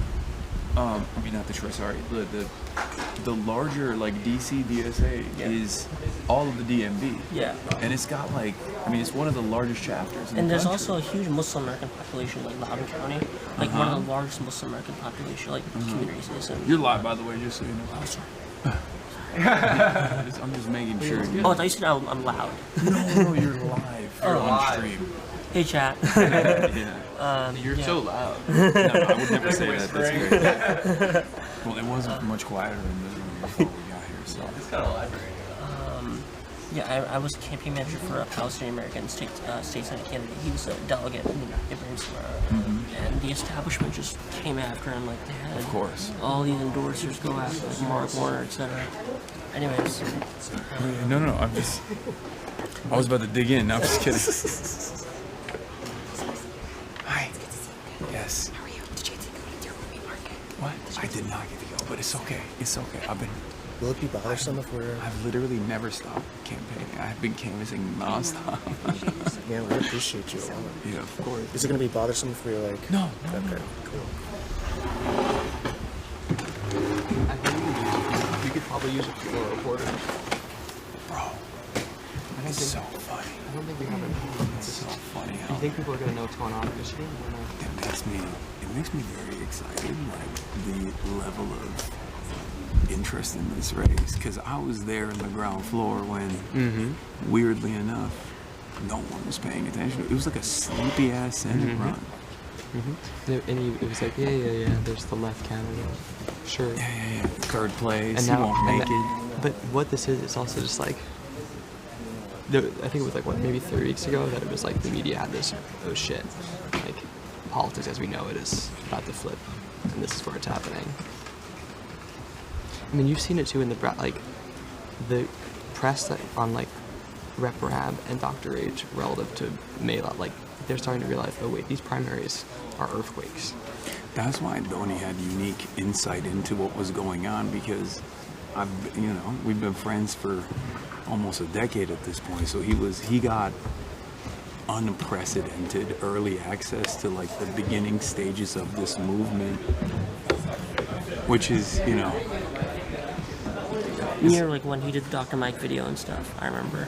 Yeah. It was early days. Yeah. Brother, let me tell you, all I'll say is this. Let's just say there were a lot of friends that I hit up to be like, you gotta see this man. You gotta get this man on your podcast. And I'm willing to bet they would love it now. Yeah. Yeah, I remember, like, with Junaid, it was like, they were like, oh my god, there's one New York Times reporter reaching out to us. It was like a major moment. Yeah. Now, like, it's like, oh. Well, I think the 15th New York Times reporter has just hit the campaign. Say that's largely because of independent media, though. Like, absolutely. Because, like, independent media lights the flame, and now there's, like, enough. Like, now we have competitive audiences. So then everyone's like, they can. It's so perfect because these insurgent candidacies can basically grow momentum quietly because no one gives a shit about independent media in the DC. If I grab the chair.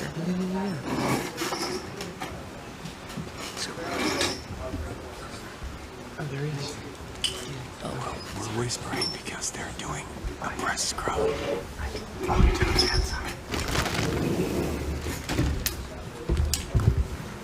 Well, it's interesting to see also how some legacy media is following the lead of independent media, and then some are like the CBS Detroit guy.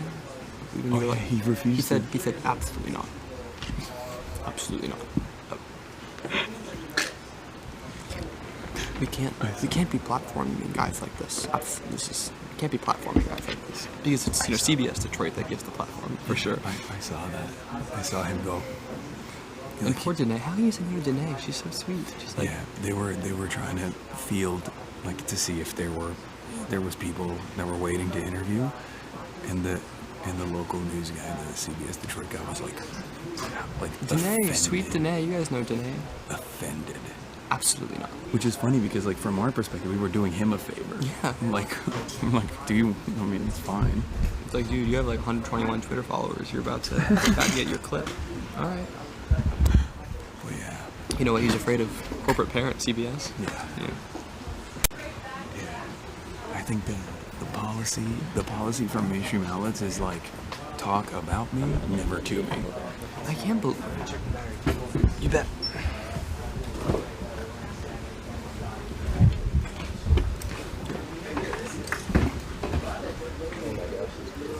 What is it at? Okay, that's fine. It's a great time, son. What are these ones? Polo.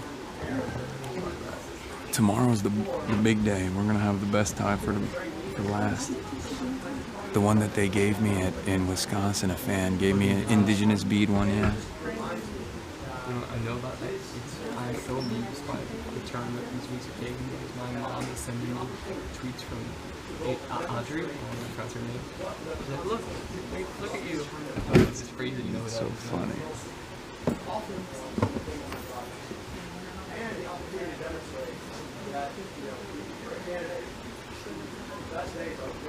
Let's hear it, Brian. What do you mean? I'm looking to my right.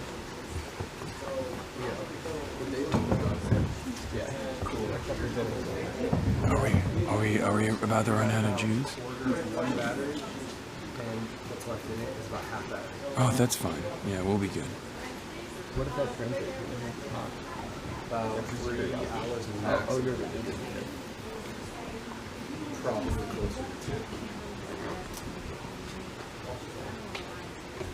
They also said I could move it. So, look, I would say 4 full batteries. Look at that. I bet the heat doesn't help. Guys watching me on TV.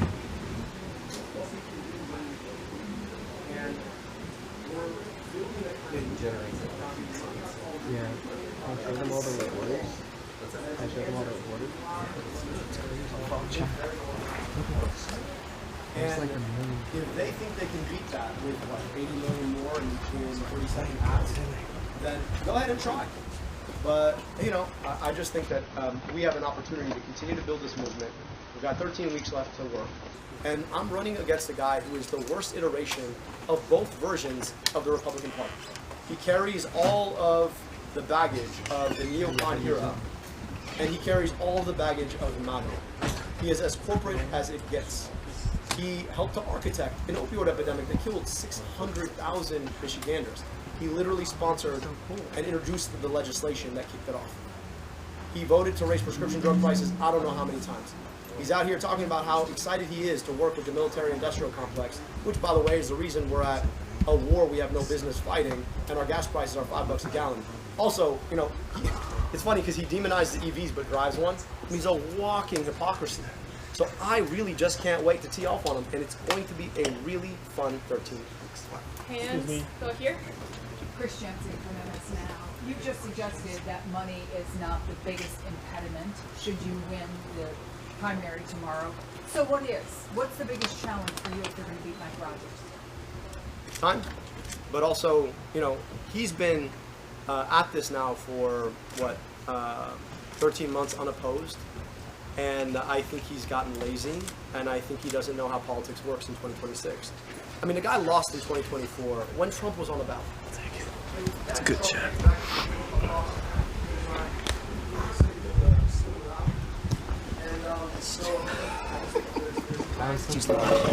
So fun.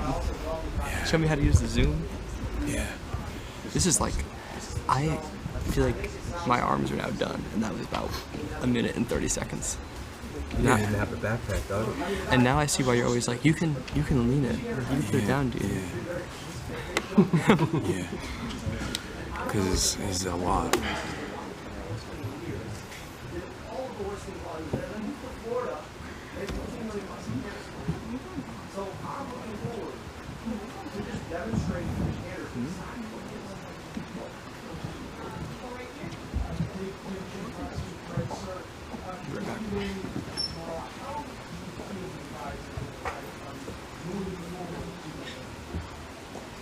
I think nothing feels revived like a shared place. You know, if we went out today, if you voted for me, dude. How you holding up? Just excited. Love that. Excited for it to be over. For now. It's not over after this. But at least there's like a level of. Can we watch Abdul talk? Yeah? Okay. Do you mind? What's up? Do you mind? No. Okay. Hold them accountable for the next 2 years and build it. My hand is out to anybody who either stayed home or voted for my opponent. We're looking forward to working together. There is plenty of room in this movement. Hands up. Go all the way in the back, Sam. Sam Robinson, Michigan Chronicle. One of the biggest criticisms that I've heard from people on the ground of you personally, maybe not your campaign, but they say that you're arrogant and they just don't like your sort of sensibility, I guess. How, if you do win, which you got the whole national media here, you're expected to win tomorrow, how do you yourself, I guess, keep yourself from getting too into the fact that you just won, and you do have another race, but your supporters, I'm thinking about the people who are going to slam dunk over the people that they've been arguing with for the past weeks, and a lot of it is a generational thing. These are parents and children arguing with each other over this. How are you personally going to prevent all this attention? I imagine this is the most attention that you've ever had yourself from getting to your head. So, I mean, is it me or my supporters? I mean, I'm just saying, look, at the end of the day, like, perhaps a two-pronged question. I think we need to have confidence in the movement that we're building. We need to believe that we can win. We need to believe that what we're fighting for is bigger than just one U.S. Senate seat. And I know what we're up against. I understand. But I also know what we're up against. Mike Rogers is a generationally bad candidate. And he's also probably a bad person. And so I just think all of us need to step up, step into the work, and make sure he doesn't see the inside of the U.S. Senate. Now, for my supporters, look, I'm going to tell anybody who supported me in this campaign, please, the goal now is not to dunk on anybody. The goal now is to come together so we can all collectively dunk on Mike Rogers. That's what we've got to do. Now, I'm not going to make everybody happy, but I'll tell you this. I am who I am, right? And I'm going to continue to be who I am, warts and all. But I hope that if folks are looking for a fighter who's going to fight to get money out of politics, put money in your pocket, pass Medicare for all, I don't back down. I think a lot of people are waiting for me to just sort of be like, oh, well, 80 million being spent against me, maybe I should just, nope. I don't know what I'm fighting for. And if that bothers folks, that's okay. But I do think that there are a lot of people right now who are looking for somebody who's going to stand in the cut and try and take on a lot of the circumstances that have made their life harder. Men, I hope I can be that person. We'll go right here in the front. Darshana Soni from Channel 4 News in England. There are some people who see this primary as a battle for the soul of the Democratic Party. Should they go down the progressive route or the more centrist route? And there's some people who are arguing that you might have captured something here, but you will never win the White House. Is that true? Can you appeal to the wider electorate? Or is it some people within your own party who are out of touch with how younger people in particular are feeling about politics? How have you guys been doing? Dude, it's been crazy. You look like you've lost 20 pounds in water weight. Yeah, I probably did. I get a quick picture. I can't do it. Let's see if we can get this back up. We killed every battery completely. What's up, man? You mind if we take a real quick picture? Yes. Oh my God, thank you. That's about to be the talk of Thanksgiving. I'm a Cuban American in Miami. Sorry about that, chat. We have killed 4 batteries. You already got me in trouble. Is it live again? Oh, we're back. Okay. All right. Would you be willing to be interviewed at some point? Or I mean, I can't do it until after the primary. Chat, I'm gonna go as long as I can. David, do we got a card? Card? Yeah, I got you. He's a PhD. I don't want to eat up all of your time while you're here. So. He's got a... Yeah, there's going to be other media people that, but you know, it's a university study, so.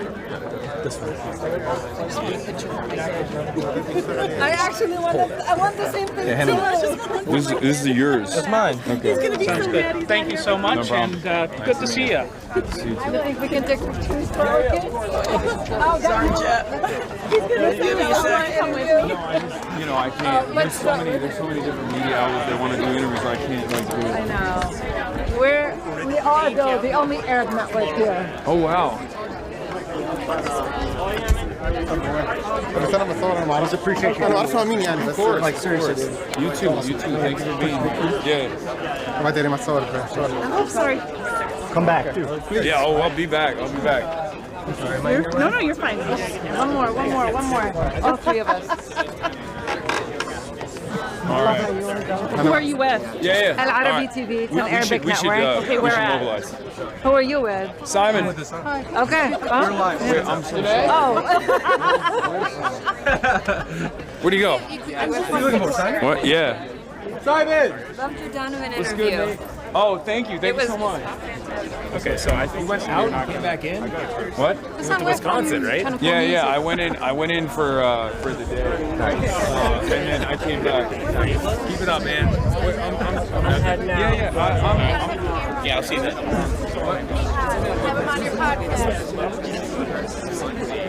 Let me just ask you about the Home Office revoking your visa where from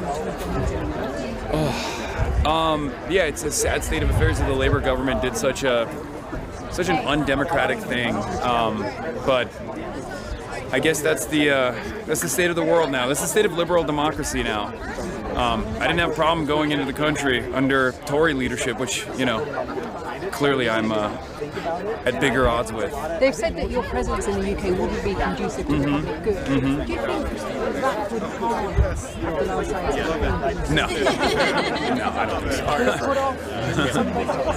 so. No, I don't think so. The overwhelming majority of the Western world, I think, recognizes that what Israel is doing is a genocide. I think the media is now playing catch-up at this point, but for the most part, the people are pretty united on this issue. And no matter how hard governments move in the direction of repression, you can't really hide from it. You can't really hide from the shame either. So, you know, it's a setback, it's a hurdle, it's a real shame as well, especially considering this. I mean, I personally thought the UK was a bastion of liberal democracy, that these values like freedom of expression were values that especially the Labour government would be committed to. Hopefully there will be some attitude shifts happening with Burnham. I'm not. Committed to those values, but it says that Yeah, I don't. I have not been in there. Yeah, I think. Yeah, of course the government is going to say that. They're not going to be like, yeah, we hate free speech now, but were they really committed to it with the pensioners that they arrested for the Palestine action protests that were taking place? I don't think so. I think that was a significant mode of repression from a government that recognizes that they are out of step with the needs of their voters, with the needs of the masses that recognize that Israel is committing a genocide, and the masses that demand a change from their government. That is the fundamental of liberal democracy, something that I believe in, something that I'm fighting for here in the United States of America, as the Trump administration is putting democracy in the crosshairs. And it is a real shame to see that exact same mechanism of repression get repeated in a country like the United Kingdom. Something the government denies in the United Kingdom. Of course it's going to deny it. They're not going to say they're fascist. They're not. Apply to go again now that anti-Baileys. Yes, of course. And there's, we're in works. There were a bunch of different conferences that I was supposed to take part in that I had to take part in digitally. Now, in the age of the internet, it is also additionally silly to try to restrict movement in this regard. But I think it was more so a message. It was a message to everybody else that to think twice before they speak out against Israel and against the UK's relationship with Israel, against the United States' relationship with Israel. It's very frustrating, and it also has an additional compounding effect in terms of growing anti-Semitism. Not only is this false association of Zionism and Judaism very harmful for Jews living in the Western world, and it's something that I actually, ironically, warned about the last time I was in the UK when I spoke at the Oxford Union, which is what I was supposed to do this time as well before I got banned. It's also very harmful for democracy in general. We should not feel comfortable about our governments taking action like this. I'm not.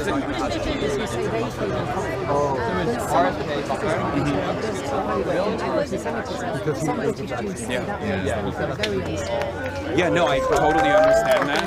Totally understand that. It's something that I oppose. Anti-Semitism is something that I fought back against. It is the canary in the coal mine of fascism. It's completely unacceptable. I'm an anti-fascist. I'm uncompromising on those values. I will always fight back against anti-Semitism as well.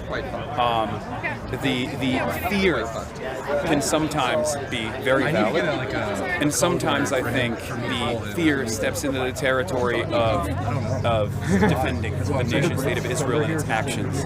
I think people are people, countries are countries. I criticize Saudi Arabia vehemently.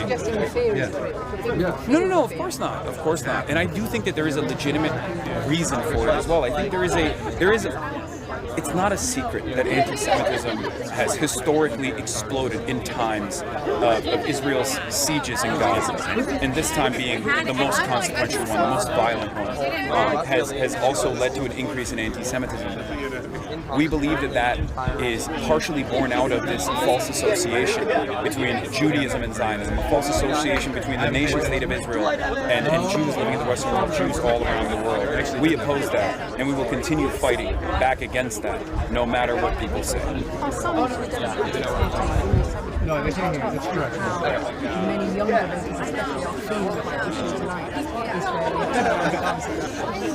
Absolutely. I mean, it's not a secret. I think this race, as well as many other races that I've played somewhat of a role in, I had the honor to work alongside some of these wonderful candidates. This insurgent movement that's growing in this country has proven time and time again that it's not just about Israel, but a litany of different issues as well. It's about corporatism. For some, it's about capitalism.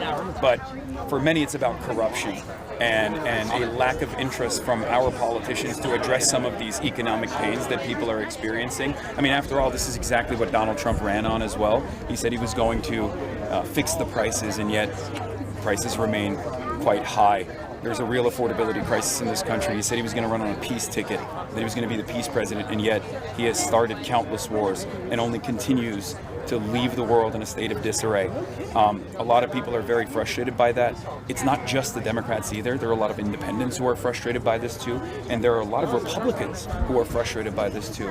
And I think it's fine for DC to be bubbled in and to be completely out of step with the needs of the masses, at least for the time being, because this is a real opportunity for campaigns such as this one, such as Abdul's, such as Melak Kiros, Chris Rabb, many people who are here right now, Donovan McKinney, who's running tomorrow as well in the primary, to really shine, to show that there is an alternative perspective out there, one that centers the needs of the working class rather than corporate interests, because for far too long that's been the only game in town. But we're coming. Are there parallels with how the working classes are feeling in Britain, but they're turning to the populist right and not the left? Why do you think that is? That is an exact parallel that I warned about when Keir Starmer won his race. That was my biggest warning to the British fans that I have, that if Keir Starmer does not overturn years and years of Tory-backed austerity measures, that the populist right was going to continue growing and become a force that the left, the institutional left, could not even fight back against. And I'm afraid that's exactly where we're at. However, at least with the Green Party, there is a little bit of excitement where the base can turn to a functional party that will represent their needs, that will represent a significant significant pushback against the growth of fascism in the UK, whether it be reform or even restore Britain. Including restore Britain and its unholy allegiance with the likes of Elon Musk. Of course, no problem. All right, I have to go. I'm sorry, guys. All right, well, let's get out of here before. Two quick questions. Super quick. Super quick. Bet. Okay. Let me just try. Prem, save me. Save me. Mr. Piker is unavailable for questions now. Yeah, this is. It's my Zateo bodyguard. I'm his ambassador. Yeah. So just, the only question I want to ask you is what outlet are you? Reveal. So I'm working on a story about Israel's role in terms of like the divide on Democrats and Republicans. Okay. I actually want to pick your brain about like how you're understanding how this is impacting young Republicans. The issue of Israel and Iran. I mean, there's a lot of young Republicans who are also frustrated. I don't know how much of that is genuine and how much of that is born out of anti-Semitic tendencies. I suspect there's a good deal of both.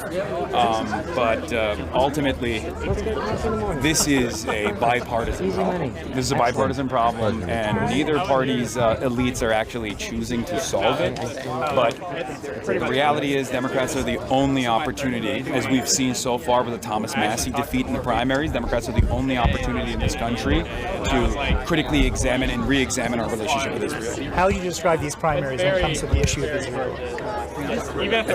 You've been to a lot of these races. Yes, these primaries are an expression of democracy, and of course Israel is a fairly important issue for a lot of voters in the Democratic Party, and this is their way of expressing their discontent with the way that the party has handled this issue of genocide that started and continued under the Biden administration.